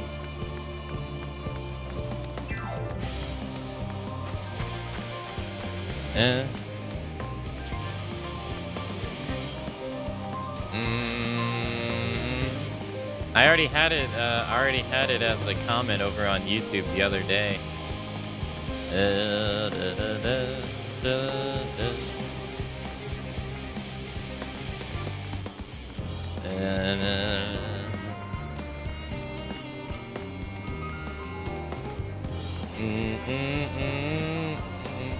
And I want to think that's either the second or third time that Luca has come in stream and said that.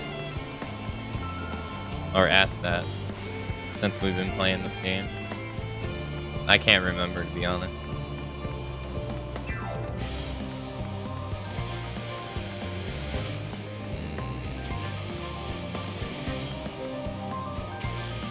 Blasted assistants. Where have they gone off to at that time like this? Beg pardon, but I have no time for idle chit-chat. I need to reconfirm that the ether levels are constant throughout the vessel's machinery. Seems I shall have the do so single-handedly, I swear. When I find those assistants of mine.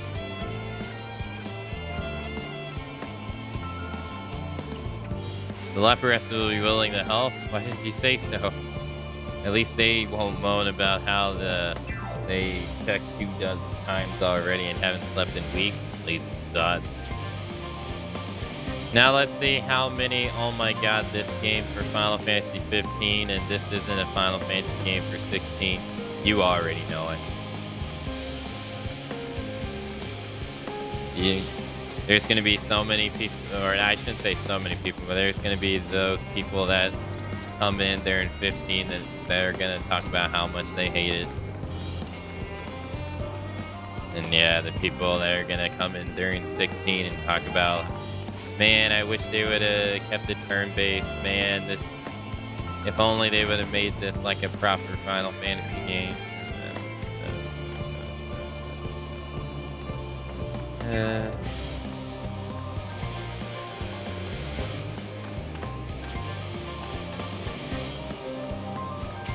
I don't know why people come in when they clearly can see what you're playing. You know, to get it off their chest.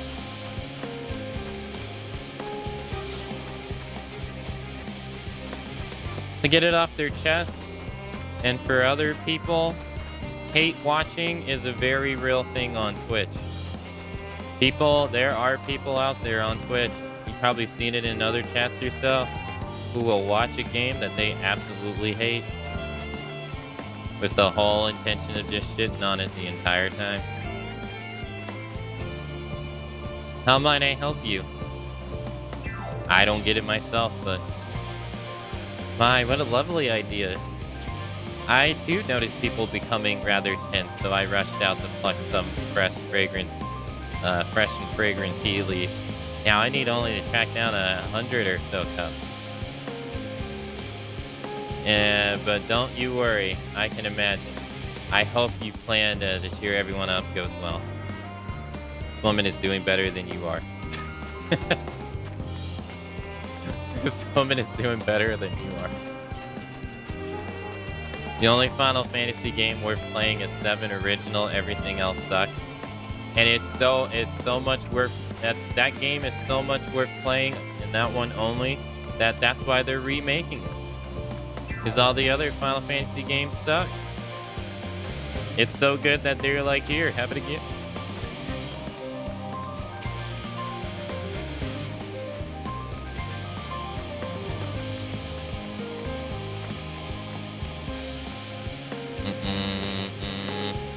Is there anything bothering me?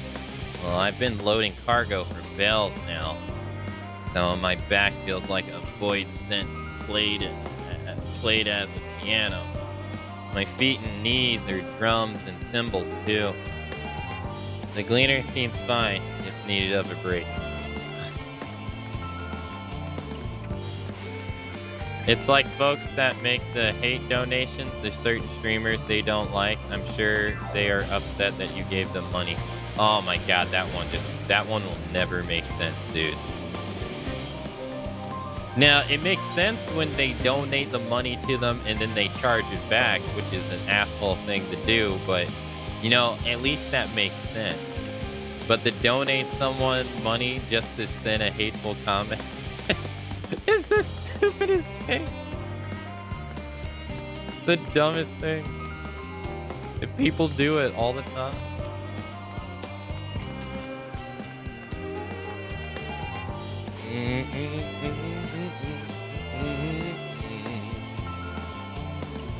Why do they need to make those comments? I never made a sound the whole way through 1 through 13.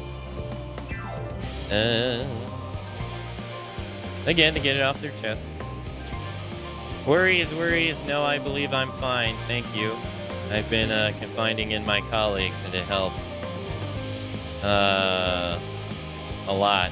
Can't recommend it enough. Some people just gotta get it off their chest.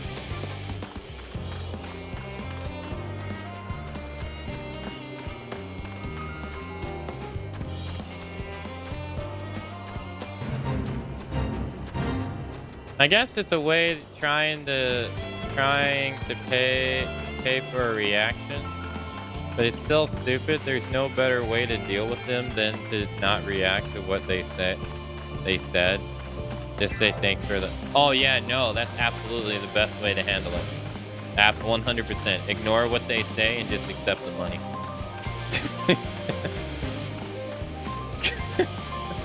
if like that's what they're going to do, because then you deny them the satisfaction of even interacting with whatever they even said. People can't stand it when you ignore them. Like to completely just shut them out and not even acknowledge their existence. Oh, people take that really, really bad. I mean, as they probably should.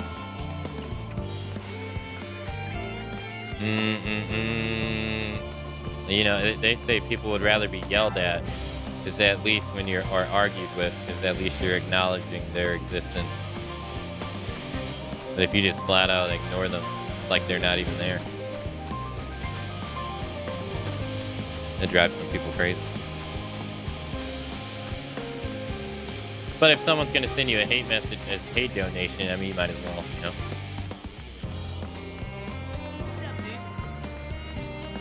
Hey, thanks for following. And then maybe they will pay you more to try to react again. Infinite profit. I mean, if you go to any big broadcaster, and I'm talking like a ginormous one, like XQC, or like Summit, or Shroud, it's literally people donating just so that they can speak with him, because their chats move by so fast that there's no tangible way for those broadcasters to read and acknowledge every individual person. So they'll pay literally just to talk, to have their message acknowledged, because they find that person valuable. Or, you know. But like an XQC's chat, who's like, you know, wild. Oh, it's the Wild West for comments there. Oh, there's two of them right there. Hey, what's going on, CDJ? Hello. Welcome, welcome.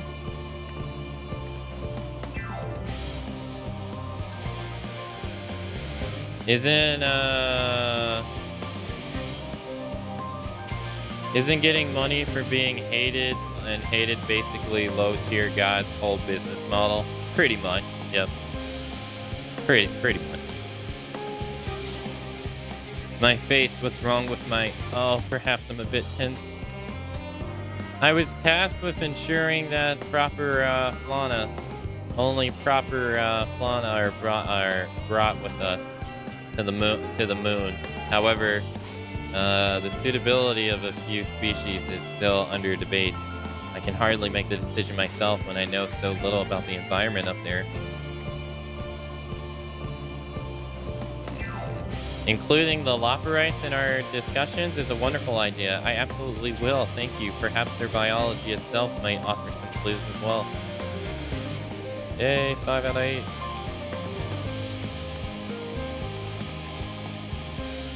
Ellipsis.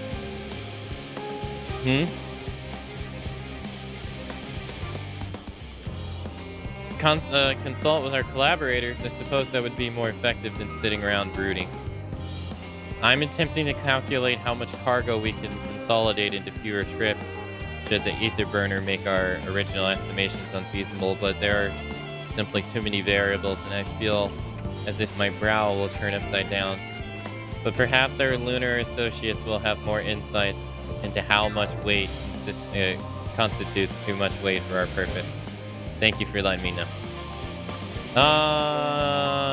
I heard PayPal won't refuse requests for troll donations too. So like some people pay for TTS and try to get it back. PayPal, yes, but you don't have to use PayPal. There are like other alternatives. Like I think if you go through Stream Elements, take it with a grain of salt, because I've never used their stuff. But I think if you go through Stream Elements, I believe chargebacks are not possible. Because I think they have like some protection with it, where PayPal does not. I know for PayPal, if someone tips you, I don't know, $5, if it's within 180 days, they can request that money back from you. And you have to give it back as part of the stuff. So, like, to be honest, if you use, like, I guess if you use, what's the other one? Stream Alerts or whatever it's called, Streamlabs. If you use Streamlabs, they use PayPal. So you would have to, if someone tipped you through them, you would have. The smart thing would be was to just leave it in that account for half a year. Because I mean, you don't. A chargeback would suck. You're responsible for it, so you don't want to like spend the money and then someone charges you back, or multiple people charge you back later, like half a year later.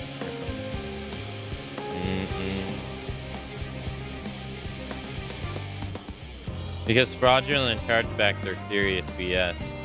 Yeah. And there's a lot of shady stuff that some people have done. Like currently, I read about it yesterday. That it was the reason why I used why XQC came to my my head. Apparently it was like his birthday recently or something, and people were as a birthday prank. I'm using air quotes.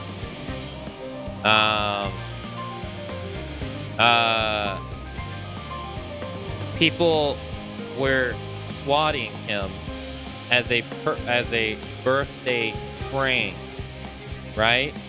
But here's the second half of the story. The house that they were sending the swatting to, he didn't live there anymore, and someone else did. So they were sending the police to a house under, the geese of something bad's happened. 2 random people. Not even the person that they're trying to... So he was like, bruh. And so even he was like, can you please not? You're endangering the lives of other people. Out, like what are you doing? You shouldn't be doing that in the first place, but... And the fact that there's like not that they still haven't come up with laws for that stuff, baffling to me. Just leave it to me. Just leave me to my misery. The forum can't appoint someone else. I apologize. I simply do not know what to do. How am I supposed to pilot the Ark if I'm already falling apart under pressure?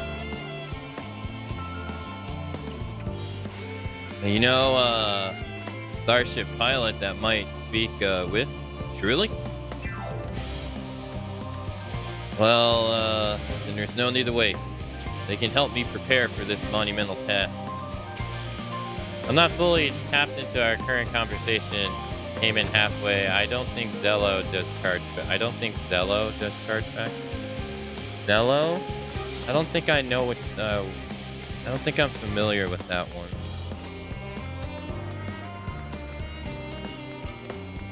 Also, welcome to stream, T4.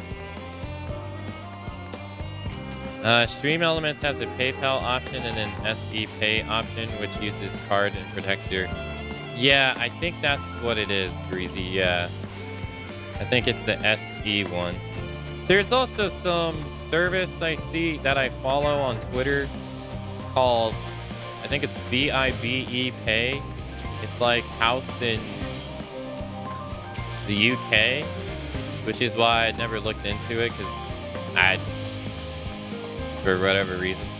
But I think they also have chargeback protection against that stuff too. I don't know why PayPal doesn't. Like, PayPal's so popular, you'd think they would.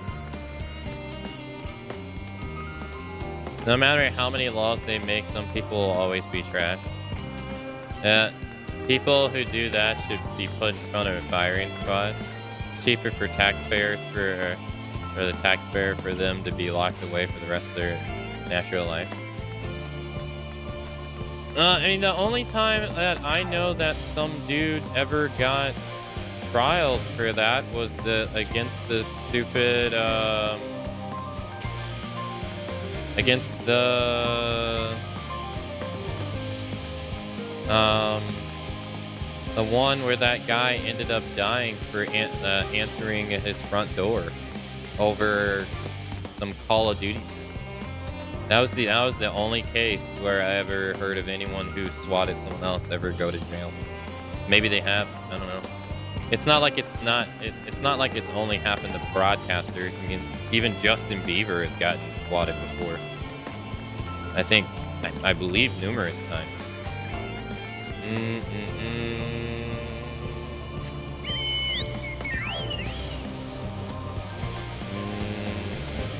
You should have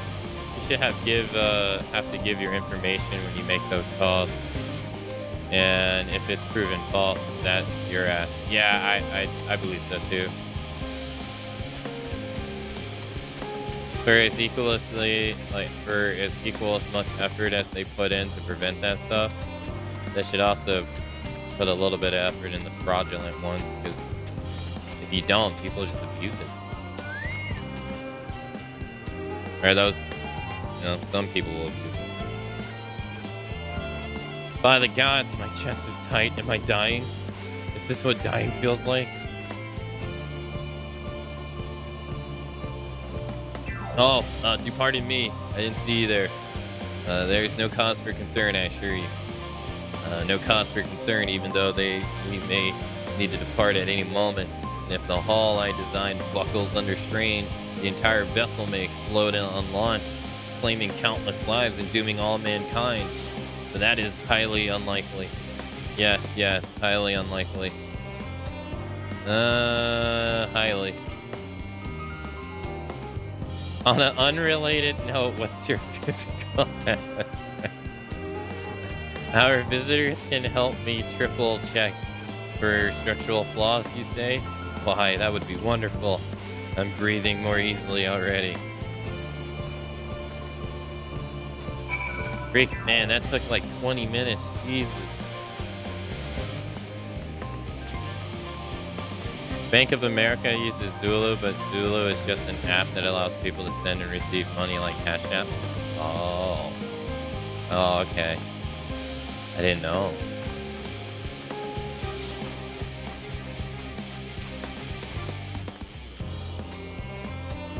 Behold, Akane. Thou hast thrown thy efforts word hath spread throughout the labyrinth. Verily to a far greater number than we anticipated. Living way doth gather more labyrinthes as we speak. I shall assign each in accordance with their skills, that new bounds of friendship might be forged. Should greater matters require thy attention, watch over them, I pray.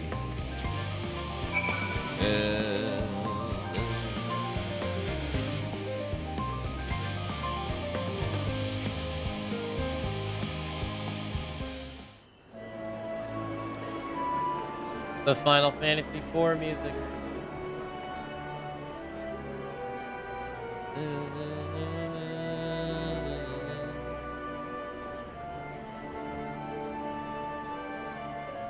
Oh. Phew! Oh, finally some rest. Why, I haven't spoken so much in, well, in forever.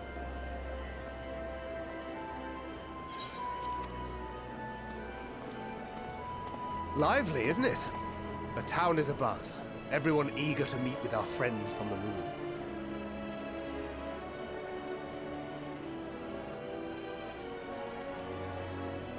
It would behoove you to consult with Sleeping Way.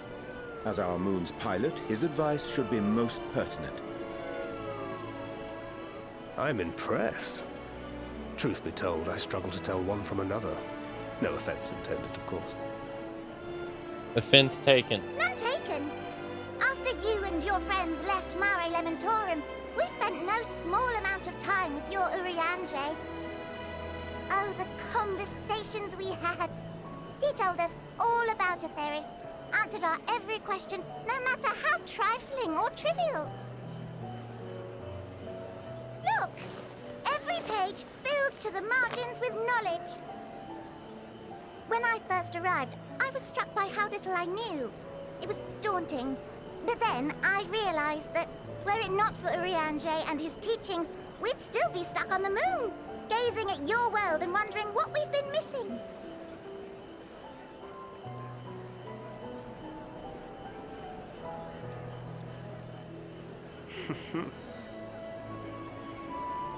What would they think if they could see Urianger now?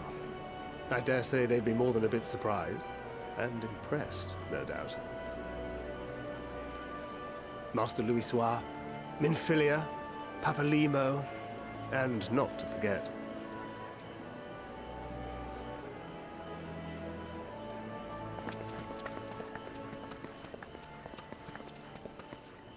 Oh there.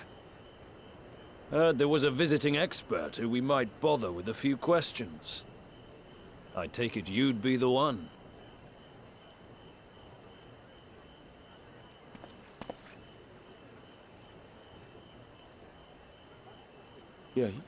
Yes, I am.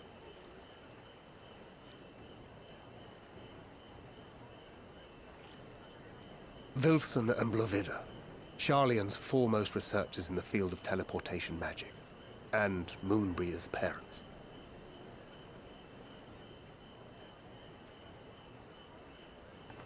It hath been some time.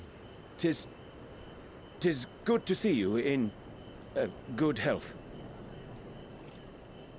Likewise, old friend.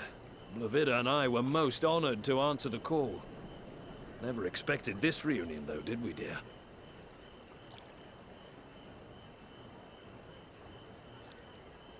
I'll say, the nerve. Sending that letter, then running off to the gods know where.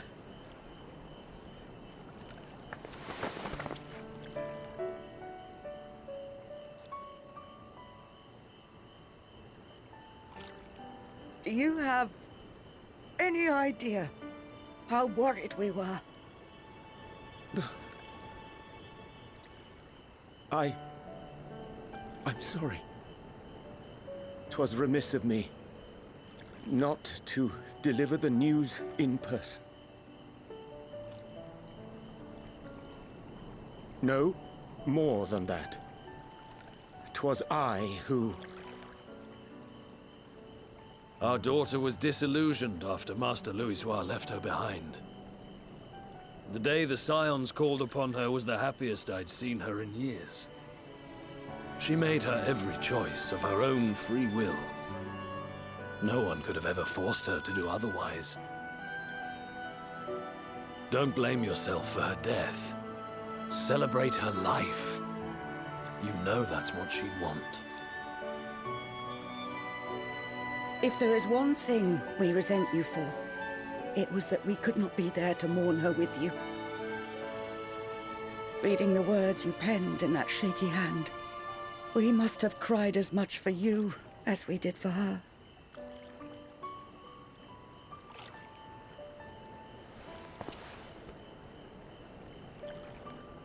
I'm sorry. I truly, truly am. I knew not what to say. Knew not how to express my feelings. The poems and platitudes of wiser men, musings on sadness and loss, studied and memorized, and meaningless in the moment. Silly boy. We are all powerless before such grief. Even now, try as I might, the words escape me. But in our hearts, we know. We always know.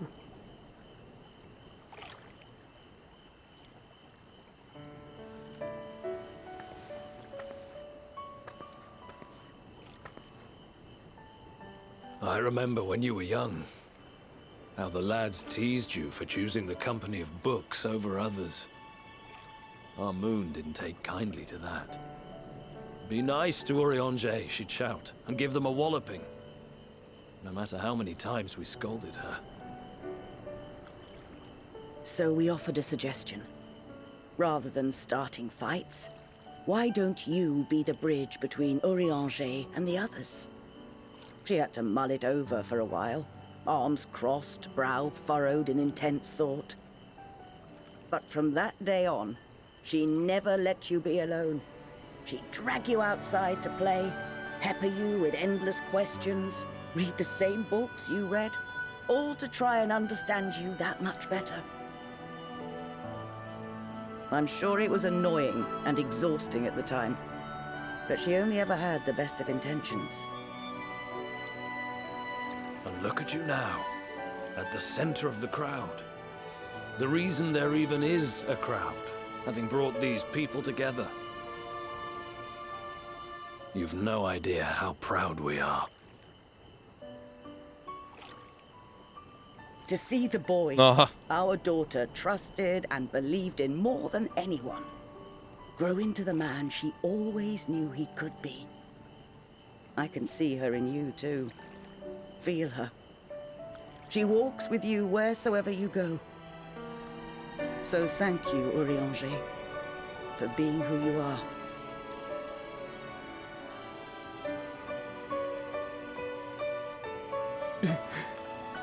He's like devastated. I think I can feel her too.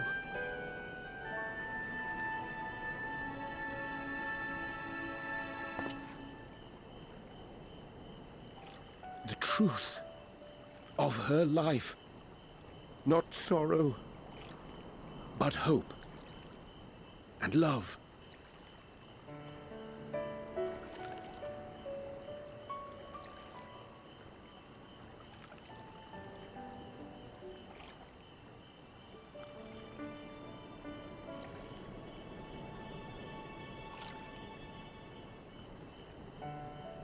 This moon breeder.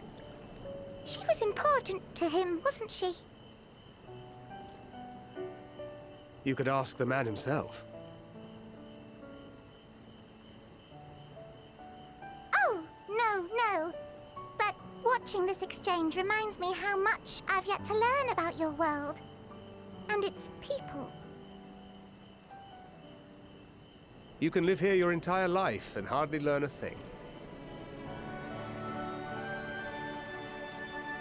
And that's why it's too soon for this to end.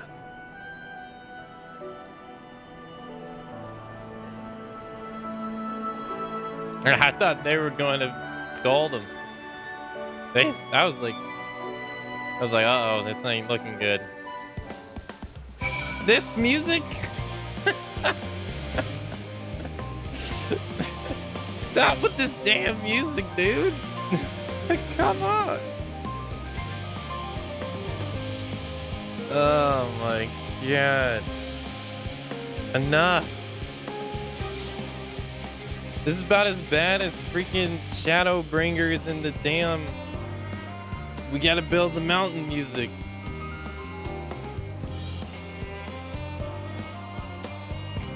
Kane, be assured that I'm fine. I am. Well, glad to see them too after so very long. Gladder still that it was in your company. As difficult as it was to accept their kindness, this would have been far harder that I faced them alone. Let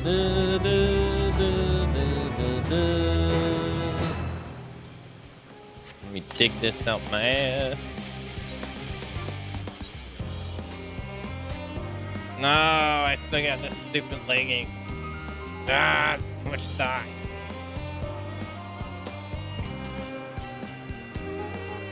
I don't mind the boots though.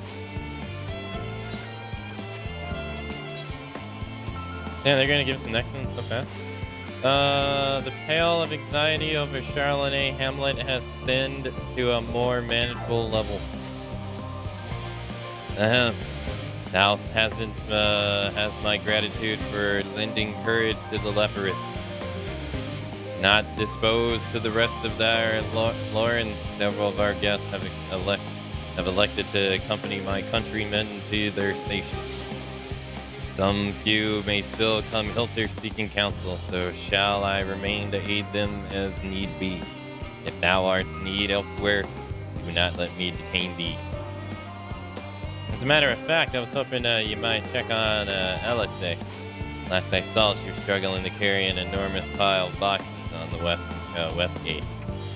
I could go myself, but we both know whose help she's less likely to scorn.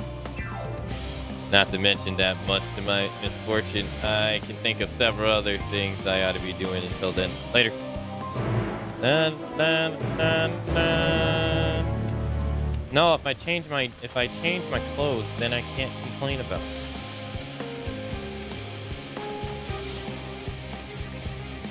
But can I?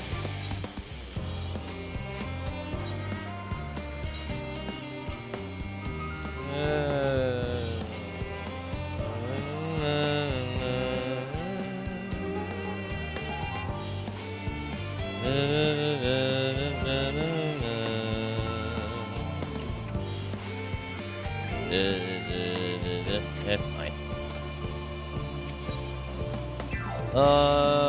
No, that one has unique. I'm gonna do the other one.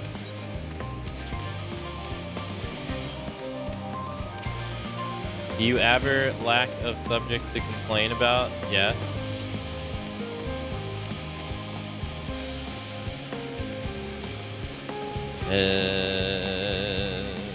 I do. Yes, I do. Vera Gleaner is watching you with interest. You're a visitor to Charlotte, aren't you? You do have a worldly look about you. As a Gleaner, I too have journeyed far and wide. Tell me, where is the furthest you have ventured? The far east, another world.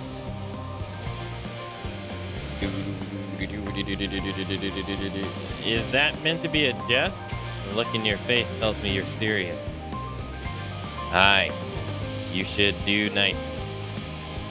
You see, I need a more experienced traveler to say a prayer for me before I leave for Girabana. If you would do me the honor, the reactor operator by the tower to the south should have a lantern crystal prepared for the purpose. Da, da, da, da. I like to ride my chocobo. I like to ride my choke. I like to choke my chocobo. I like to choke my chocobo. Chocobo. Chocobo. The eyes on a family-friendly stream. Unfollow, unsub, reported for nudity. Be thankful he's not playing a Vera. Oh, I gave them a little taste of the Vera when we got to the moon the other day. Some lady was just AFK in a thong when we got to the moon. It was pretty funny. Ugh. Are you here for the crystal? I hope it does some good for the Gleaners. Those folks need all the luck they can get. Lanterns like the way through the darkness, a tool which can mean the difference between life and death. They are synopsis of safe passage and such. It has become custom in recent days to imbue the crystals inside with prayers of a more seasoned traveler. Today, that traveler is you. Simply face the crystal and pray for the safety of the traveler to be, if you will. If I could speak.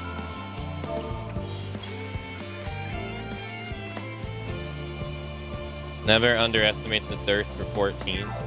A colleague recently told me about the power of Akasha, a concept taught in Raznahan and how it reacts to strong emotions.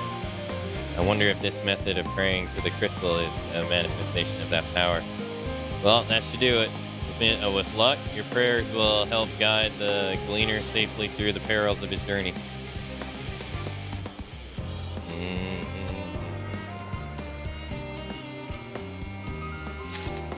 There was, I was just doom scrolling Twitter yesterday, and I was on the For You page.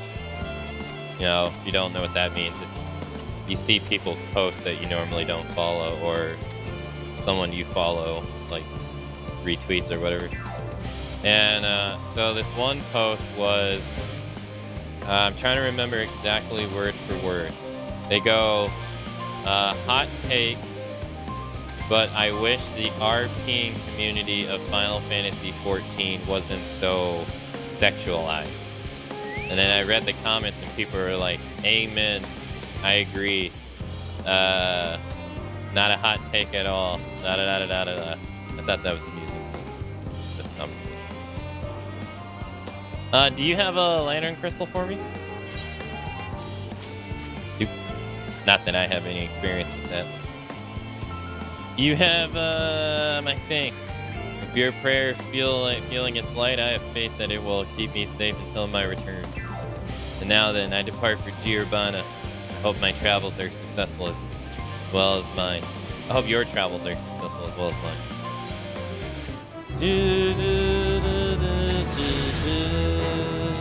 You only have one left. Yes, sir. You're gonna get the other one from the main story.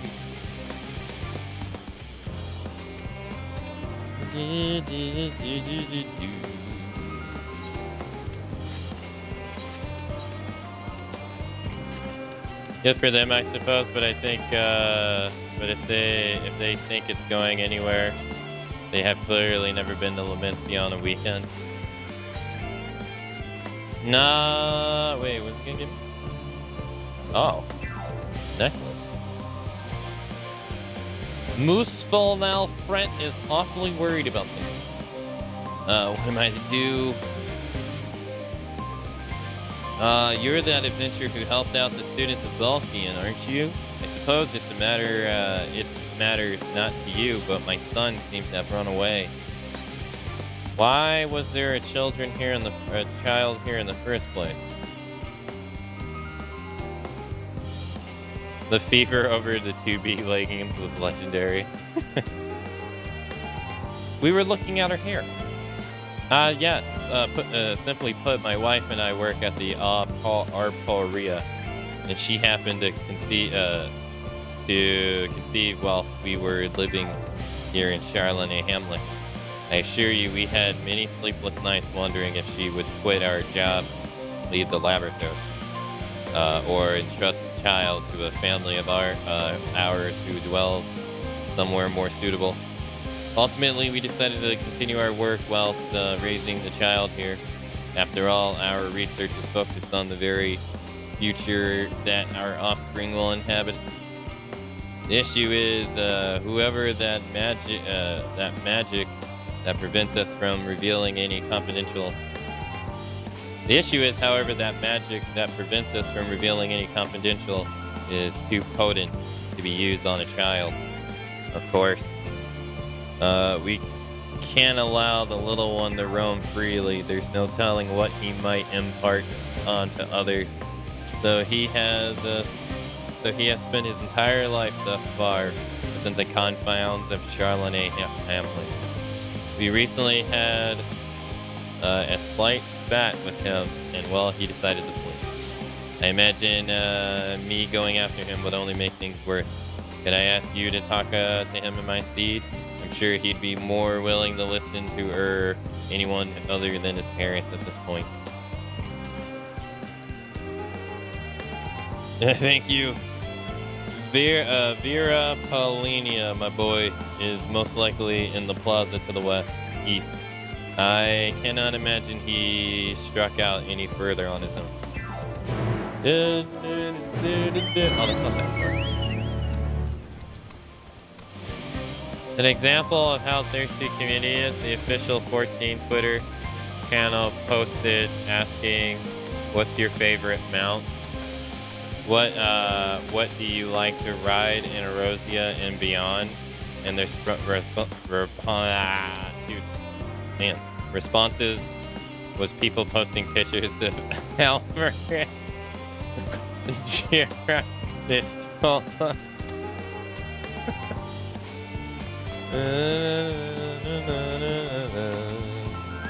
Oh my goodness. Who are you? No, get back here.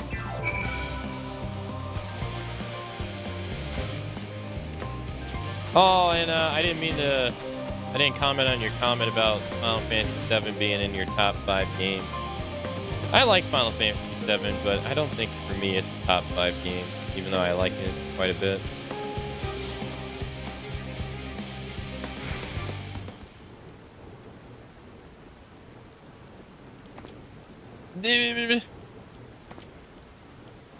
I'm not going to go home so easily. You probably won't believe me either, but I've noticed that all is not right in the laboratories. Why don't you try telling me first?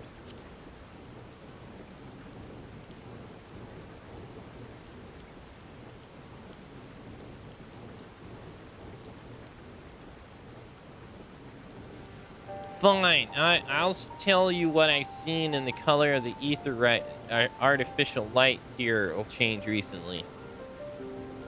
Snarf. I'm sure most people haven't noticed, but when you've spent your whole life here, the difference is like night and day. Even so, no one will take me seriously when I brought it up, all because of my age. Got into a big fight with my father about it. But Labrathos is in danger. Who knows what would happen if the artificial sun broke?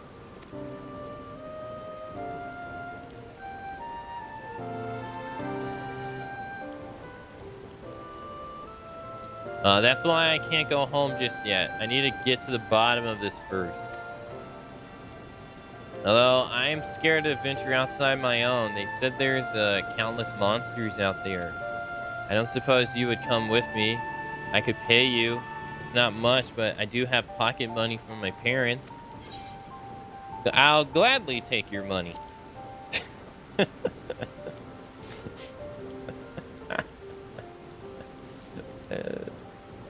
It's settled. Thanks for the money, sucker.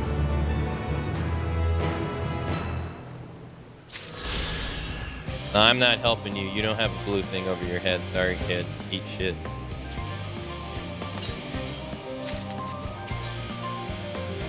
I mean, tough luck.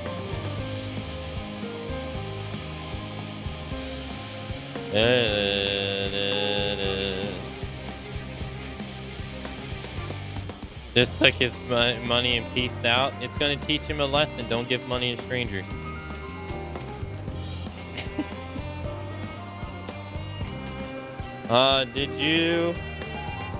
Did you see Ben Starr, the voice actor for the main character in 16, what he said his favorite Final Fantasy game when asked during an interview? No. No, I didn't, no. You can pretty much assume I haven't seen anything about anything related to 16 at all. I've been staying away from it. I have it completely blocked on Twitter, so I don't see anything related to it. He made sure to hype it up and then ask folks to give it a second chance. Oh, really?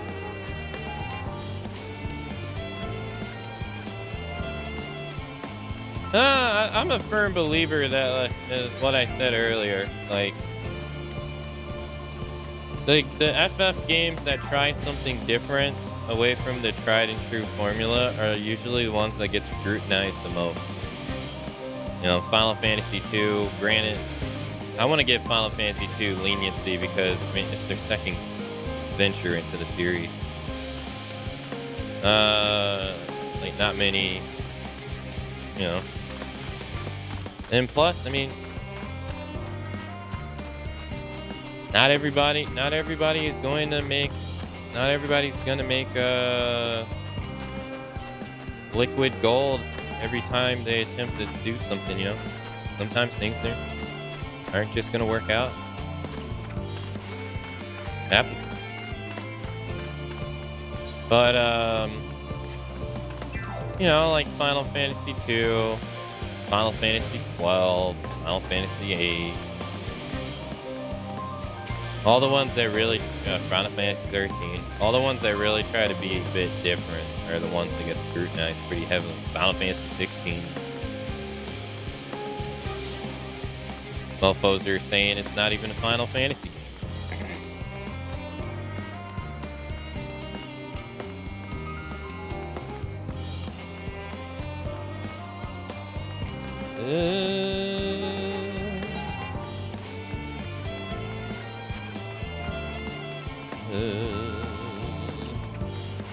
To me, though, like, I think it's pretty obvious that the drawing system is boring. You know? Yeah, I love the game, but it is pretty boring. Nobody wants to sit there and just draw magic from the same monsters like a sponge over and over and over and over and over.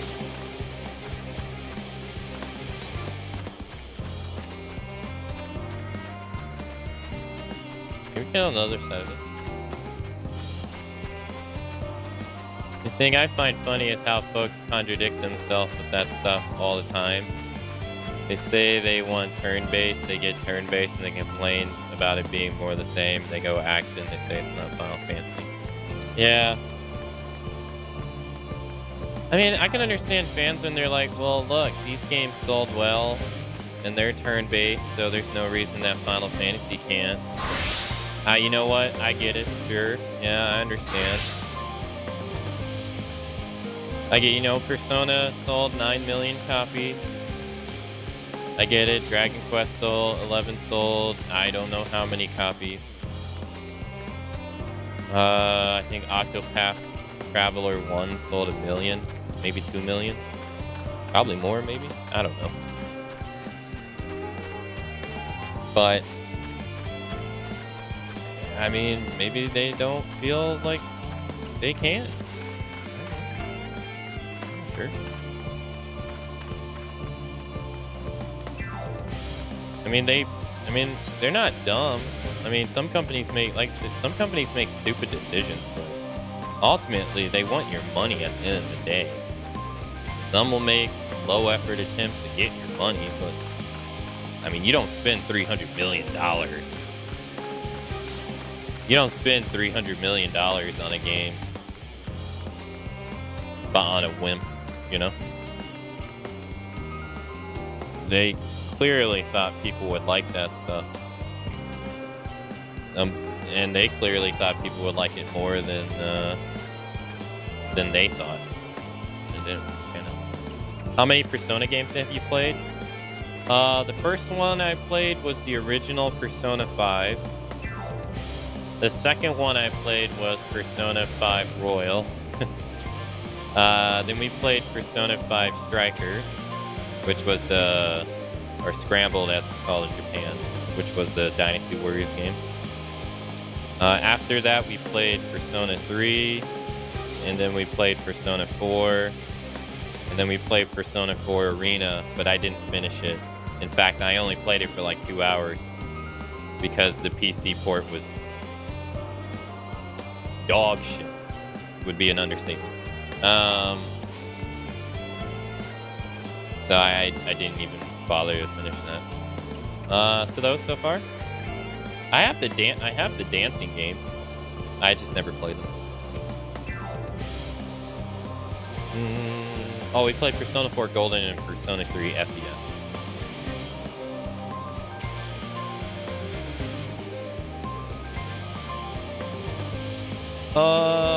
The fun thing is with either Persona or Dragon Quest, either could be an action game, and if the story were the same, I'd still be there for it. They had a Dynasty Warriors Dragon Quest game, Dragon Quest Heroes, and Dragon Quest Heroes 2. I got Dragon Quest Heroes 1. In fact, a long time ago, I played it on an arcade stick here on the channel. Long time ago. It worked great. It worked great. It was fine. Cue the final boss clip for Persona 3. Oh, that was horrible. But I thought it worked fine. But yeah, I mean, I don't know. Maybe Square just feels like people just don't like turn-based games. I don't know. Maybe they. I don't know. I mean, you don't gotta go that far to see mofos bashing turn-based almost everywhere they go. Yeah, I mean, you don't gotta go that far to see mofos bashing Final Fantasy either. Akane, what are you doing here? No, I don't mind if you help the boxes, but it's far from the most exciting task. Are you sure? Well, I appreciate the assistance. We need to get these to Akira. Time is short, of course, but they're full of organic specimens and samples, so try not to be too rough with them. Alphino should be waiting for us when we arrive.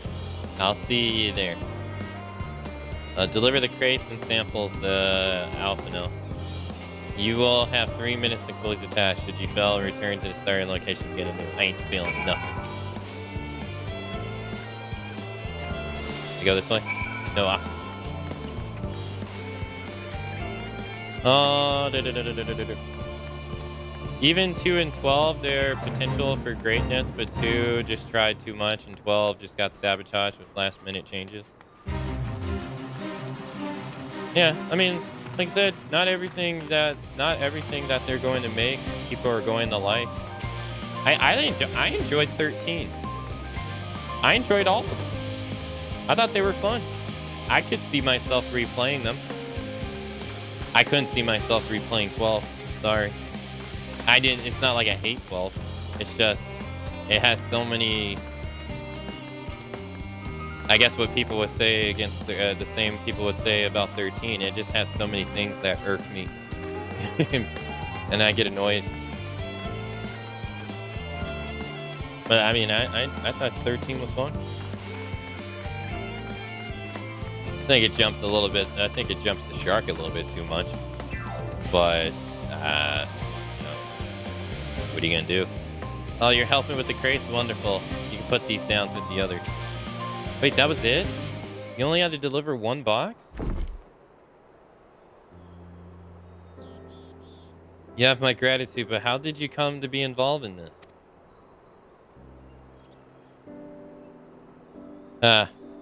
I suppose I have Thancred to thank as well.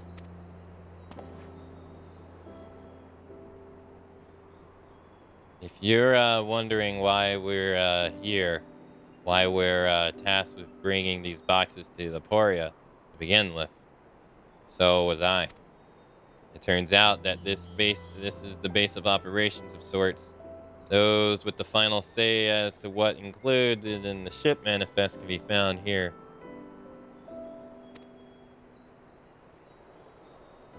Oh God. Father included, I suspect. Why you gotta bring that out?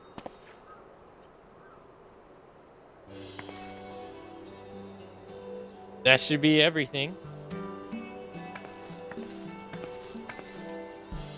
You carried all those of that at once. Are you trying to injure yourself? Oh hush, they're lighter than they look, and not everyone has your delicate arms. I suppose we should let someone know that we're finished. Theo Pali is in the courtyard. We can report to him. Why don't you come along? You should get credit for your assistance at least, considering we were where we are. We might even learn something interesting.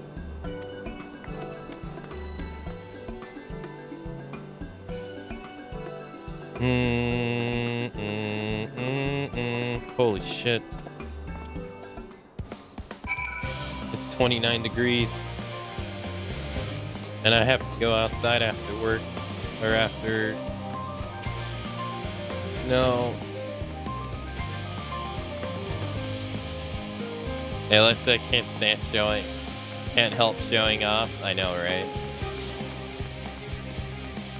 I'm waiting for Persona 3 Reloaded to release. After playing 100% of Persona 5 and Persona 4 Golden, I'm still hungry for more. I don't blame you. They're very fun. I'm looking forward to Persona 3 Reloaded too. Persona 5 is definitely in the top 5 games I've ever played, especially that it works so good on the Switch.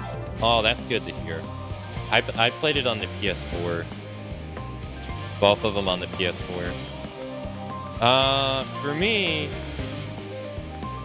despite Persona 5 being the first game I played in the series, Persona 3 is my favorite one. It easily became my favorite one just playing it. I don't know. I guess I just like the grimness and how hard it is. Because it is very unforgiving. God. It never ends, does it? What can I do for you? We brought the supplies from Charlene Hamlet. Series 110. The crates are by the entrance. Ah, thank you. I had expected one of my colleagues, but we were dreadfully short-handed.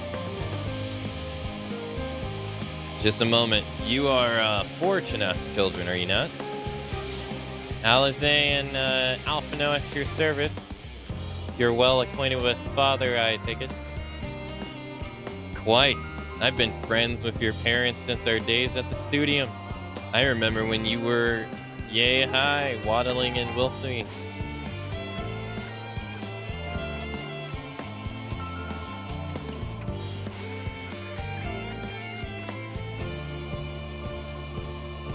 Clearly, it's been some time since we've met.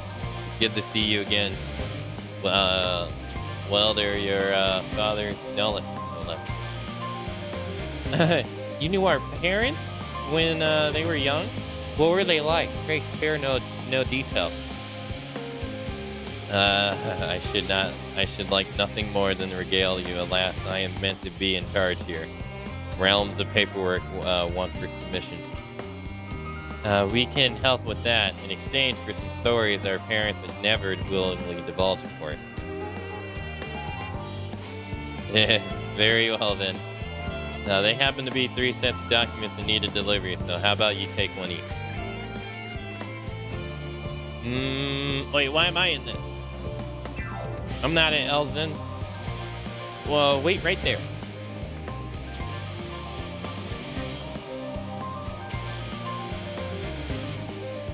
He doesn't even speak. You'll find the farm representative waiting to collect these near the southernmost structure. I hope you haven't kept her waiting too long. Never mind Alphino and Alize. I'm certain they'll be back soon enough. Oh, it's near here. Persona 3 sticks with you for sure. I love Persona 4 and 5. But there was a reason I was extremely happy to see part of the cast in Persona 4A. Arena. Yeah. I don't know. I like the cast in Persona 3 quite a bit. I don't know. It's great. I like how hard it is, Daedalus. Have you played each other games in the Final Fantasy series? This is like our 23rd or 25th game in our marathon thus far. We've been at our Final Fantasy marathon. What does the title say?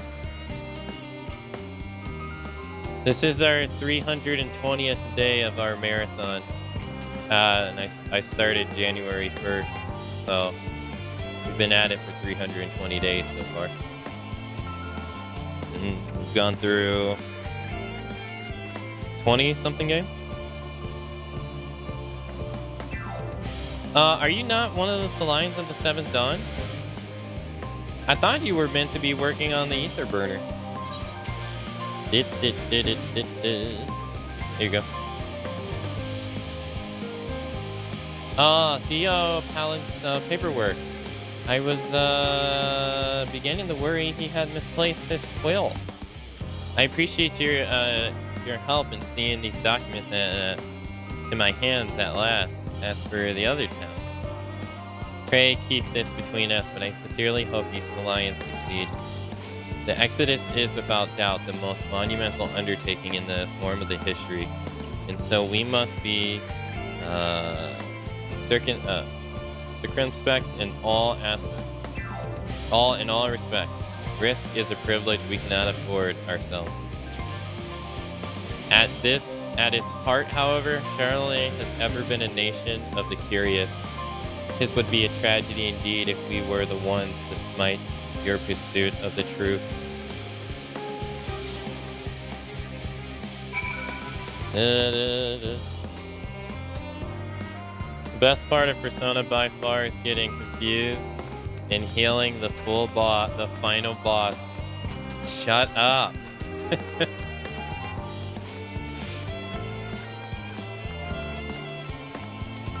That was not fun. Yeah, that was the worst. Oh my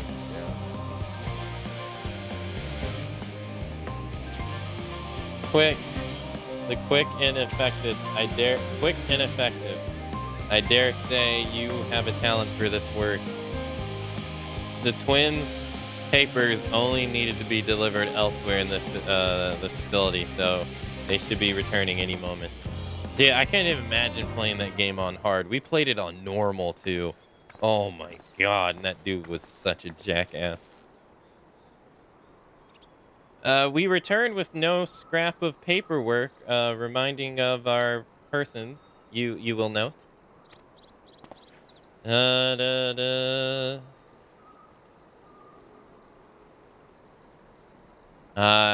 You both have my thanks. My apologies for sending you on an errand far beyond your ambitions. Why, even as a babe, you struggled out of your swaddling clothes, and that is quite enough, thank you. I was comprising stories of our parents that we asked to hear.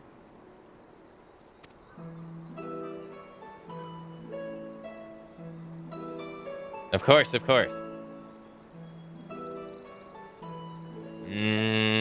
I know your father for so long. I must have something.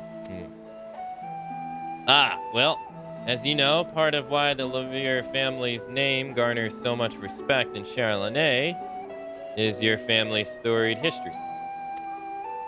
You too can trace your ancestry directly to those who came aboard the Nafgamat's Hope, lineage few can claim. I never thought much of it myself. It's not as though our forebears founded our nation. They were simply there when it happened. Nevertheless, it has traditionally been a point of pride. Oops. It's why the Niu Corrupt's pronouncement renounce the ways of war and pursue enlightenment through knowledge and reason has ever been our family's creed. Until your grandfather's time, Archeon Louisiax looked not to the Naftarit's words but his deeds. He asserted, in defiance of his peers, that choosing to save the great and the small from the rising tide was the true mark of our founder's virtue. Perhaps it was his expertise, his knowledge of ancient prophecy, and the fall of civilizations that led him to conclude that the eschewed conflict at every turn was to coincide mankind to its end. There will ever be conflict, and calamity will follow thus. To ignore the plight of those one's might conceivably save is not wisdom, it is indolence. You remember his words well. Indeed, Archon Louisiax lived by that personal creed, and used every means at his disposal to bring succor to those in need of Charlotte or no. No one loved and admired your grandfather more than his son.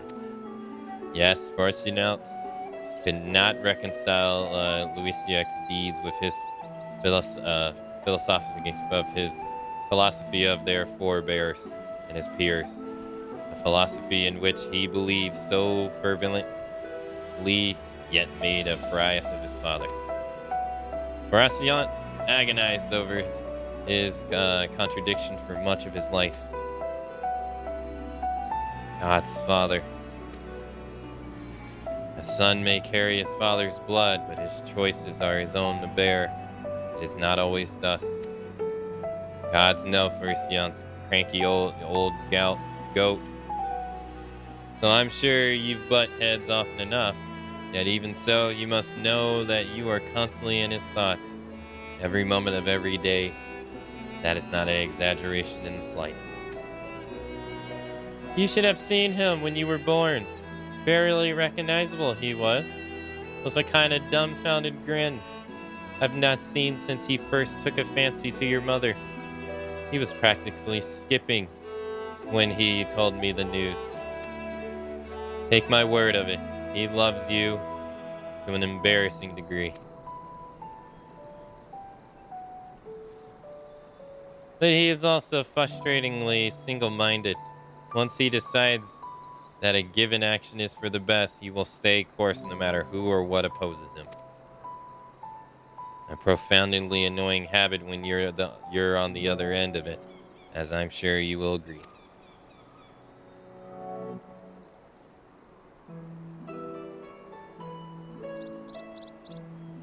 I'll say.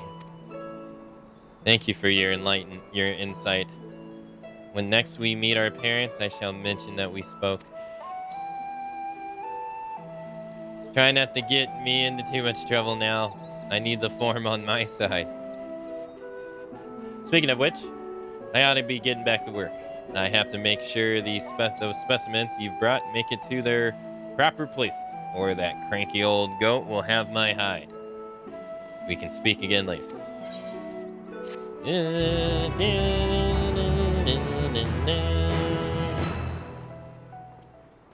Hail, you three. Galra, surely Kalta hasn't driven you out of the forge already. For better or for worse, no. However, he has set me a task that requires more than my single pair of hands. And here you are. I could use at least one of you, but I won't eject them more. Unfortunately, Alicia and I have prior commitments, and we have delayed too long as it is. What about you, Akane? Can you spare the time? Ani. Perfect. It shouldn't take long. No, I was enjoying the calmness. No!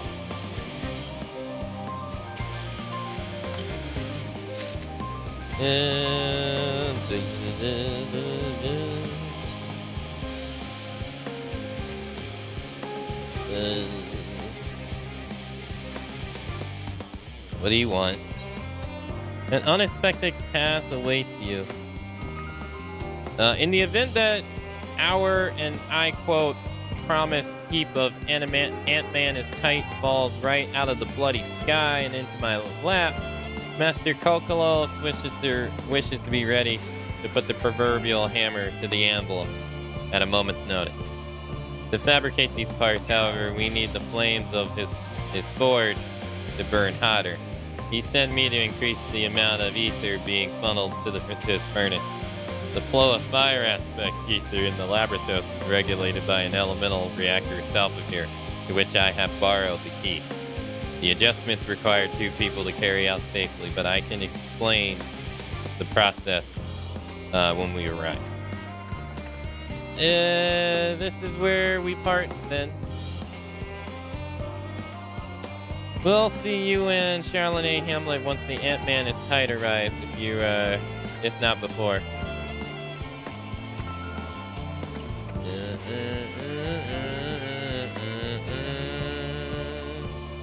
This way then.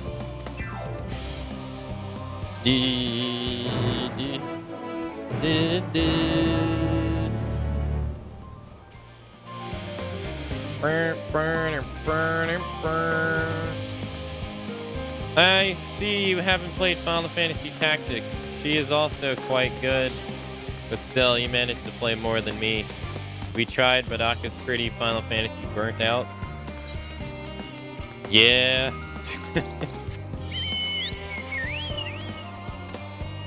I'm looking forward to 16 and the DLC of 15 though. But it has been it definitely has been quite long. But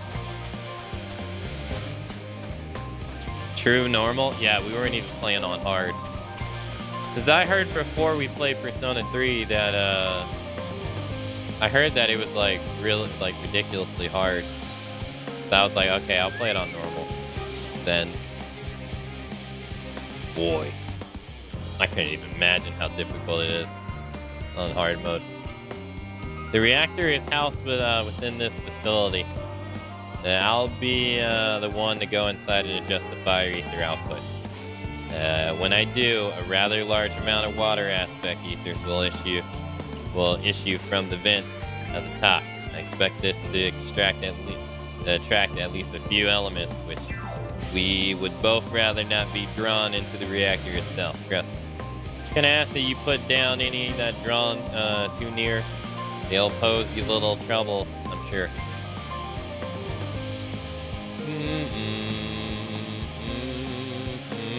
Wait here, if you will, if you would.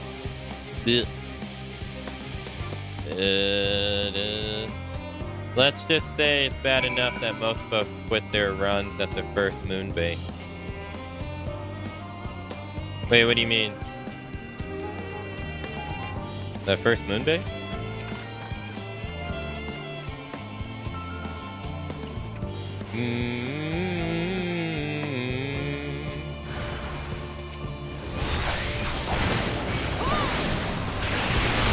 Yeah, the music doesn't even stop here.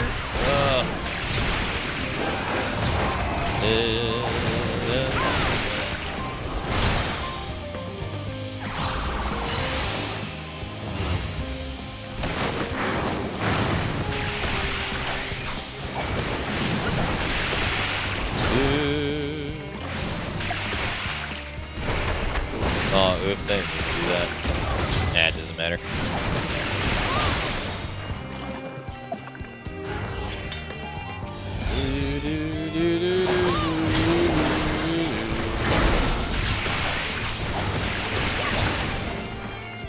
No, no, no. Doop, doop, doop, doop, doop. Bomb. Remember how you get a boss fight at the full moon? The first one on the train made a whole lot of folks change their difficulty. Oh, you're talking about Persona. I thought you were talking about this. Yeah.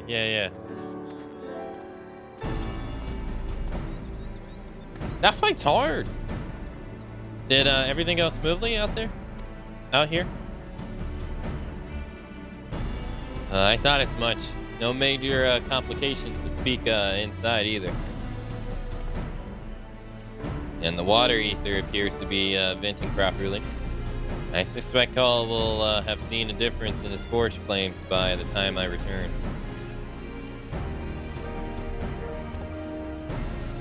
Since I have you, there's another matter I thought to discuss with you. Nothing terribly important, merely something I've been considering. Part of this I share with everyone, yet you and only you have been to Elpis.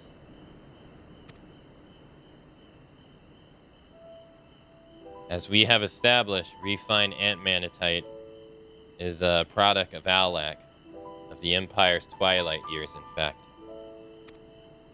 It was a material which saw much use as part of the Allagan's efforts to expand beyond the bounds of this world.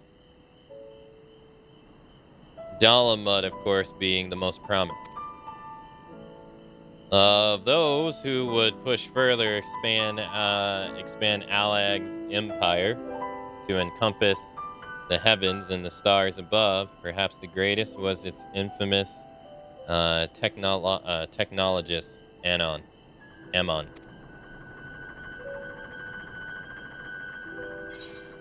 Ammon wanted to travel the Sea of Stars? Did he remember his life as Hermes?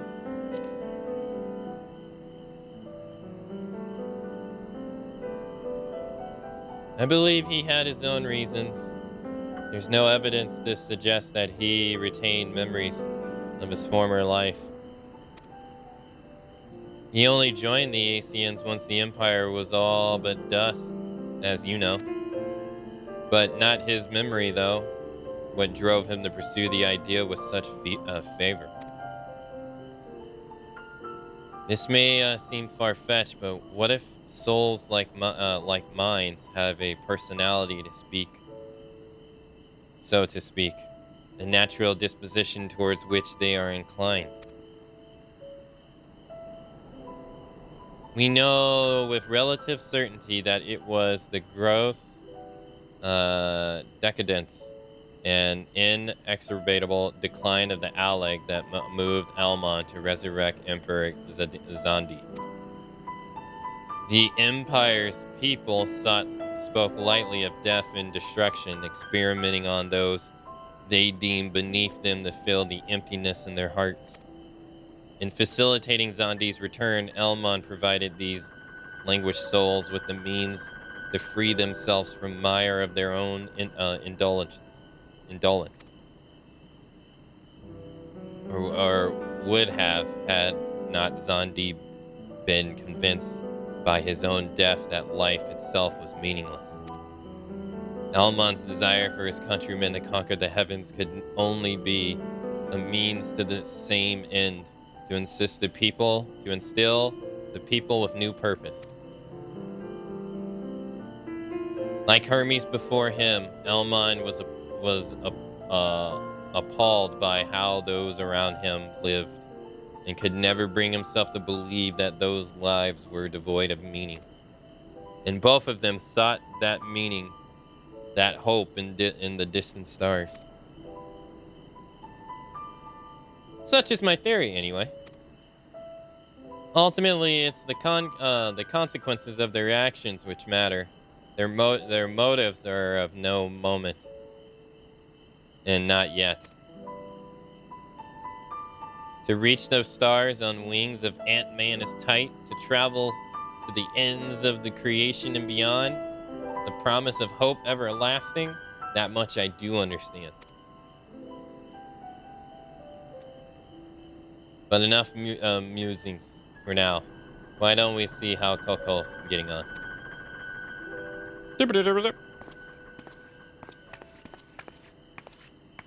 I really liked this scene the other day when he,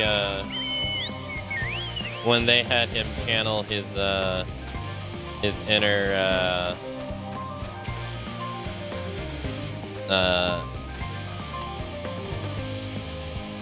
self in the first. So that was cool.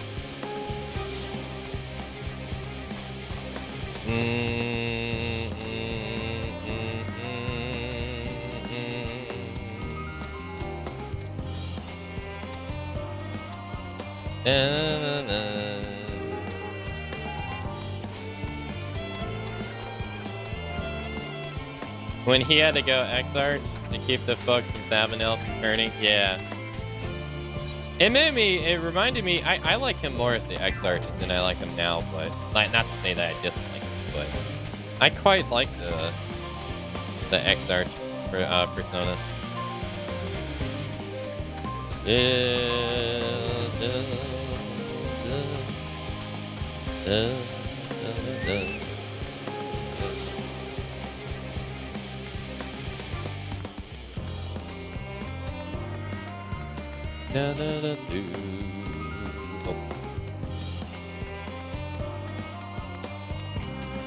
Ooh, I can feel those flames blazing from here. Glad you found someone capable, G-Raha. But there's not much left for you lot to do. Unless you can conjure up that refined animanitite any faster.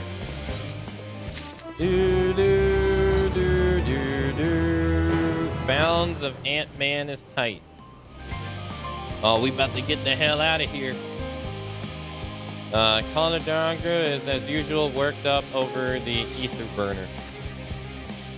Yeah, I do trust you deliver on your promise, I do. Only... I hate waiting. I want that Ant-Manatite, and I want it now. We share your impatience, I assure you. Is there truly nothing else we can assist with in the meantime? I wish. Sitting about's unbearable. Pity the form frowns on recreational explosion. Well, so long as they can't prove it was premeditated, let's get you gone. I have mistakes to make. In that case, I suppose I should go and return the key to the reactor. I'll have one more look to make sure that nothing goes wrong, unintentionally or otherwise. I'm certain there are better things, better uses of your time, however. I'll join you in Charlotte Hamlet anon.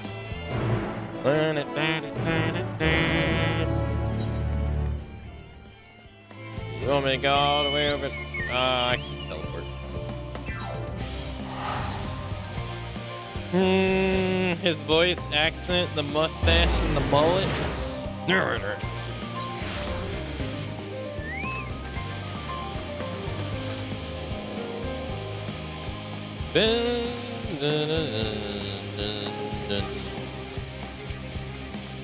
So we're gonna go to the new place after this. Wait, what did it say? If you wait here, your companions are bound to turn up sooner or later.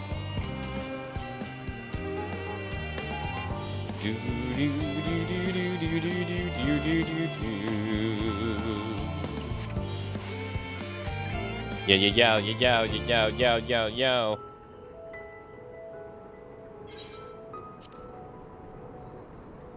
All set, I take it? Now that you're here. We finished what we could. Delivered supplies, tracked down escaped animals. Trivial tasks as they may be.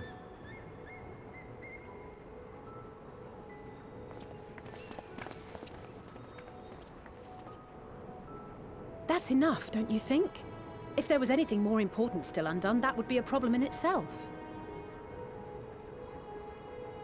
The vessel is essentially ready for departure.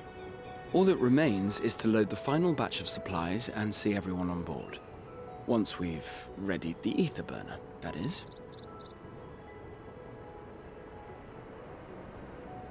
Ah, had a feeling we might find you all here. Ah. Our consultations with the Loperites, too, have run their course. Pleased I am to say that our researchers' concerns have, for the most part, been allayed, though some insist on making adjustments to the very end. For their part, Livingway and her peers have graciously offered to stay and keep the people company, lest any lingering queries go unanswered. All that remains is to wait for the refined adamantite. Alphino, are you there? It's me, Cryo. Your special delivery has arrived. Round up everyone and come to the harbor at once.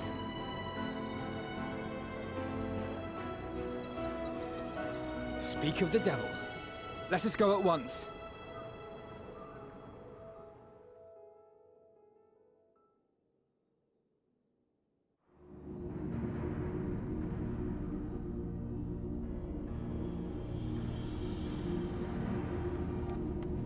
Forgive the intrusion, Master Fortuner. I bring urgent news. A great commotion has broken out in Scholar's Harbor. Your presence is requested with all speed. It's a trap.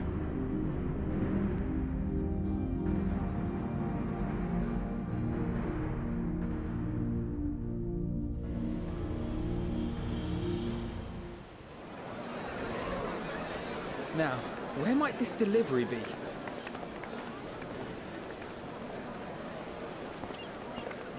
It's a trap. Whoa. Damn. And they got the... Damn, dude, that's the Final Fantasy I'm sure it's Tactics very airship. important, but we cannot accept these without the proper permits. By the 12! Surely, these can't all be.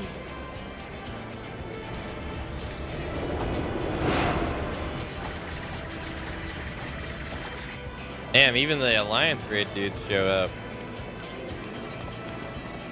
Bleeding hellfire! They're bringing them by sea and by air. All these folks in these crates.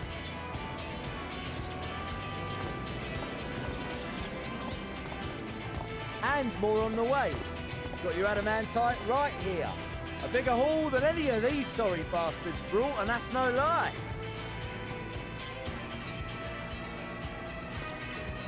Yes, because you were charged with seeing the shipments from Gridania and Uldar here, along with your own. Give credit where credit is due. Sounds like the sorry whinging of a sore loser. An hypocrite to boot. Ain't no way a scrawny whelp like you took a dozen steps inside a Dalamant shard. I'll have you know I went all the way to the entrance. Furthermore, 'twas my contacts that enabled us to enlist the cooperation of the Sky Pirates. Left you outside so you wouldn't get anyone killed, did they? Well then, credit where credit's due, you did a right fine job sitting on your ass. Take that back. Make me. I will not stoop to your level.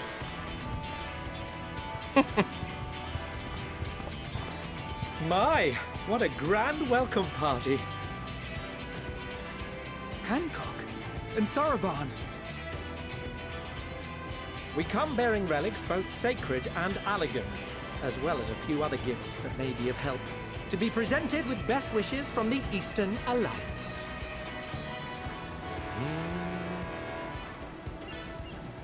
I myself have come with a sacred relic of Rayson Temple.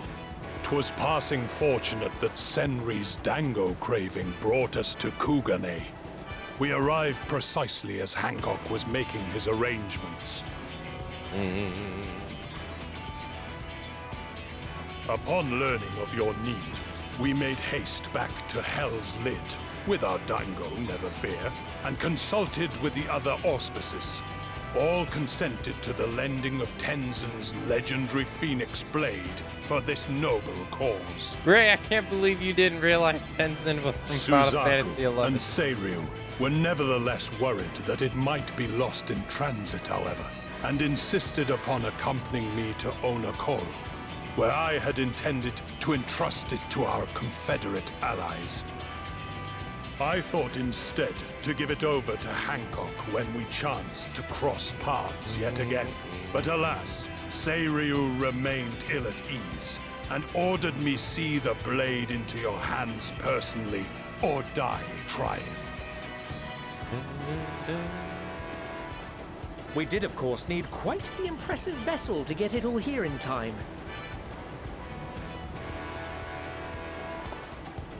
Fortunately, our majestic associates have been more than helpful. 'Tis an honor to join the Warrior of Light on another adventure, they tell me.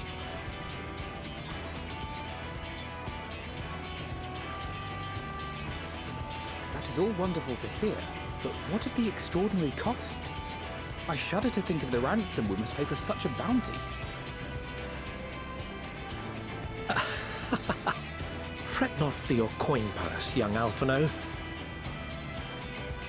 Lord Lolorito looks ever towards the profits of the future, and thus the East Aldenar Trading Company went to some lengths to reduce the financial liability. And since the Scions funded the entire venture, not a gill need be rendered up in compensation. Everything is already yours. We funded the venture? When? Don't let the name fool you. This coin keeper knows a thing or two about spending. Oh, it's the real bad guy. When it comes to capital investiture, a sprinkling of gil here and there will not do. You need enough savings to make waves when it really counts, which is why frugality is paramount. This is Xenos in disguise. We also have the benefit of a generous patron. Generous being rather an understatement. She has supported us from the shadows since the very founding of the Scions. We even had coffers to fill. Mother! Amelians. I remain, of course, an entirely neutral party. I simply thought our family's coffers were needlessly full. We can hardly take them with us on your teeny-tiny toy boat, now can we? And would be ashamed to leave all that hard-earned wealth unspent. No, we have too much money. Waste not.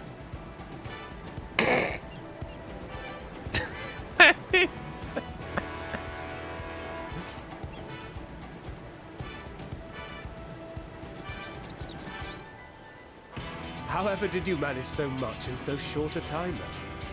We expected word to reach only a fraction of our allies. Did I not tell you I have my ways? Erenville, you were involved too. I received a letter from Cryle after we parted ways in Labyrinthos. She explained what the Scions were trying to accomplish, and why you might soon require the services of the Gleaners, spread across the world as we are. I pray you do not interpret this as a betrayal of Charlotte. I accept that the Forum's aim in pushing us to our limits was to preserve what knowledge we have, and I bear you no ill will for it. Yet, in collecting that knowledge, what I came to appreciate most about our star is that there remains so much we do not know. That is why I chose to help the Scions, to combat the obliteration of those countless, undiscovered wonders. I held no illusions that they would be less demanding taskmasters. Though, rest assured, if I had, I would have been sorely disappointed. How much do you need? 10,000? I got you. To make a long story short, the whole of the guild ship cooperated to ensure your call was heard far and wide.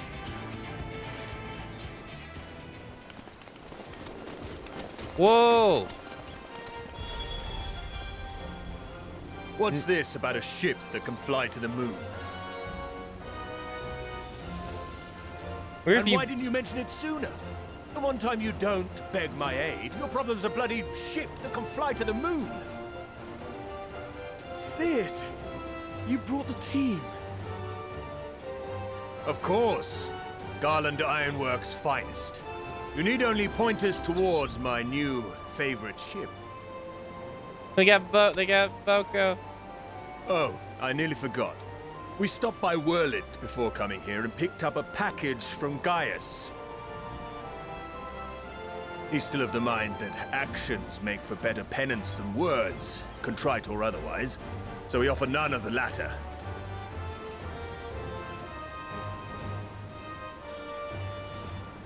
What he sent is an Allegan relic Valens used in his weapons experiments.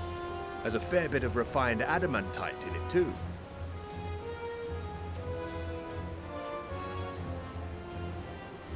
As you like us not suspect, we've also brought adamantite for Mordona's Dalamud shard. I admit to some consternation upon first receiving Kryl's message. So few Scions remain at the Rising Stones now. Far too few for such an expedition. However, the Gleaners were able to secure us reinforcements. Idleshire's treasure hunters, not least among them. I know. The Gobbyflock fought. Slowfix's gratitude for the safe return of his daughter has not waned, and he gathered his kin to our side with an astounding quickness. The clash between their machina and the Allagan defences was a sight to behold. I wager even you would have been impressed by the magnitude of the Gobby booms.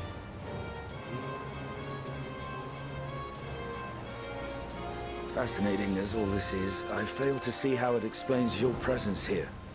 Does Razat-Han not have more pressing concerns?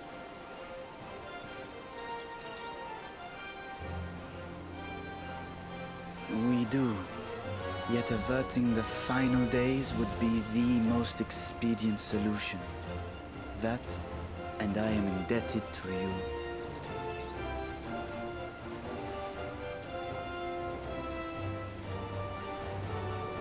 Though they chose to take their leave of Thavnair, those you saved in Galimund remain my people. My gratitude is beyond words. 'Tis appropriate that I aid you in kind. If in the doing we bring salvation to others of this star, so much the better. You mean the people that he got murdered? Like slaughtered? You will recall that I spoke of my father, Midgard Summer, and his journey across the great expanse. As he traveled betwixt the stars, his resplendent scales drank of the ether in those nigh empty surrounds, and imparted to him the strength to persevere. Thinking they might further your cause, I called out to my kin for consent. Ajdaya's answer was silence, as ever. Tiamat and Chrisvelgre, however, responded favorably to the suggestion. Oh, so there's My another sire, dragon. too, stirred from his slumber long enough to speak and say, "Very well." Thus have I brought you his own worm scales. Fit them to your purpose, and seek a worthier fate for us all.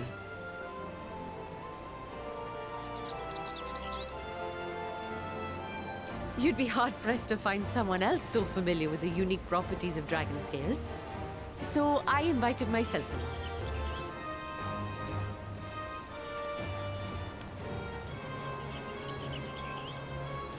Look at me, this is so unbelievable. I've gone right back round to believing it again. Forget a 6% gain in efficiency. With all these goodies, we could get 7, no, 10, no, 14 bleeding percent. Think of how far we could go. What we could do with that much power. What we could blow up. If Kokol is duly convinced, then it must be true. In which case, the Scion's end of the bargain has been fulfilled. Would you not agree?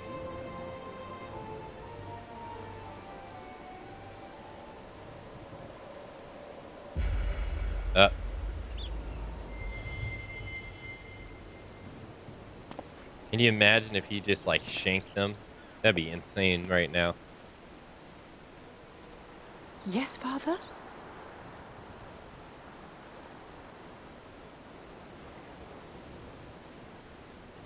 I know not what you seek of Hydaelyn, nor for what purpose you would take command of our ship.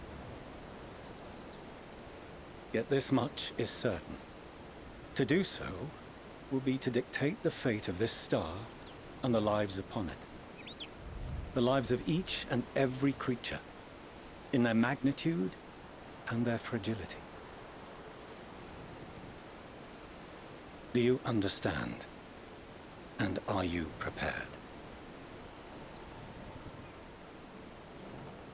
We have seen and we have felt how much each life shapes this world. And so we are determined to abandon none. We understand what is at stake, and we are prepared to bear this burden.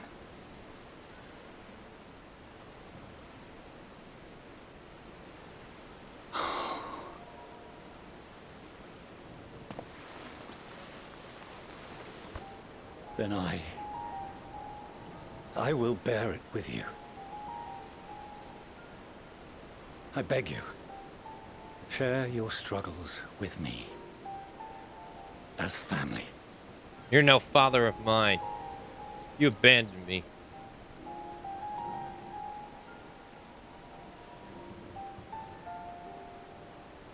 Doink.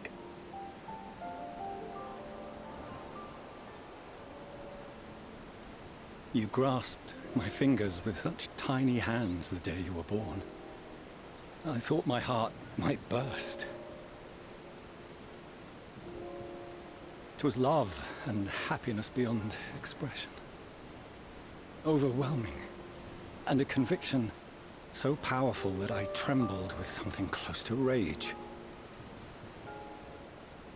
I had heard the final days foretold.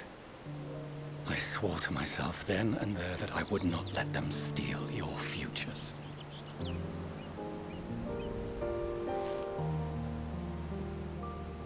The great exodus would succeed, must succeed.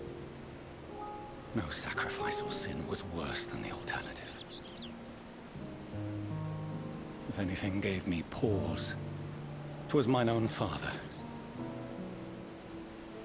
The Archon Louisoix openly decried Charlian's policies, a perspective which I regarded with increasing disdain as I grew older.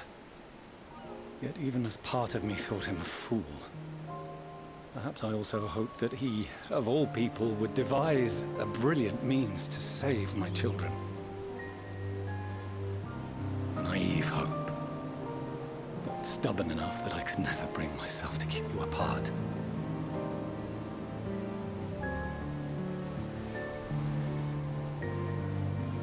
No, that was his doing, when he perished at Cartano.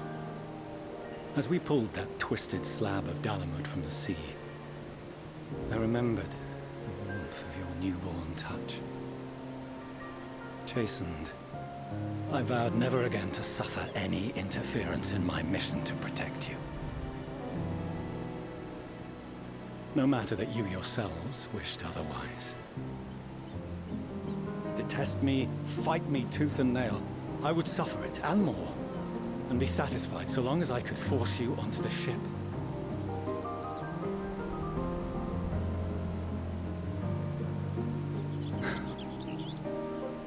I was wrong.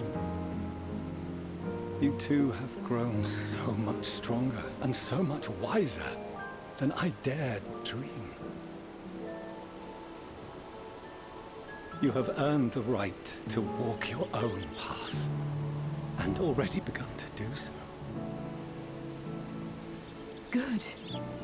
Because there are things we care about, and people we love, and none of them is replaceable. Not a one. It cannot have been an easy journey for you to have come so far. We shall be glad to acquaint you with the finer details someday, once this danger has passed. All that we have seen and heard, that we have felt and learned in our travels.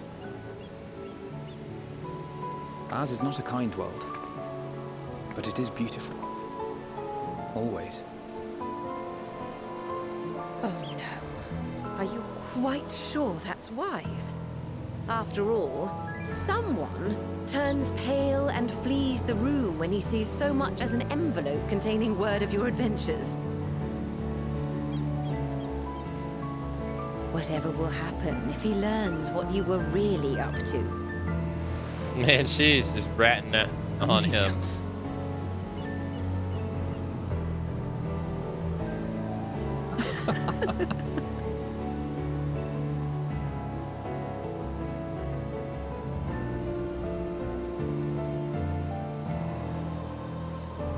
Though I have wronged my children most gravely, I owe you an apology as well. I assumed that it was the Scion's influence that made them so keen to charge headlong into danger.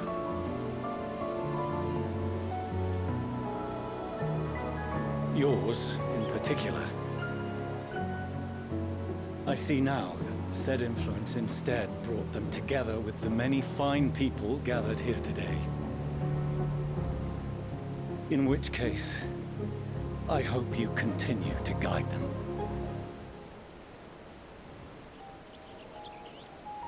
Nod. If we finish loitering about the harbor, might I suggest we put our plans into motion? People are beginning to look confused. Perhaps you can spare a few words ere they resume the tedious lugging of cargo. You've no small number of friends and admirers here, after all.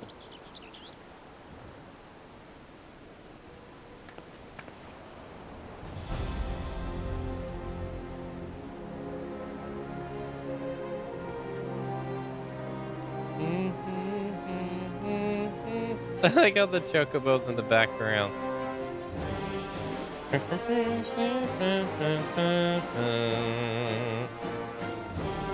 Our moment of triumph is close at hand. Lend us your strength with me.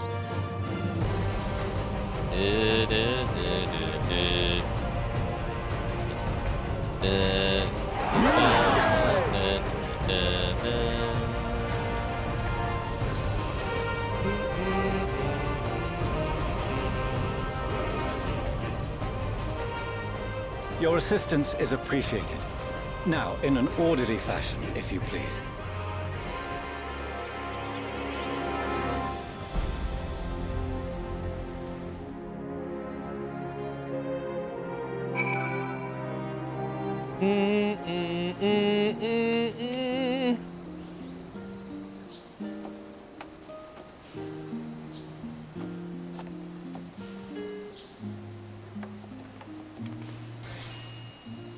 We finally managed to clear the harbor, which means the rest is in the engineer's capable hands. Meanwhile, Father has issued us an invitation. As was agreed, he will reveal the means by which Heidenel may be contacted. We are to meet with Alphina when we're ready. Given the vital knowledge she holds, I suggest we leave without delay. It transpires, however, that the form's methods of speaking with her is not without risk. Curious to hear what those might entail, but regardless, be warned. Most of those who arrive with Ant-Man is tight have offered to stay and see to any remaining tasks that need doing. The Forum has already asked for my assistance in overseeing the process, so you needn't worry about a thing. Thank you, Tataru. We're off for Alperia.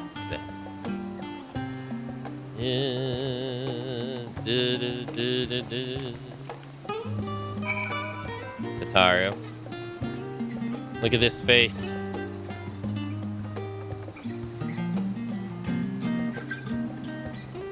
That's Xenos right there in disguise. Don't let it fool you.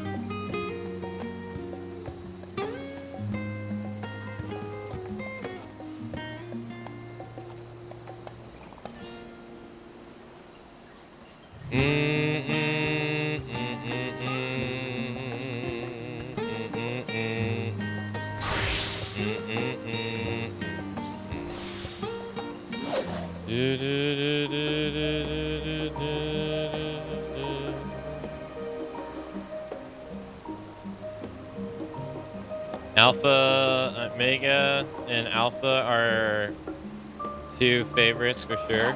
Oh crap, I forgot to switch my bait.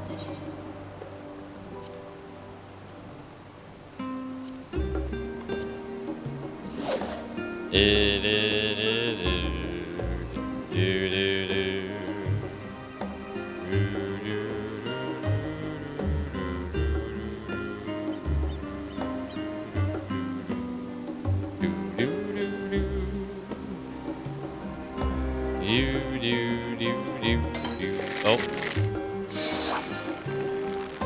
Warrior Light, we have to go discuss the method to contact Heidenel. To contact with the lady to save us. We need to make contact. The final days are coming. Hurry. What was that? Hold on, I got a snag on my line. Hold on.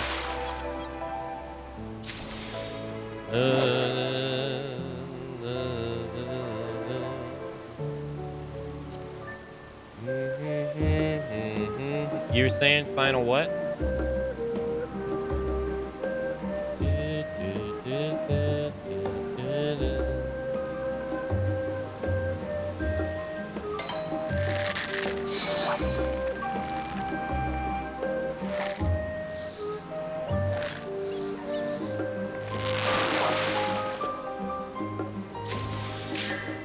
Nice.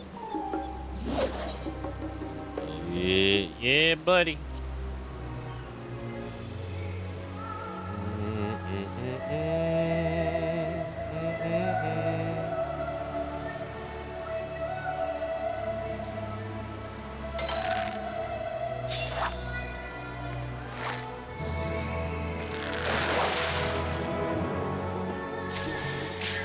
Oh, nice. Yeah, got them all already. Yeah. That was easy.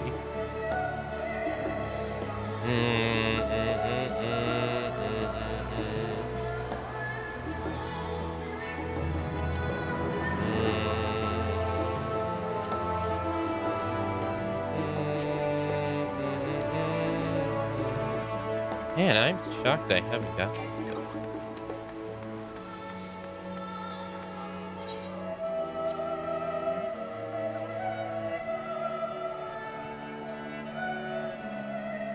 Huh. Alright, well, where we gotta go?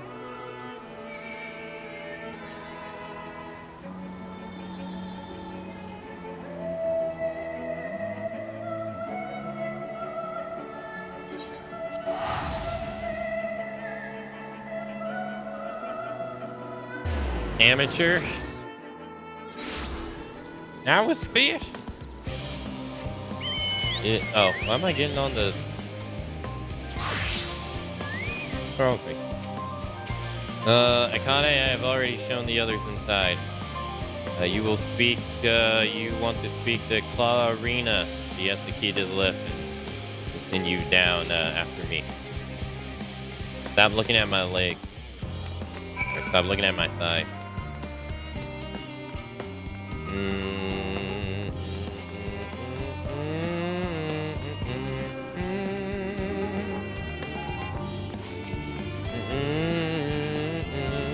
Earmaster Horusafont, yes? Just inside the lift here. Also, about the money stuff earlier, I don't know what you guys are talking about. From here, we proceed to the heart of the labyrinth. It is most certainly guarded secret. Timezone. It marks the beginning and the end of our efforts. Whence we delve to seek audience with the star, and hence we will embark on our journey to the heavens. This way, if you please.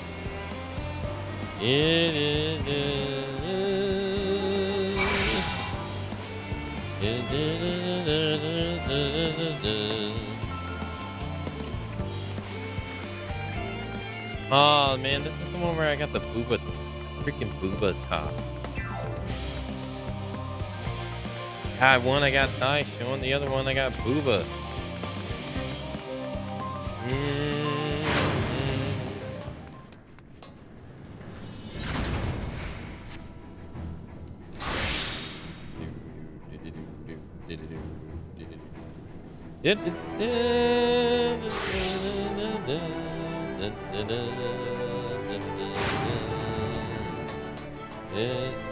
Oh, there we go.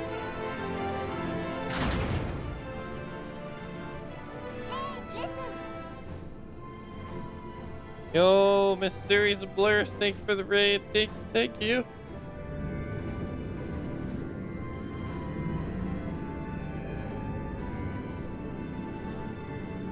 Thank you. Hey, how's it going? Hello. Thank you for the raid. Hey, Myra, hello. Hope you had a nice stream. Well, that's a big ship. Damn. Hold on. Oh, nice. It's not voice acting. Hey, Callie. Hello. I feel like these Final Fantasy games are endless. Here, hold on. Hold on. Can someone do the marathon tab? Maybe I can scroll. No, never mind. This has been,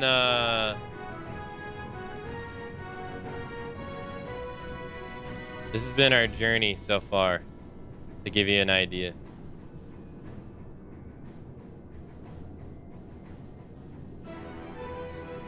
Here you go. This is my, I've been, I can't increase it. I can't zoom it in. Wish I could. So, we've been on Final Fantasy XIV since September the 4th. And it's been it's our 23rd game out of the 25th. So we've been playing it for 2 months straight. It's like day 70 something. But like once we got the Final Fantasy VII, which was in February, every game has taken like almost 70, 80 hours. We're like 500 hours on this game. This one took us 350 hours. This one took us 130. This one took us 120. This was 120. These are actually not that long. But still, they were like 60, 70. But, yeah, like these, we got all these up here. We got them done in like 3 days in the beginning. But once we got the 7, oof. It's just pretty much every game's in like 70 hours minimum. So kind of, yeah. Each expansion that we've played so far has been either from like 80 hours to like 120. And this game so far has 4 of them. And a new one's coming out next year. And it took me like 180 something hours for the base game. I forget. I have that too. Somewhere.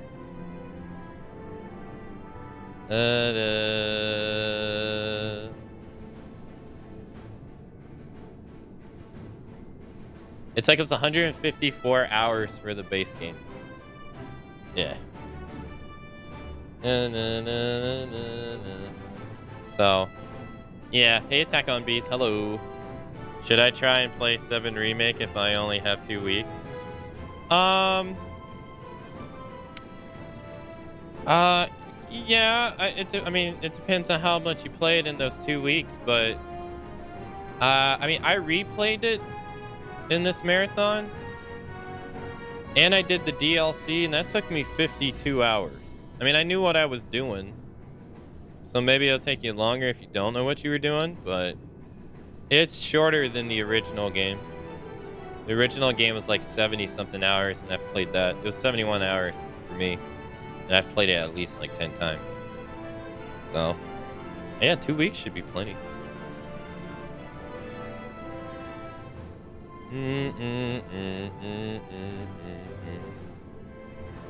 For anyone that doesn't know, Final Fantasy XIV was rebooted in 2013, and he's catching up on 10 years worth of story content. Yes, that's true. Yes, this game's been out for 10 years, so.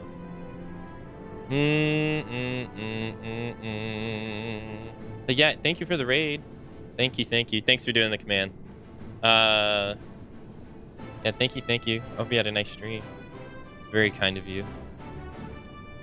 Glorious is wonderful if you haven't checked out her stream. She plays a lot of horror games, a lot of soul games. She also has a horror movie TikTok, which I peeped a couple times. I bid you welcome to timezone. Direct your attention towards its center to behold the arc over which we have long labored.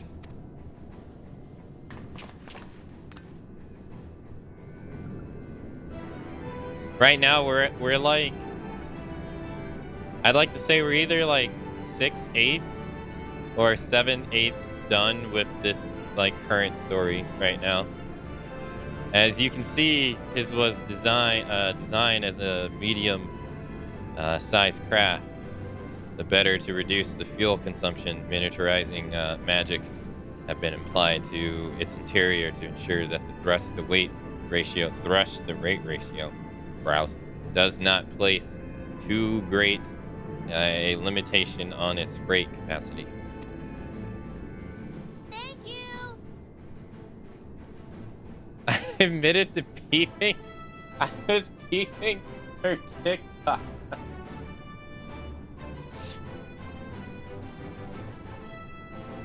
Why you gotta try to make it sound bad? She knew what I meant.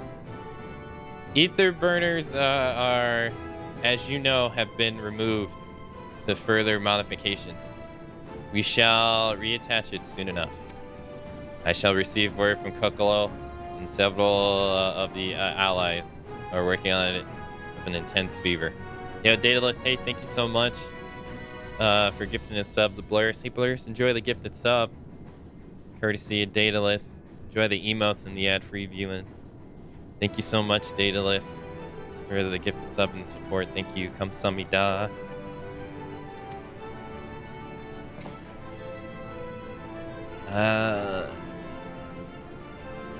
They are sure they are sure to see it done.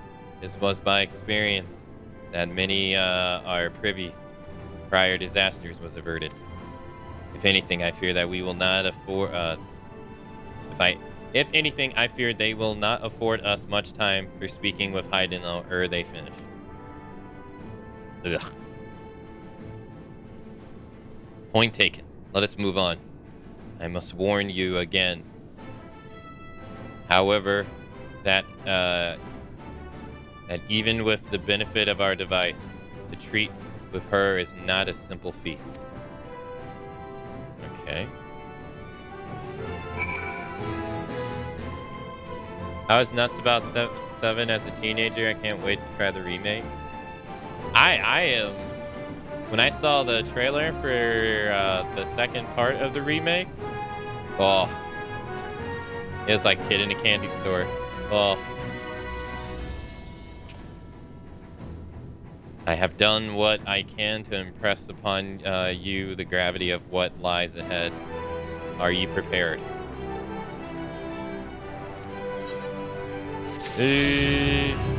Nice.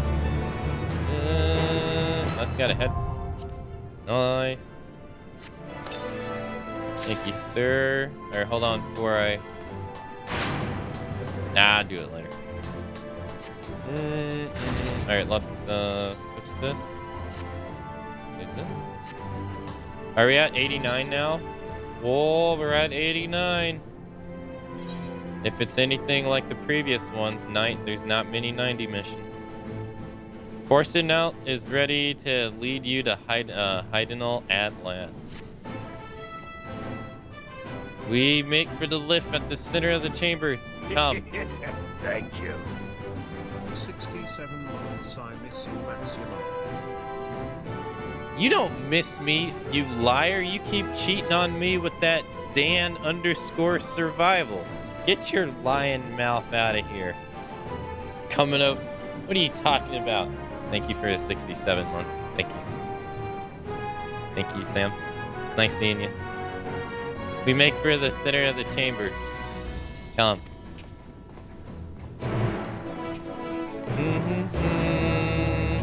I hope you've been well. Sam, I hope you had time off now that you don't run 2 places. You better be taking it and relaxing, or else.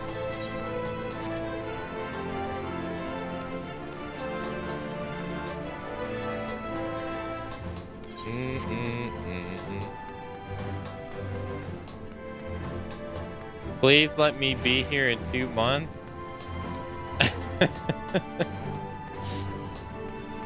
Wife was sick the past few days, so I've been off. Well, I hope she feels better.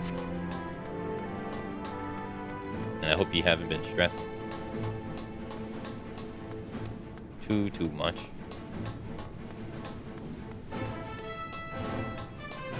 But yeah, for anyone joining on the Ren and has never been here before, name's Akamatzu. We've been doing a Final Fantasy marathon all year long. I mean, we haven't taken a single day off. We've been doing 8-hour streams every day for 320 days for this marathon.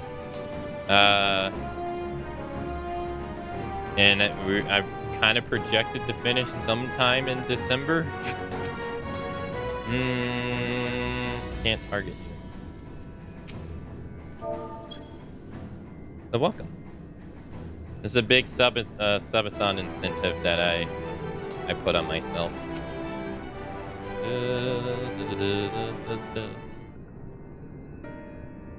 Thanks for taking part in Blur's raid. As you all know, alongside our physical world exists an ethereal plane that we refer to as the ethereal sea. At the heart of the star, the physical and ethereal are one of the same.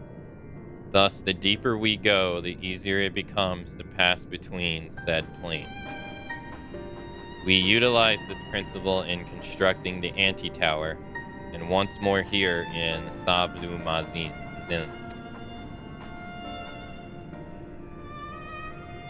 No sooner did the Forum decide that an exodus from the star would be necessary than it began work on this facility.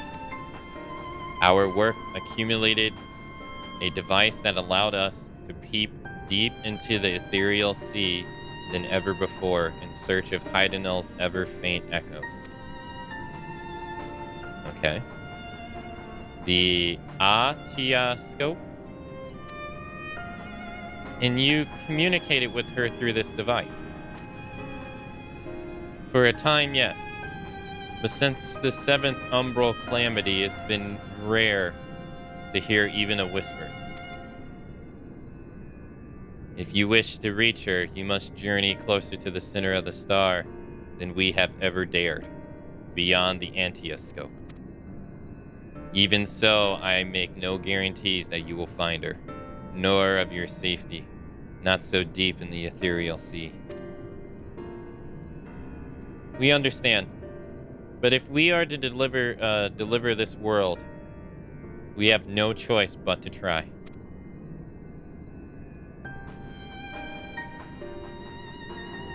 Nodders. I know. I only wish that I could do more to observe your progress from afar.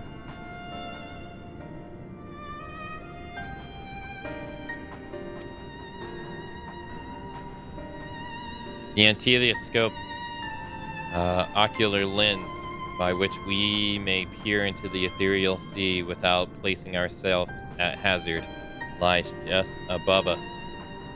Though through it, we can watch and guide you.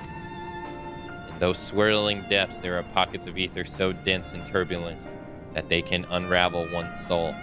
If we determine that you are at risk of coming into contact with such a pocket, we will recall you with teleportation magics. To that end, it would be best if one familiar with composition of your souls remain here to assist in assessing the said risk.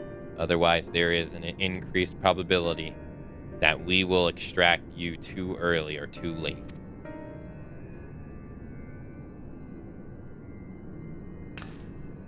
Please allow me. I have thought upon this much, and in truth, I do not believe I am fit to join you in the trials ahead.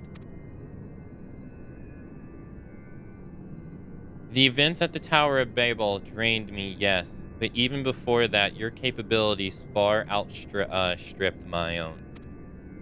This is no time to have a weak link in our vanguard, no matter how much she may wish it otherwise. If I insist in the manner that Master Farashnat has laid out, however, I may still be of use. Will you trust in me to do so? I can think of none I trust more.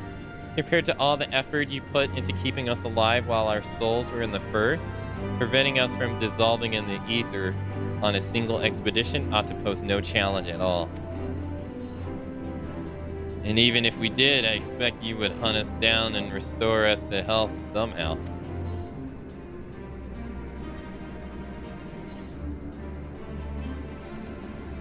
You flatter me, but rest assured, I will be keeping a close eye on all of you. There is one more thing. Those in ages past refer to the ethereal sea as the underworld, our final resting place. In its embrace is memories washed away, leaving only the purity of one's soul, or so we believe. Yet what of these memories? Few think to ask what becomes of them cast adrift of the ethereal tides. Some theorize that they linger for some time, those associates with strong sentiment in particular. In those depths, memories of the departed may ever coalesce around you for hatred or for love. Thus do I caution you to be wary, but also have faith. Remember those who did gladly extend a hand to you, that they may lift you up again. They're gonna do it again, man. They're gonna stab the dagger in the gut again.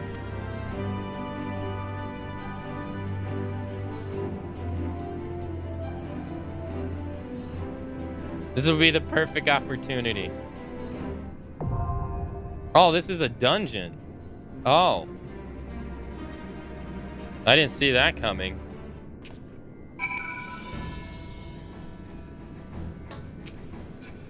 I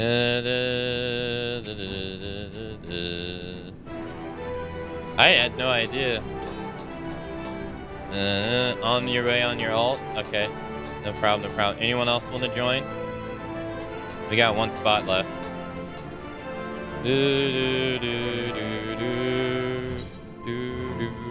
I'll make sure my stuff's up to date.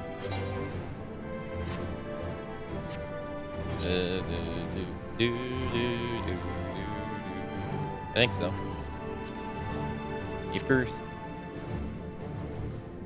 I'm on my way on my ult.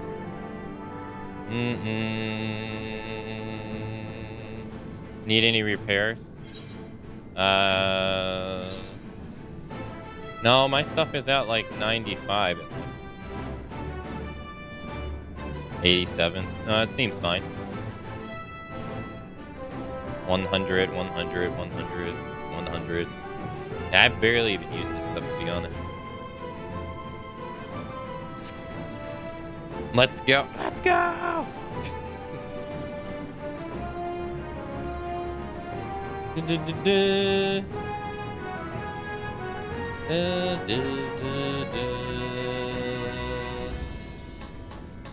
Any fish here?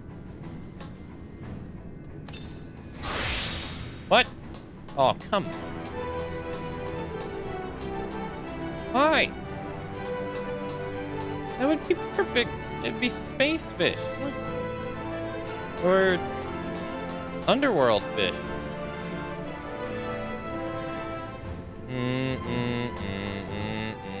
You get underworld fish. Space fish. It's the same thing.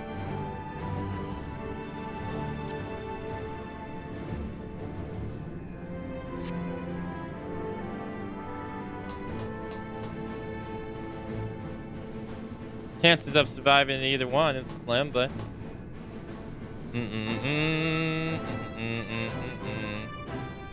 like he's trying to fish up souls. Yeah, they said everything returns to the ethereal sea. That means there's fish in there.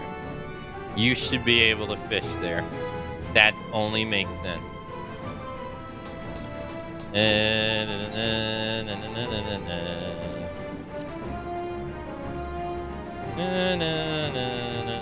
Oh, there you are. All right, we got one spot. Does anyone else want to be the final spot? If not, that's fine. Oh, hey. Hey, thanks for following. Thank you, thank you.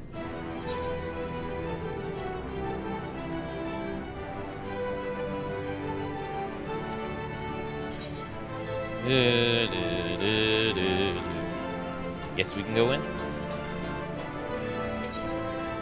Hey Ron, hello.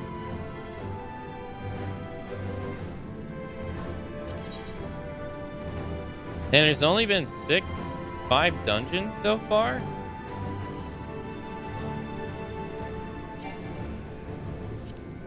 Really? Man, you're not lying when you said they cut the amount of dungeons in the later expansions. Holy crap. When you go to freaking ARR, it's like dungeons galore.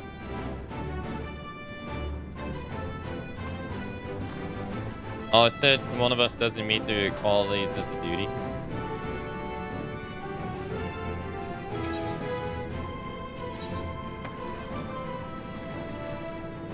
Item level sync.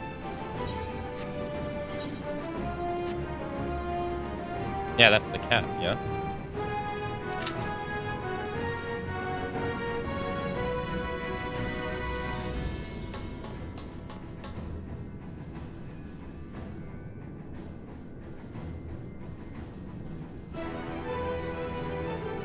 Oh, he's switching. Oh.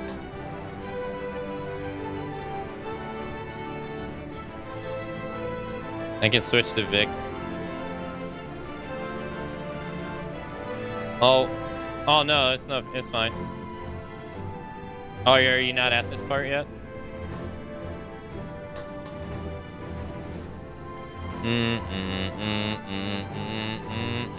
That's fine, I can dissolve some fish at any time. I need to get this stuff out of my inventory anyway. Oh, unqueue us. Yep. Thank you. I forgot.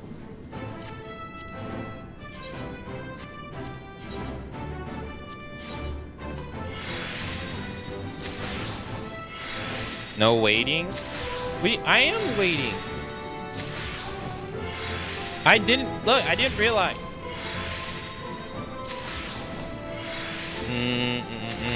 I was already on desynthesized brain. Hey, leave me alone.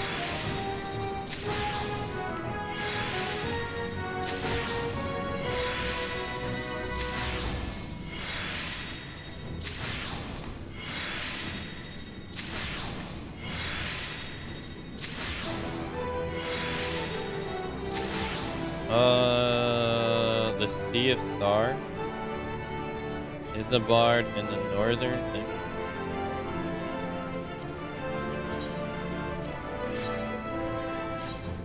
I'm 4 dungeons away from my tank mount on Gunbreaker. Do you have to participate in an X amount of dungeons for that?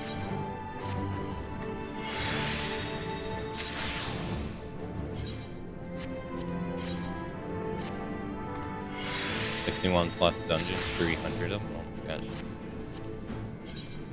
It's too bad people from EU can't join. That kind of sucks. We don't get to see Yukaiwi on the floor.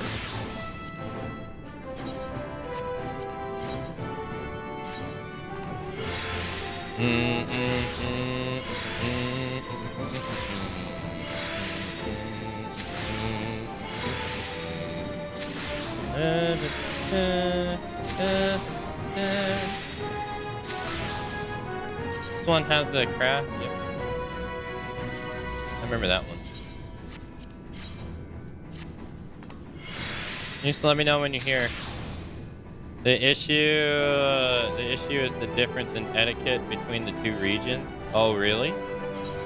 Like how so? That's why they didn't open up Japan to folks from NA, since they work on completely different rule sets.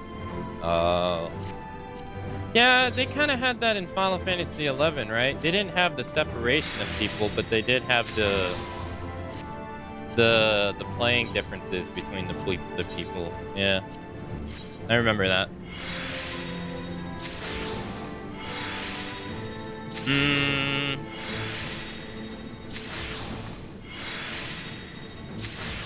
I remember Japanese people played with just different mindset.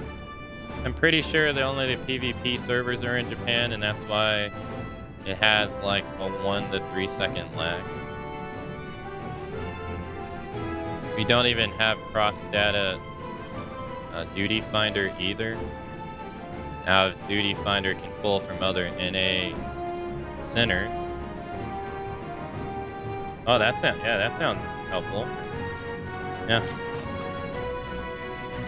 Oh, okay.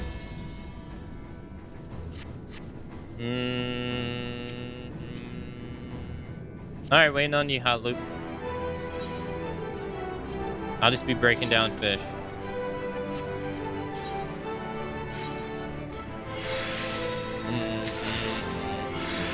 Everyone gets pulled to Ocean.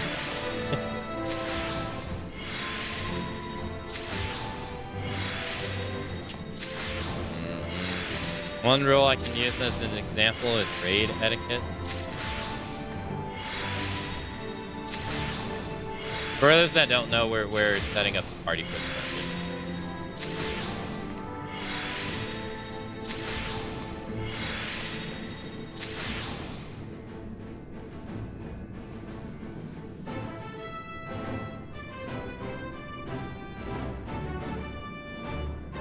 I just have a bunch of coughs out of nowhere.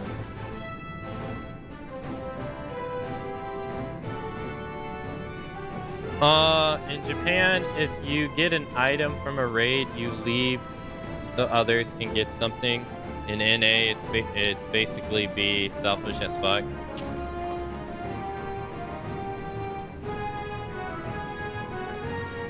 Oh, okay. Yeah, I can see that.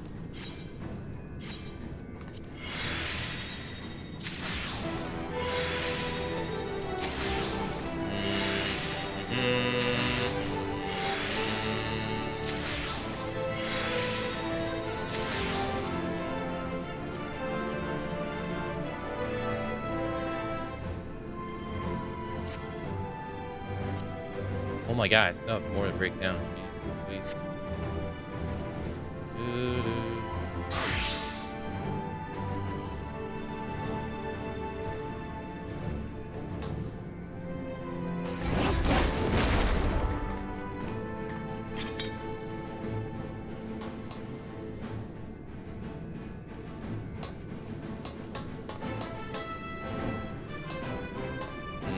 Aka's crit failed his breathing skill check. What? Moogle bus needs to drive faster before Aka runs out of fish. I sent you an invite, Hot Loop.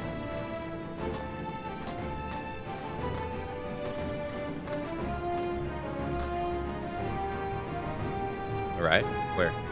Oh, it said you were arrived in the friends menu. Do I send? I need to send you another one.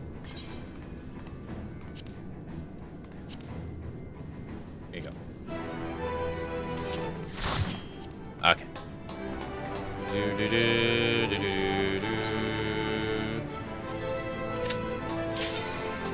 Good, go.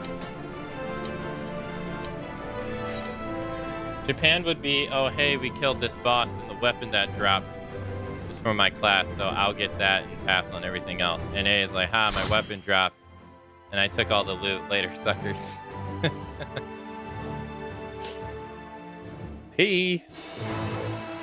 Oh, you needed that? Ah, too bad.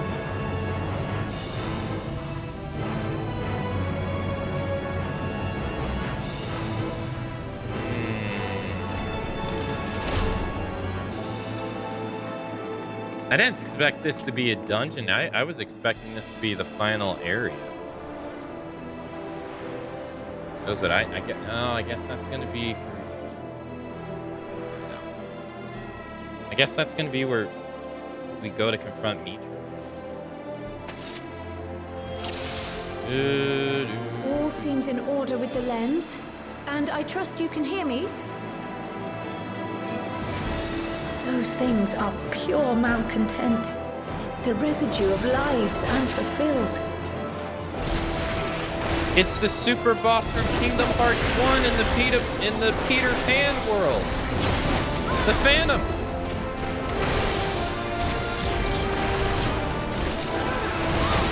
Ah!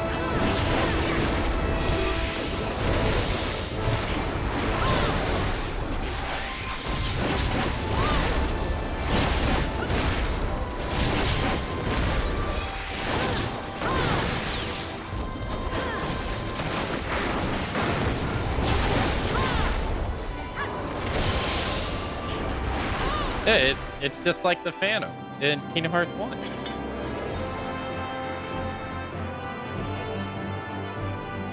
This place is pretty cool. There's a dark orb down there.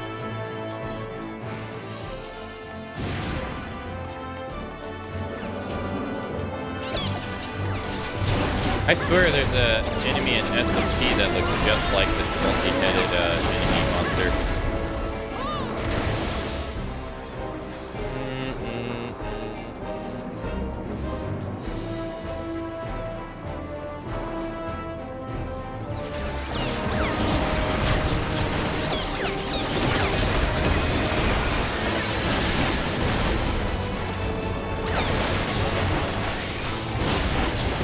And why'd they have to go and mess it up with Kingdom Hearts 3?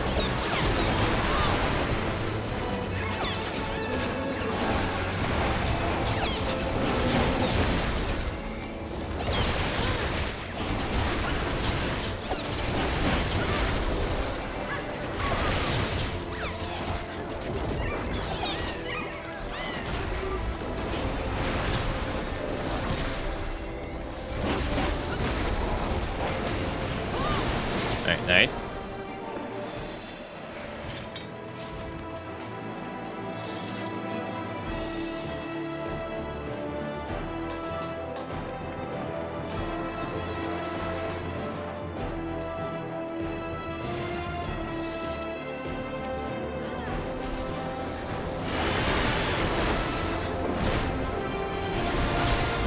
Oh, it's Albert. Albert the Unrelenting. Huh.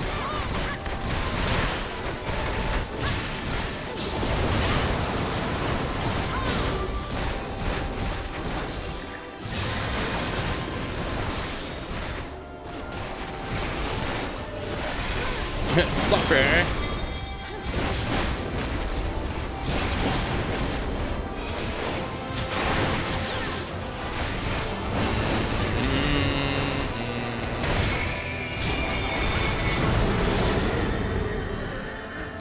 Oh, damn. That's cool.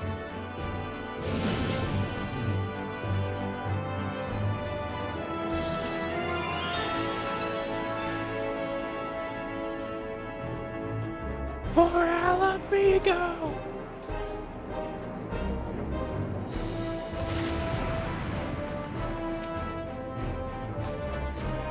Levia the Undeterred. Is this supposed to be the is this supposed to be Gaius, the lady that liked Gaius?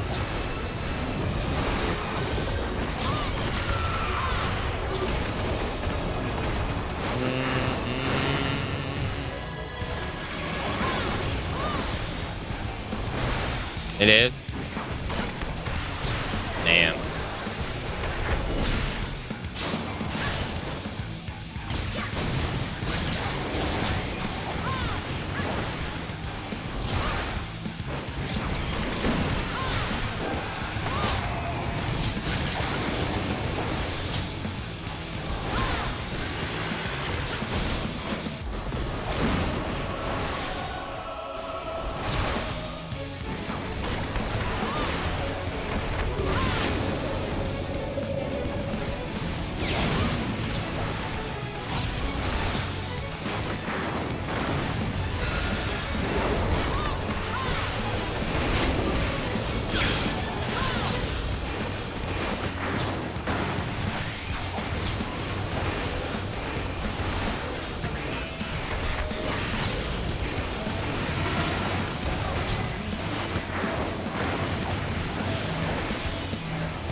Follow the flow of ether.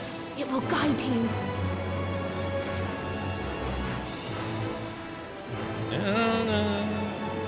The ether is too dense. Oh, I'm losing you. Whoa, where are we going now?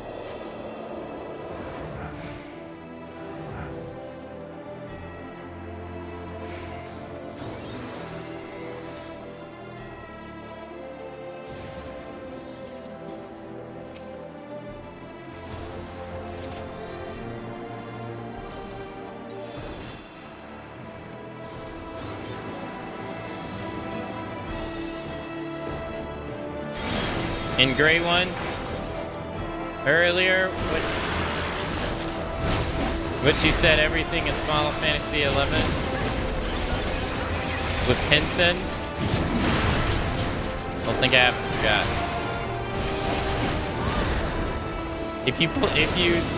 If you saw, it's a character from that game.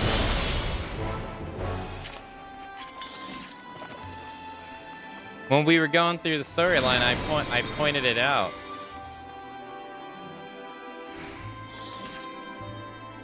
Aw, oh, come on. A knight's memory.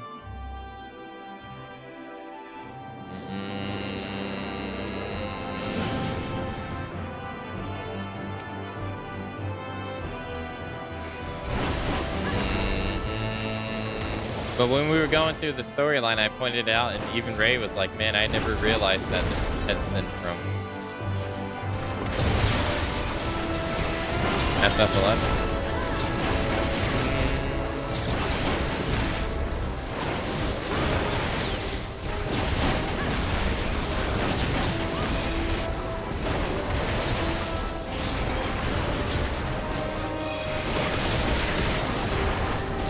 He would have survived, Yukaiwi, if you would have helped him.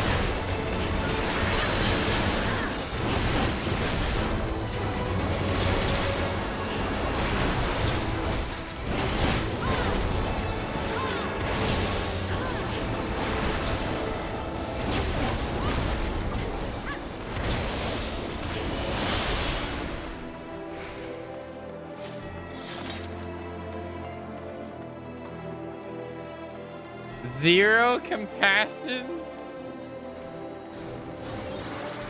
I'm just telling the truth. You would have survived it.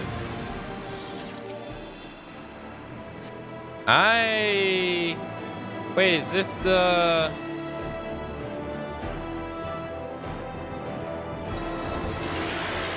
Is this the general guy? The two shield general guy?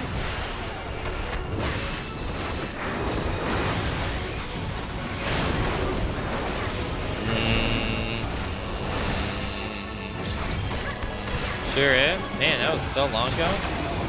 Damn.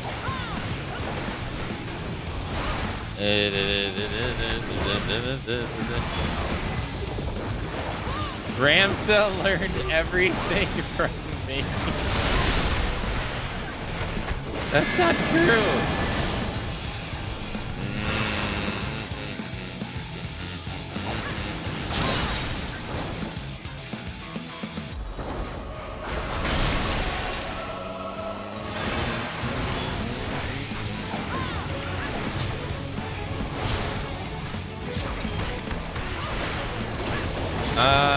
I don't know what you're talking about. I did it. I don't know what you're talking about.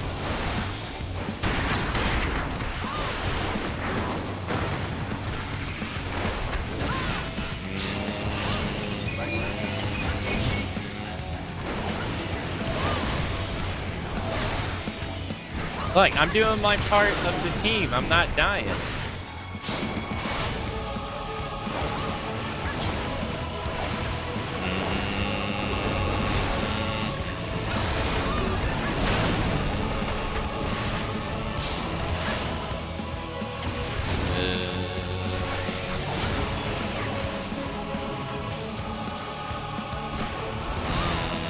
Yeah, hey Pendragon, hello.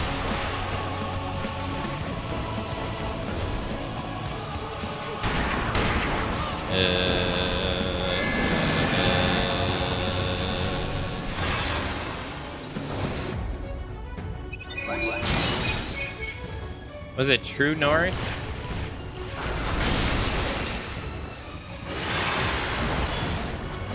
What are you talking about, True North? What are you talking about?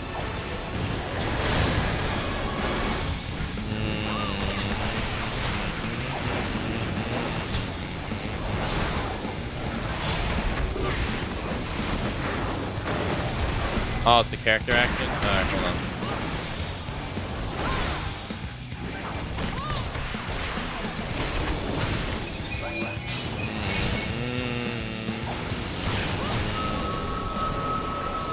Nullifies all direction requirements. Nullifies all direction requirements. 10 seconds. Dude, it only lasts us for 10 seconds. No.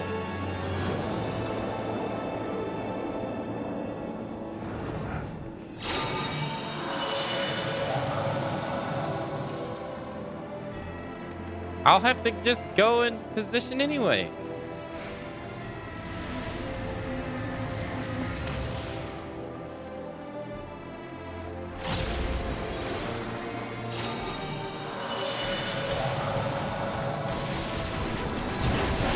Well, that's 2 bosses. Usually these are full of 3 bosses, so it's gonna be the last one.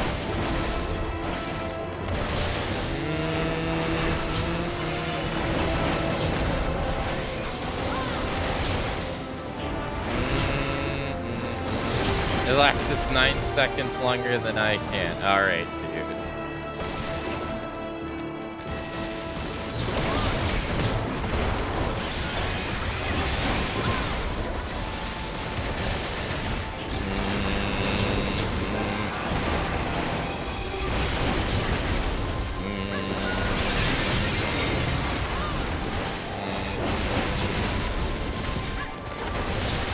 So, what else did they do? It looks like they're all from Gaius' group.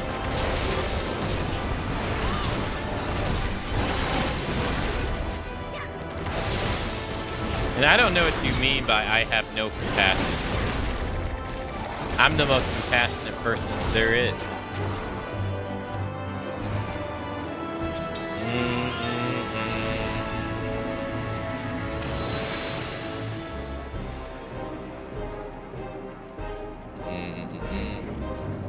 Infinia Spirit.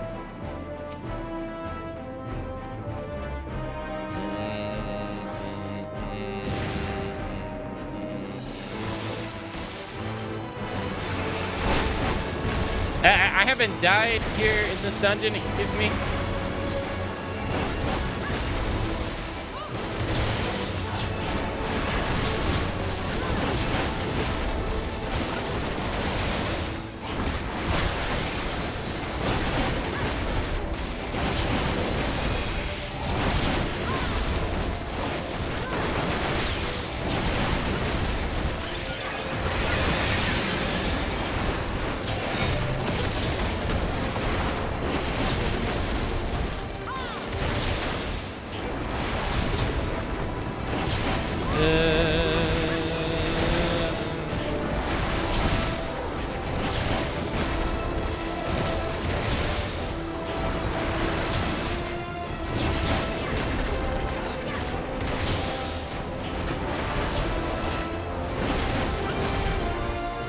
Oh, it's the real Phantom.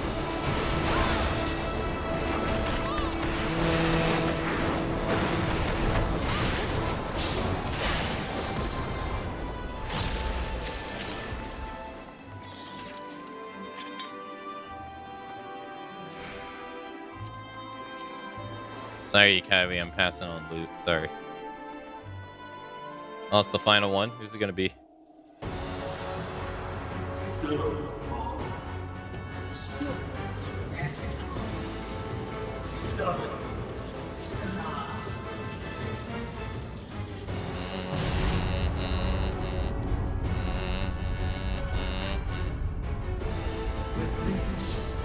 is as far as you go. Amon?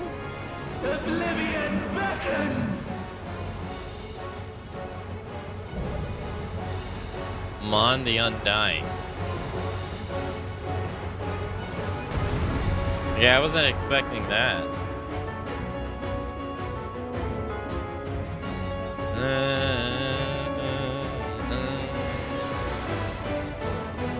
Did he have... Many faces have I worn, but this is my favorite by far.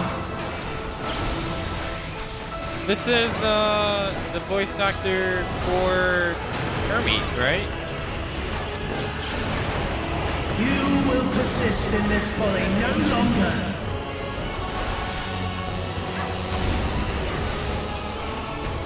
Yeah, it sounds like the voice actor for Hermes.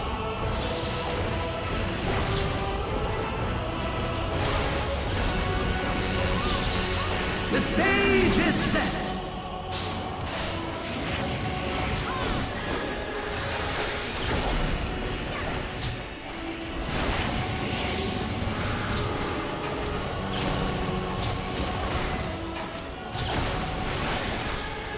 Who? Well, okay.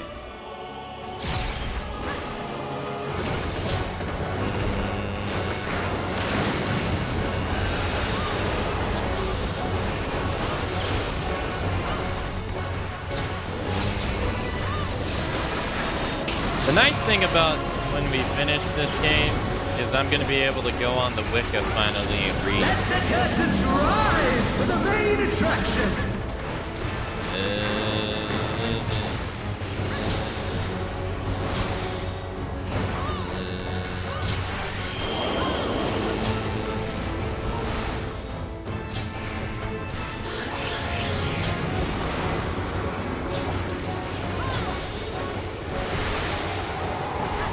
Wait, that's Shiva.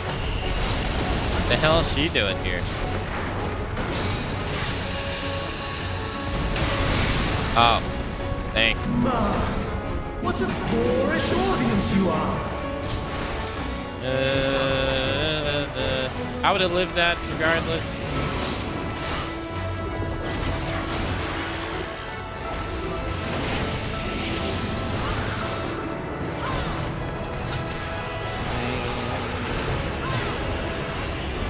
Shiva who?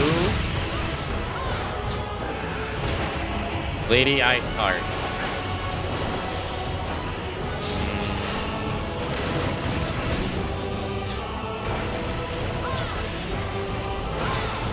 Giga Chad rescued? I would have not died anyway. Let's be honest now.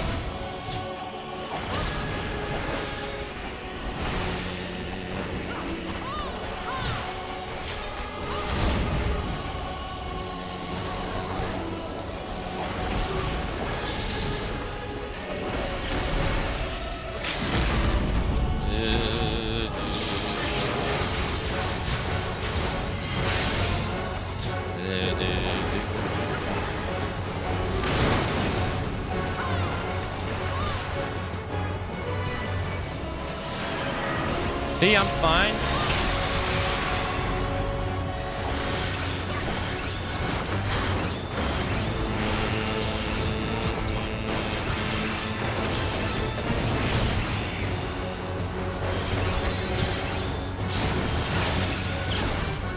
Nice.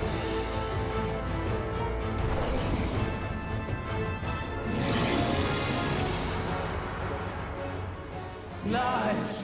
All lies. Your dreams, your hopes, your futures, delusions and lies.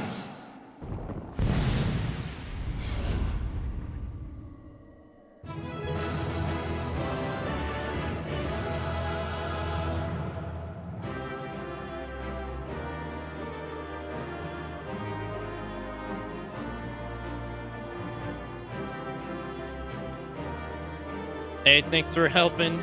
Thank you.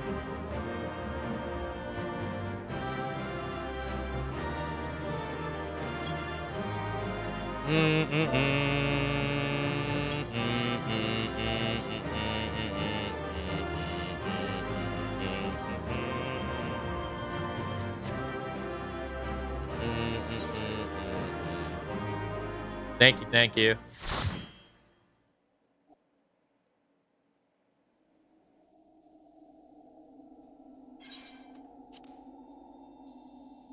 Okay.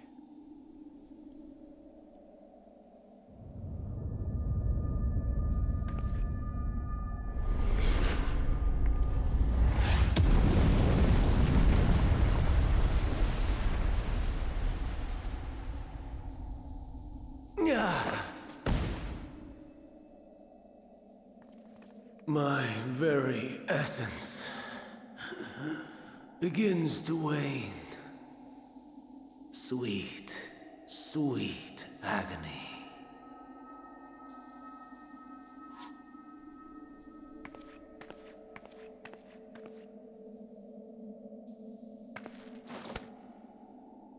Leave this to her. Okay.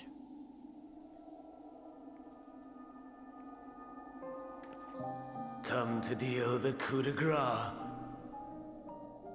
Good. Watching you struggle against the inevitable is bad comedy.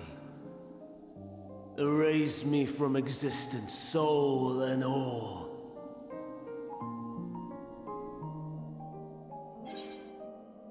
Have you any memories of Metron?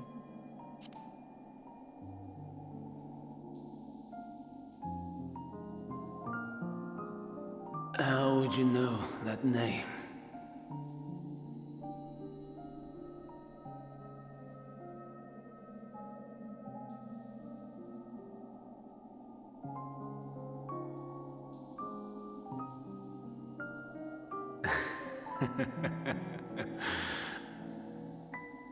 Then it was you. In Elpis. With Akamatzu. The final pieces fall into place.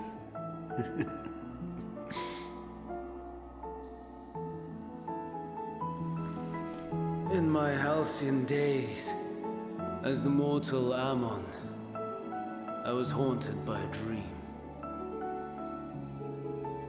Night after night, the faceless multitude, the voiceless cries, shards of shattered memories. But slowly, the fog began to clear. This was Elpis. And I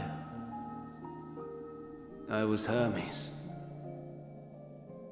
Recurring though it was, I paid this dream little heed. It was only when I was granted the seat and memories of Fandaniel that I knew these visions to be true. They were the memories of Hermes that he himself erased using the power of Kairos.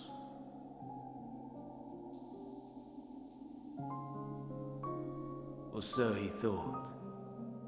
In his attempt to burn away the events of that fateful day, he succeeded only in searing them more deeply into his soul. My soul. Death failed to expunge them. No matter how many times it came. Rebirth after rebirth, from one Fandaniel to the next. I wonder, is Akamatzu adrift somewhere in this ethereal sea? In defeat, finally remembering your time together in Elpis? How it must gall him to be entrusted with knowledge of the final days, only to be rendered powerless to act upon it.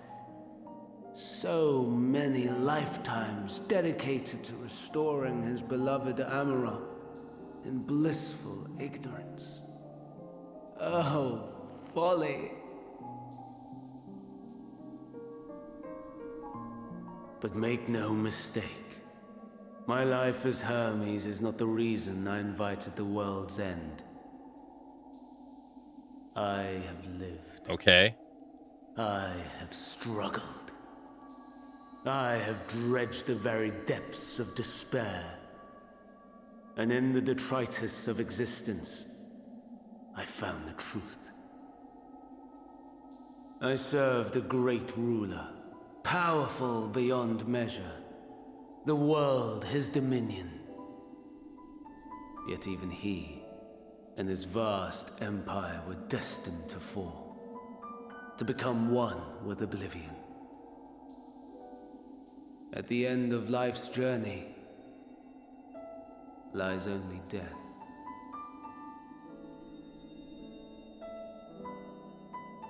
So I ask you, why live at all?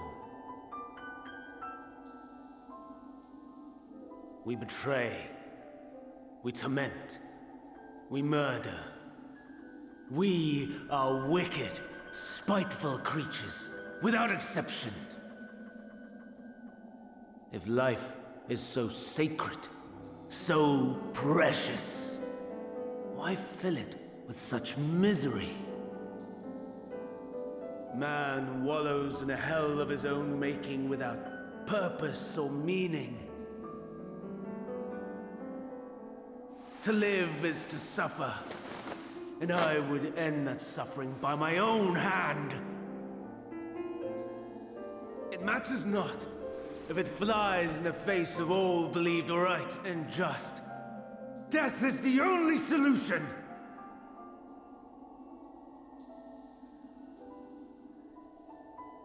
That is my truth, my answer to the question.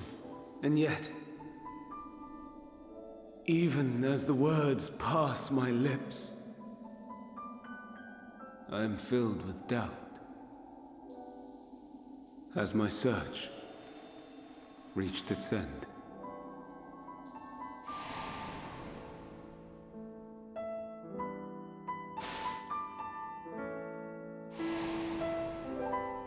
Was this the only way?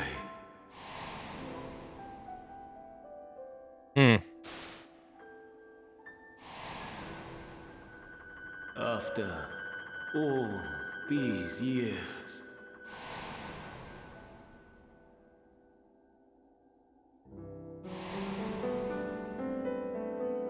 is this the answer I was hoping for?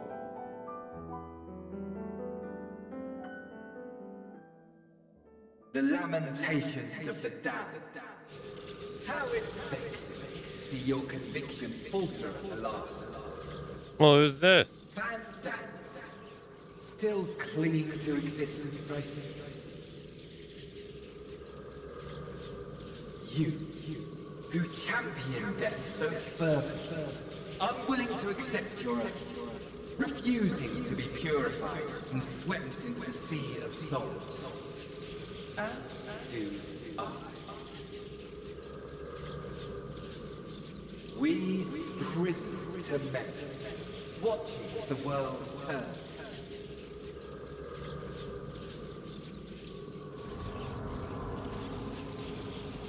Though unlike me, you will be spared the ignominy of having your corpse made a puppet, dancing to another's tune.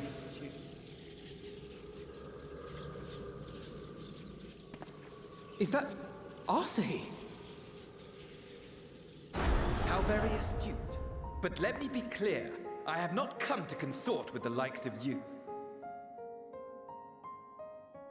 Oh, God. Nor have I come to bemoan the state of the world following my untimely demise. In fact, I delight in mankind's downfall and the anguish it brings the savior of the savages. If I played some small part in the chaos, all the better. Not that I was in any position to resist. But to be made accomplice to the betrayal of Lord Xenos. I would die 1,000 deaths to exact my vengeance.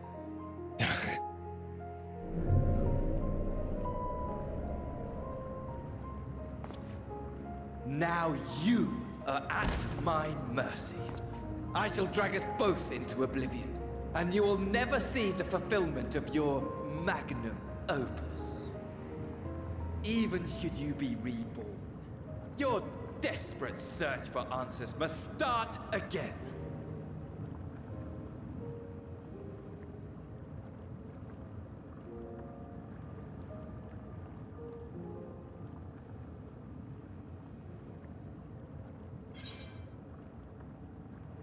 I'll do what must be done.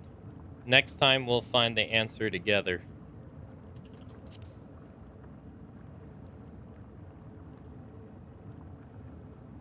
Even here, even now,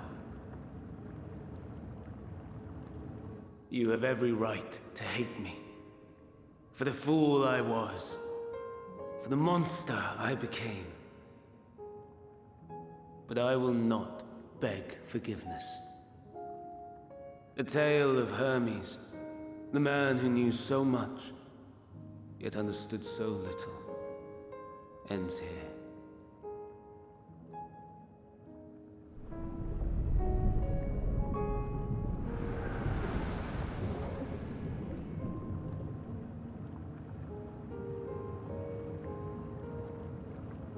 Don't try to follow me.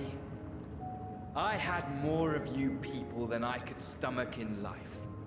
Never mind in death. Trust me, we don't want anything to do with you. I pray we do not meet again. Yeah. You had better hope not.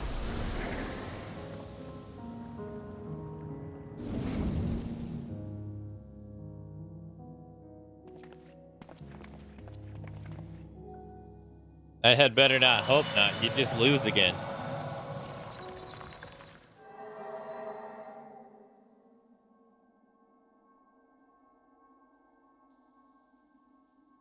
Come. Hydaelyn is waiting.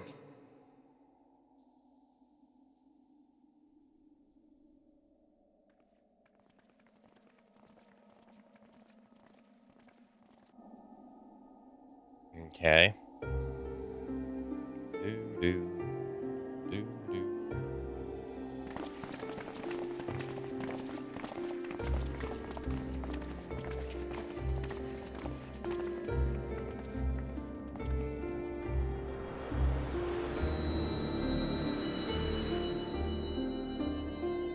Oh.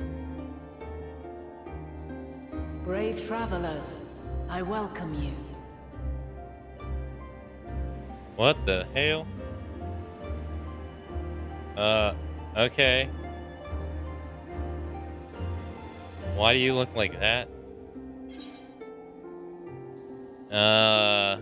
You look different.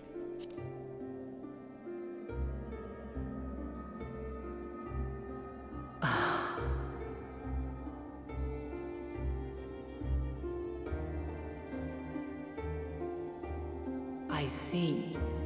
Thou didst journey unto Elpis. And now, the rivers of time converge.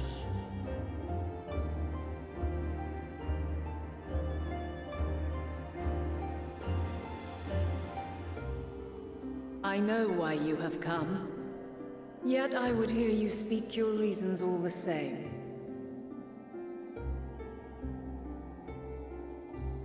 You created the moon to deliver mankind from the final days. But is that really how it has to end? We do not wish to abandon this world. We want to protect the source and all of its shards. To flee is but one of two paths.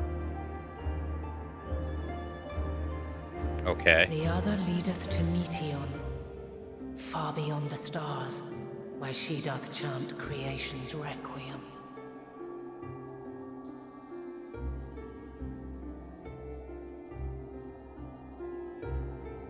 Her domain is formed of dynamis, pure, absolute.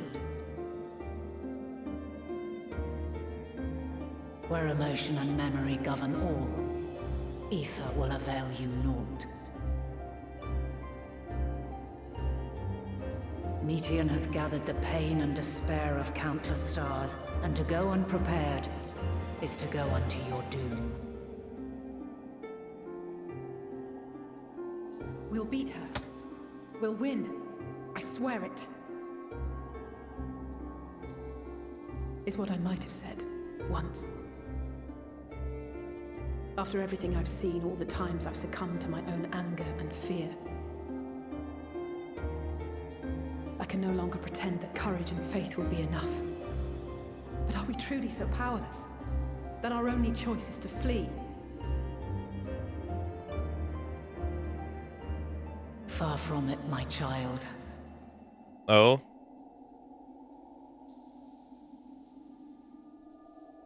Long ago, the inhabitants of myriad stars, many more prosperous than Atheris, sought to free their worlds from life's woes.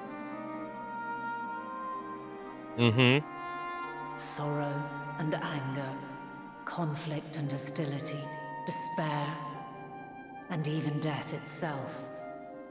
But as Meteon reported, every attempt ended in failure. Darkness abideth within every living being and can never be cast out. Neither reason nor faith can challenge this immutable truth.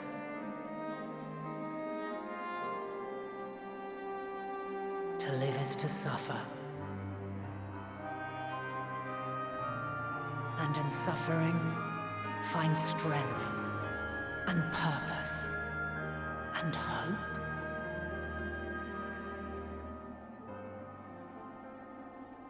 As you have done so many times before.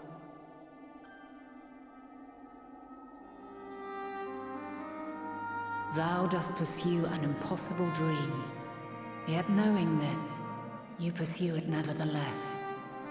And thou hast learned to depend on others as they do thee.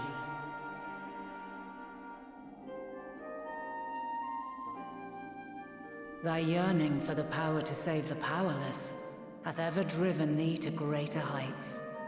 Thou hast grown strong.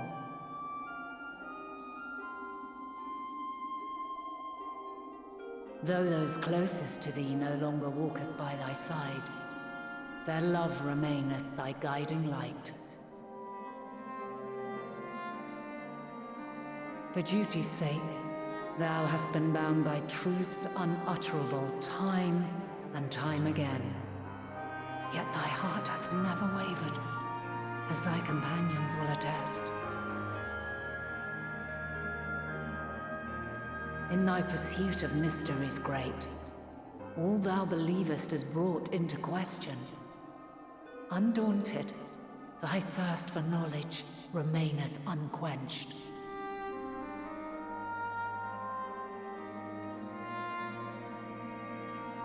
The fires of hatred that once burned in thy heart burneth no more.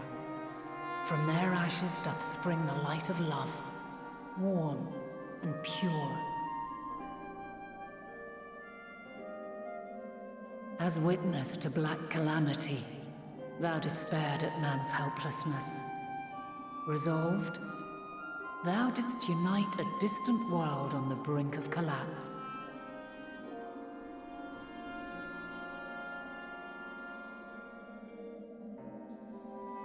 And thou, my champion, when all did seem lost, thou never abandoned hope. For every trial and every foe that did bar thy way, thou hast proven equal to the challenge, drawing courage from the many bonds forged on thy journey. You have all known despair, and though the end approacheth, you walk on, heads held high. Therein lieth your power, the strength to silence the song of oblivion.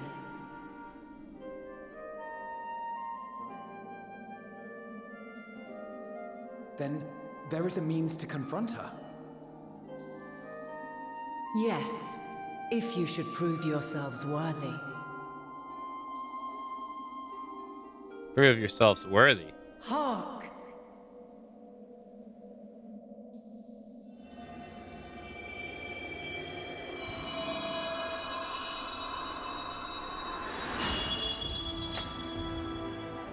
Nigh impossible is it to send mortals to the edge of the universe. Should you fail, there will be no second chance. I knew we were gonna fight her. I ask of you this.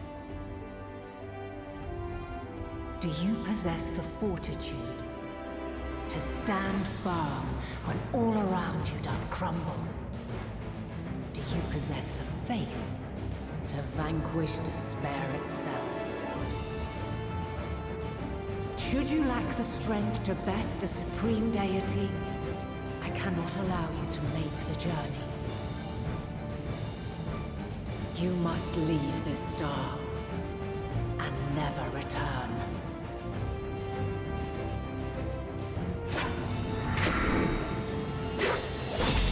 Prepare yourselves.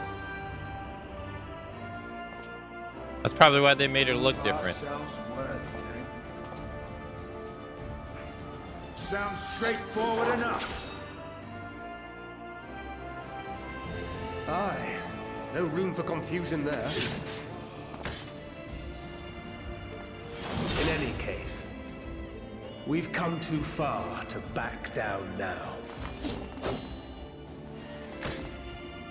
I am of the same mind. What power I have, I shall bring to bear. The three of you seem to be forgetting who we're up against. It's not every day we battle a divine being of untold power. Well, not quite every day. Do try not to get underfoot. Needless to say, there'll be no margin for error. Let us hold nothing back. For the people of this world and those beyond the rift.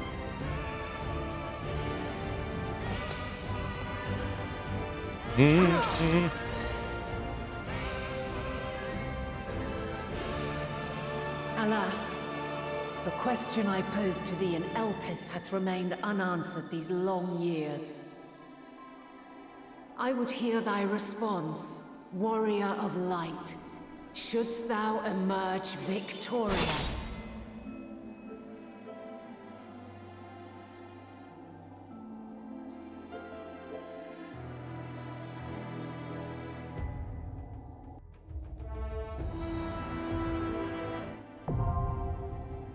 Oh, the Mother Crystal.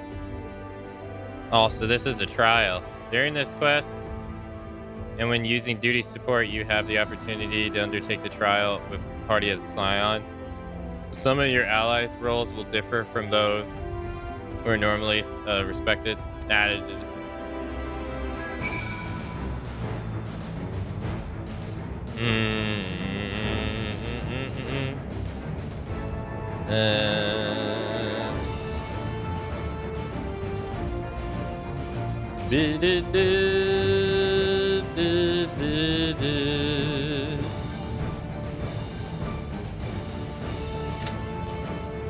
Five-minute wait.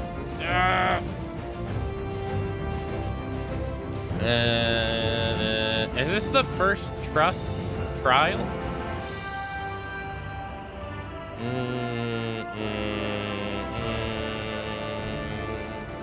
Gamba addiction? This is the first trust trial, right? The only one in the game so far. Plenty of time for what would the Gamba even be? How many times will I die? Is that what it is?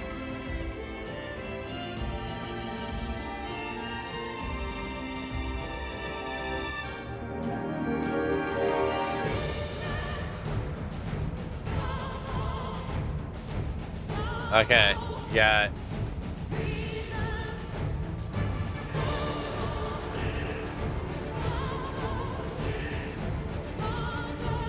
There you go. You freaking addict. Also, I couldn't stop the ads. I delayed them for 15 minutes. The cutscene was longer than 15 minutes. Also, Morning Fox, hello.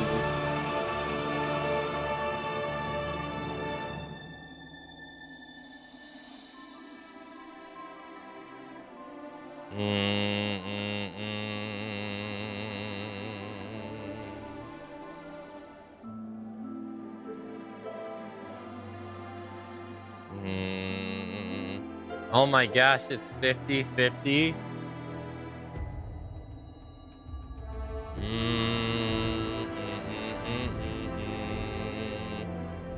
While we wait, the epic music for chat to cast their votes.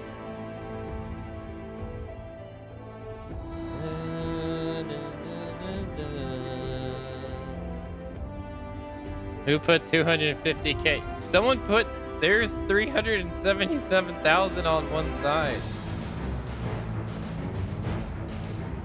It's 60-40.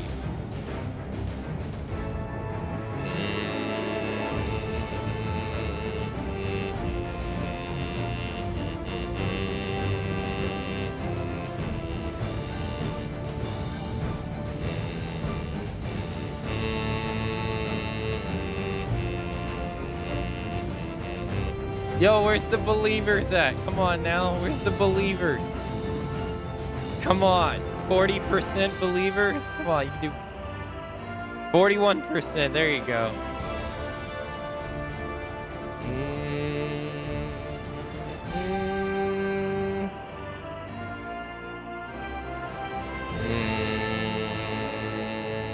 Viewer in your region can only predict. Viewers in your region can only predict without using tacos. Wait, what?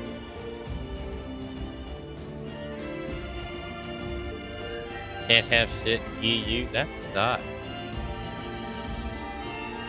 I didn't even know that was a thing. Meanwhile, me with my 100-point gamma. Well, it needs to pop because I have a doctor's appointment at 10:15. So I got these pops.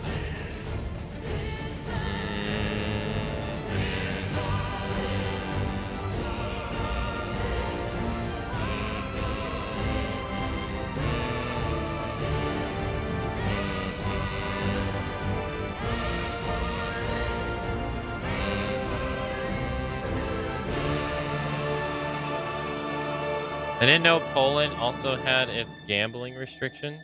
What's the other countries that had the gambling restrictions?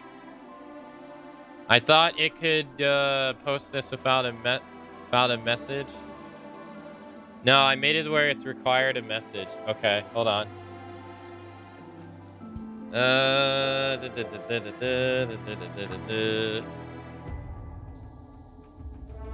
Okay.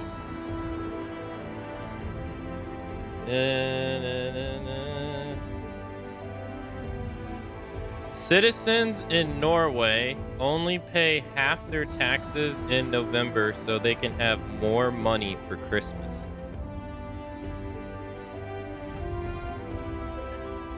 Oh, that's nice.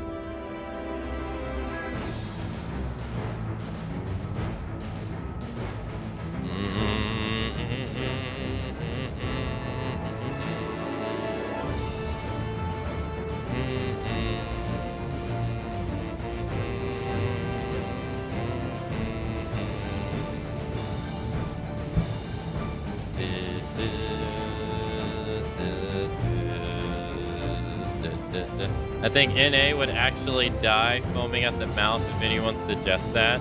Oh, absolutely. Seeing as, like, they literally, like, every other month we have, like, a government shutdown or a threat of a government shutdown. Yeah. Like, it literally didn't get resolved until yesterday. And then the last one was, like, not even 2 months ago. They would foam at the mouth on that here. What do you mean?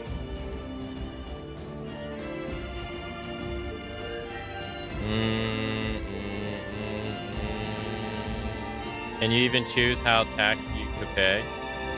I wonder. Meanwhile, I had to pay 40% on my taxes income in November. EU doesn't have that problem because we don't have laws that regulate government spending and automatically trigger shutdowns. EU doesn't have that problem because we don't have laws that regulate government spending and automatically trigger shutdowns.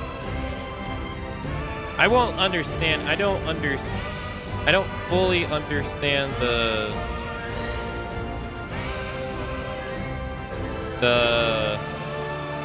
all I know is that they don't come to an agreement, and if they don't come to an agreement at like a certain day, then the government has to be shut down.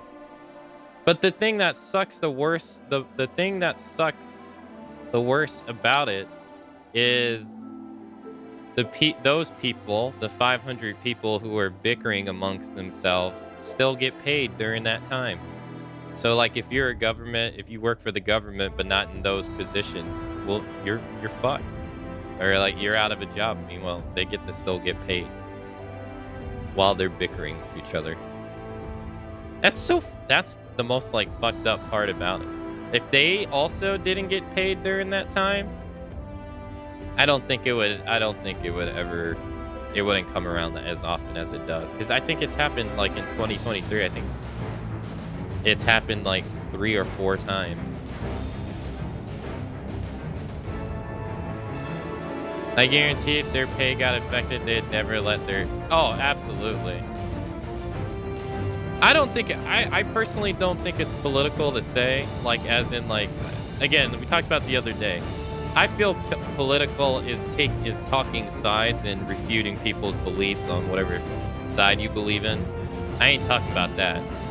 I believe, like, personally, there needs to be more regulations on them. Because I feel like that causes, I think that is the catalyst for a lot of problems in America. Is that they don't have any regulations.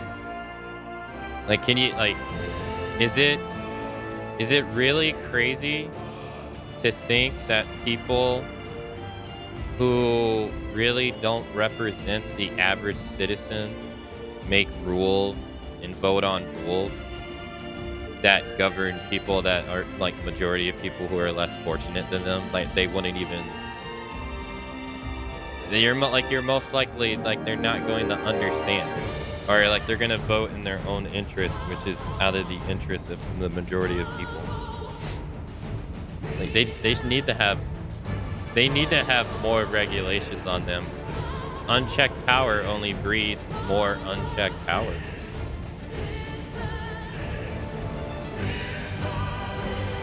I'd even say the exact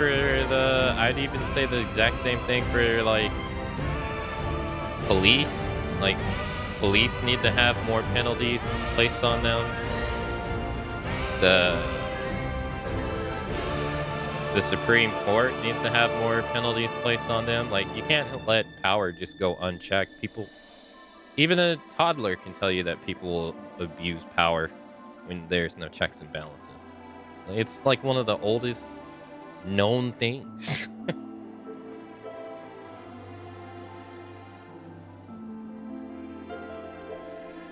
And then also, in my opinion, like, and also in my opinion, like when you set examples of like wealthy people being able to get away with like, you know, doing fucked up shit, you're really not inspiring people who are less fortunate to follow the rules. In my opinion. Like when the top people don't get punished for stuff, you're not inspiring people to follow suit. You're literally encouraging the opposite.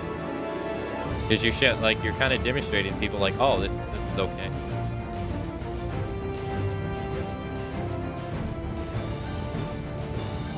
Hey, Intra, hello.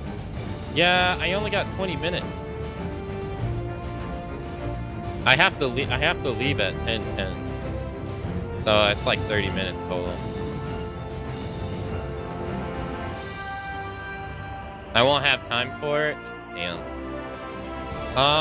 Well, I'm gonna have to refund your guys' stuff. I don't know how to do that though. Hold on.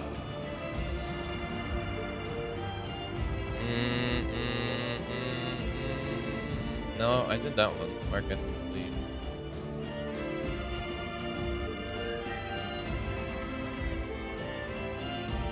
No, that's choose an out.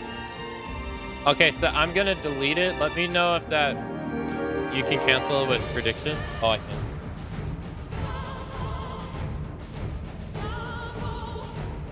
And just choose delete. Delete and return points. We'll send 638,078 channel points back to participating viewers. Sorry. I want to do it too, but I just happen to have a doctor's appointment today. Thank y'all for joining, though. It sucks that you can't do that.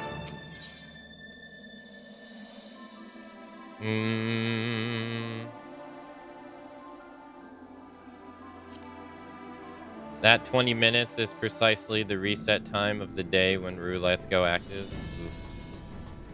Well, I guess I just rolled the dice wrong. Being unhealthy sucks.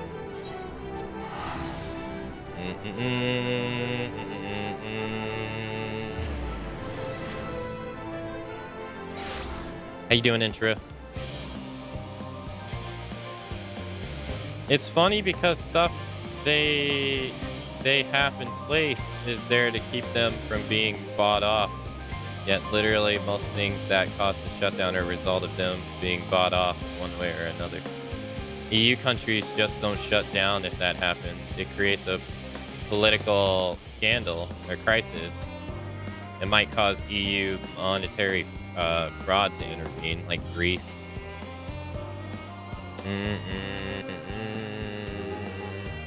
This is what happens when you decide to destroy Spain's wine at the border instead of selling it as your own. It's pure corruption. They take and never give, like how they borrow from Social Security and never put it back in. U.S. has a law that limits the maximum amount of debt the country can have. So when more money is due, then that the government shuts down all non-critical spending. The U.S. loves to punish even its government workers for no reason.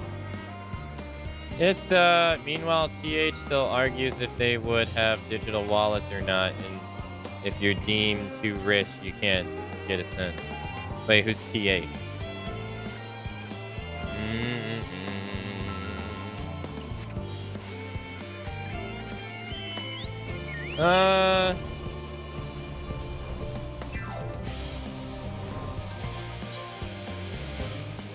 Alright, I gotta go fly around and cover the map. Might as well. I've been playing like a Gaiden, and all I can say it may be better for Let's Plays than I thought. Honestly.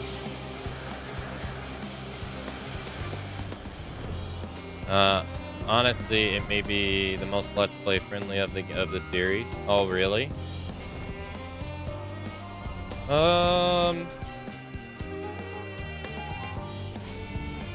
Yeah, I get it. I don't really know what we're gonna stream. The first game we're gonna stream after. Currently, like right now, because I have to play Gaiden before I play Infinite Wealth. And Infinite Wealth comes out what? January? Gonna play Final Fantasy VII. See, I don't know. I don't know if I should play Final Fantasy VII Rebirth the day it comes out, or should I play Final Fantasy Remake the day it comes out, and then let all the bigger broadcasters soak up the viewership, and then I come in like a week later when they're all gone. I don't know if that would be the smarter thing to do. But the only problem with that is that runs the risk of people coming in and spoiling while you're playing Remake, which we've had to deal with in the past.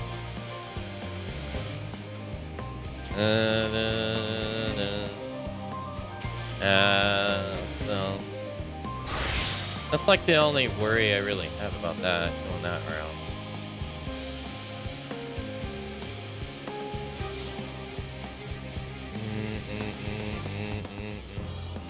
Like a Dragon. the Yakuza series. They don't call it Yakuza anymore. They call it Like a Dragon now.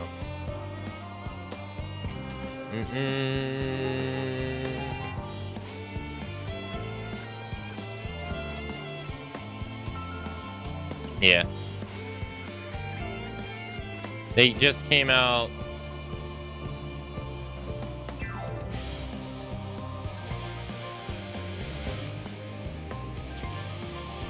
Oh, I was just kind of auto-reading. Auto-correcting. But, I mean, so, like, yeah, I'm not sure there, because I definitely want to play Rebirth, but I'm not sure if I should play it the day it comes out, or maybe play Remake and then play Rebirth. That way, Remake's fresh in my mind, but, I mean, it's already fresh in my mind. I've played it so much. But I definitely want to play Infinite Wealth when it comes out too, but that comes out the same day as Tekken 8, which I want to play that too. So I think Persona 3 Reloaded is going to have to be on the back burner.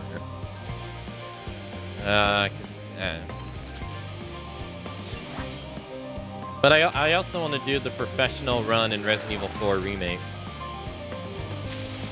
And I want to play Tears of the Kingdom. Grant, I played Breath of the Wild like 3 years after it came out. And it did surprisingly well for me. I had an average viewer count of like 60, which was pretty... It was like double than what I usually have. But I want to play Tears of the Kingdom too.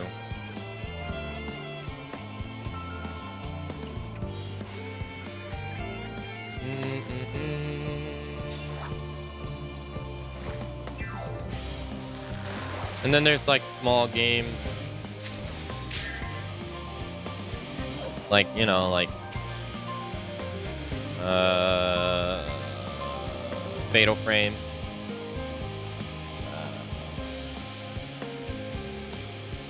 Persona 5 Tactica. Or I should say not as urgent. Metroid Prime Remaster. That I'd like to try out.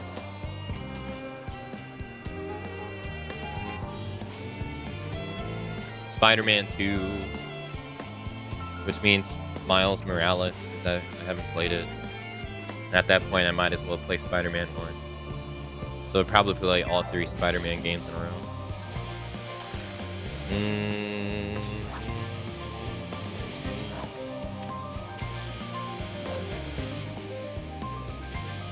Sounds like sadly you may have to make it sub-chat or followers only stuff for Rebirth, since some people can't help but be asses when it comes to... Yeah. That sucks. How's my eyeballs feeling? I went to the doctor on Tuesday, and they sprayed my eyes with a steroid, and then they prescribed me some medicine for it. I went to the pharmacy that's closer to my house, and they didn't have it. They said it wouldn't arrive until Friday, so I went to another pharmacy, and they were like, well, we don't have it, but it'll be available tomorrow on Wednesday. And then on Wednesday, they tell me it's delayed till next Monday. So, get fucked me, I guess. So, they still feel like shit. But, a steroid kind of helps.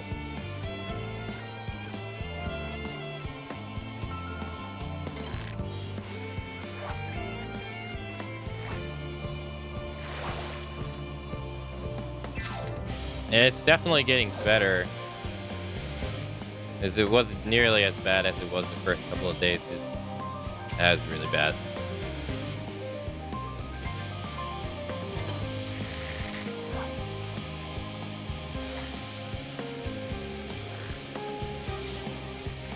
Negative 500? What do you mean? This is... 1, No, they sprayed my eyes with a steroid. Like, you know how you go on, you know how, I don't know if you've ever been to the machine where you have to put your face in front of the machine, look at a light, and then it sprays a spray on your eye. They did that, but the stuff they sprayed in my eye had a steroid in it.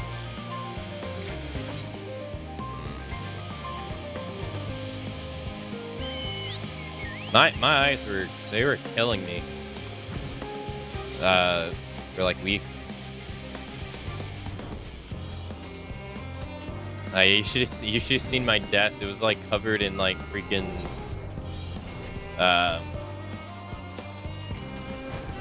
just like napkins, just freaking getting the crap that was coming out of my eye. It was disgusting.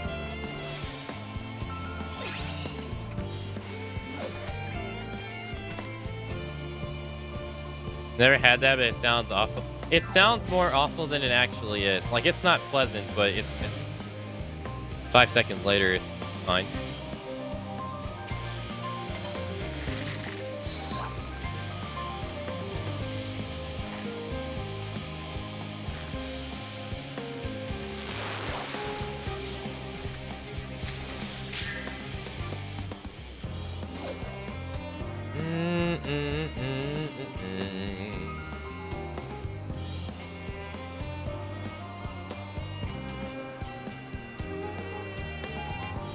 So yeah, I don't know. I'm thinking the first game we're probably gonna play once Marathon's over is probably, I want to say it's probably gonna be professional mode for Resident Evil 4.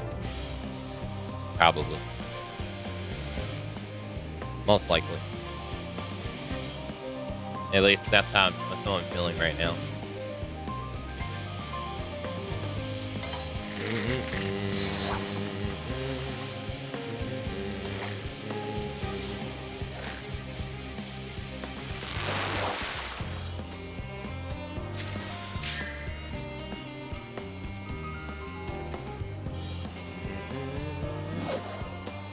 I've had the worst time putting stuff in my eyes. That's why I still use glasses over contacts. Having to look into the light and spray my eyes sounds even bad to me. This year I got a new pair of glasses in like January. And I think my last pair of glasses I had for like 4 years, I think. Maybe a little less. So I decided to get contacts. I used to wear contacts like 10 years ago. Like putting them in for the first time in a while, yeah, it was weird, but after like day 2, it was fine. I thought about getting laser eye surgery. But then someone my grandma got it once. But someone else told me, have you ever seen a doctor that doesn't wear, an eye doctor that doesn't wear glasses? And when I went to go to the eye doctor, I was like, no. Now that I think about it, no. And it's like, they're like, like most eye doctors don't get it, so there has to be a reason why they don't get it themselves. If it was so great, they would have. And I was like,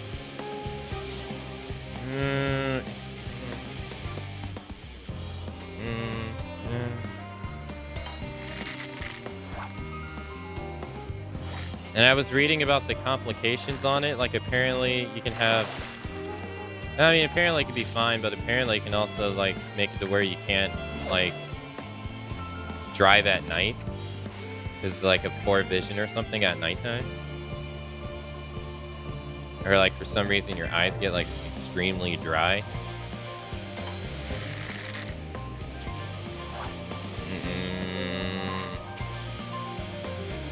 Make your own. I have done too. Oxford assassins are seen more intelligent, less reliable. But I mean, if you were to get your eyes lasered, theoretically, over the course of your lifetime, you would spend less money. If you go like recommended for picking up glasses, etc., etc.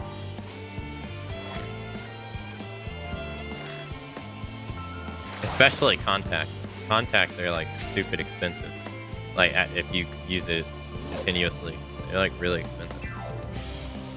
Or at least I think they are. My girlfriend had a friend whose laser eye surgery went bad, so she lost 50% of her vision in one of her eyes.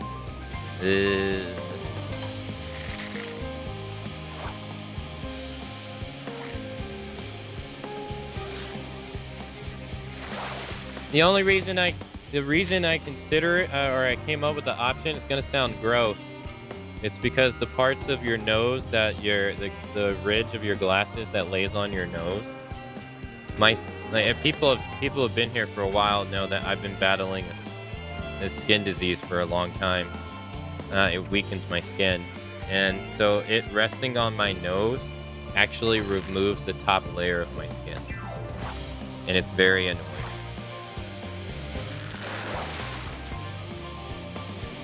So like every other day, I'm just like, this sucks.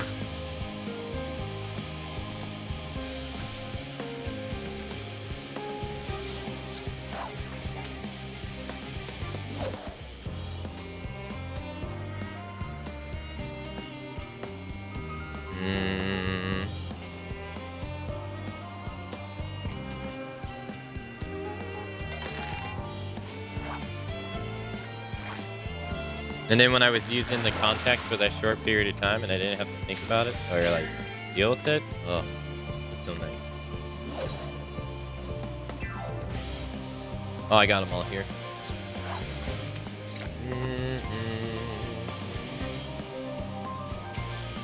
Move alpha. Yeah, I do have some skin related issues at the contact point as well. So that could be a good reason for you. Yeah. I think it's a good reason if like your vision is like extremely poor. Like say like if you're on the verge of going blind. I guess laser eye surgery wouldn't be so bad then, right? Or like something like to really consider. 'Cause like at that point you just weigh the risk versus the gain. Or gain versus risk.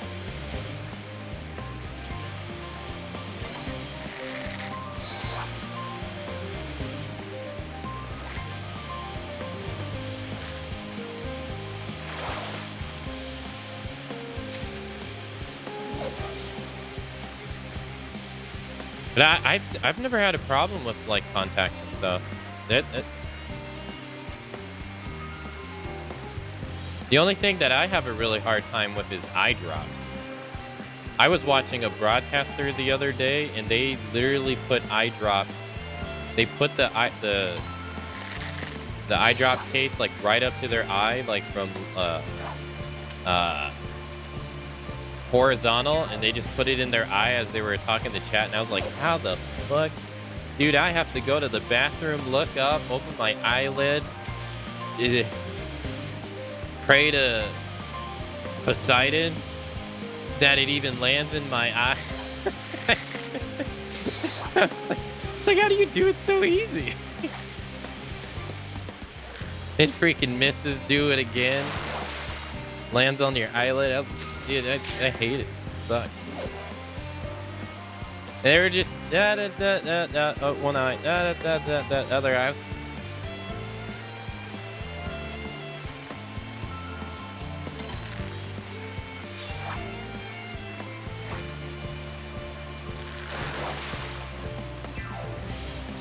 If you have really thick glasses, that might be a good option. But I know people that have only had a small near sight and want surgery because they don't want to wear glasses for driving. Yeah, I don't blame them. I swear half the eye drops end on my cheek running down. Yeah. Or the worst one is where it actually goes in your eye, and then you like close your eye and it still runs down your cheek, and it makes you feel like it didn't go in at all. That's the worst one. Because you don't know. You're left guessing. You don't know.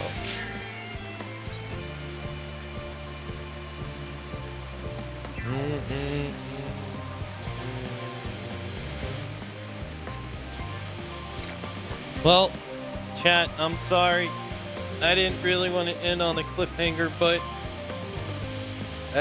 we just didn't have time today. I was actually kind of hoping that we were gonna finish the story today, but oh boy, did I overestimate that at all? We most likely will, maybe we'll have a good chance of finishing the main story tomorrow. Who knows? We're on 89. If we if we go back to the other one, let's use Heaven Sword as an example. There's only one final mission in Heaven Sword. There's some other ones in some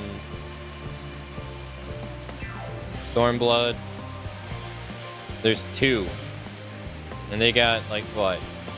Maybe 7, 8, 9 missions. So we'll most likely finish the main story tomorrow. And then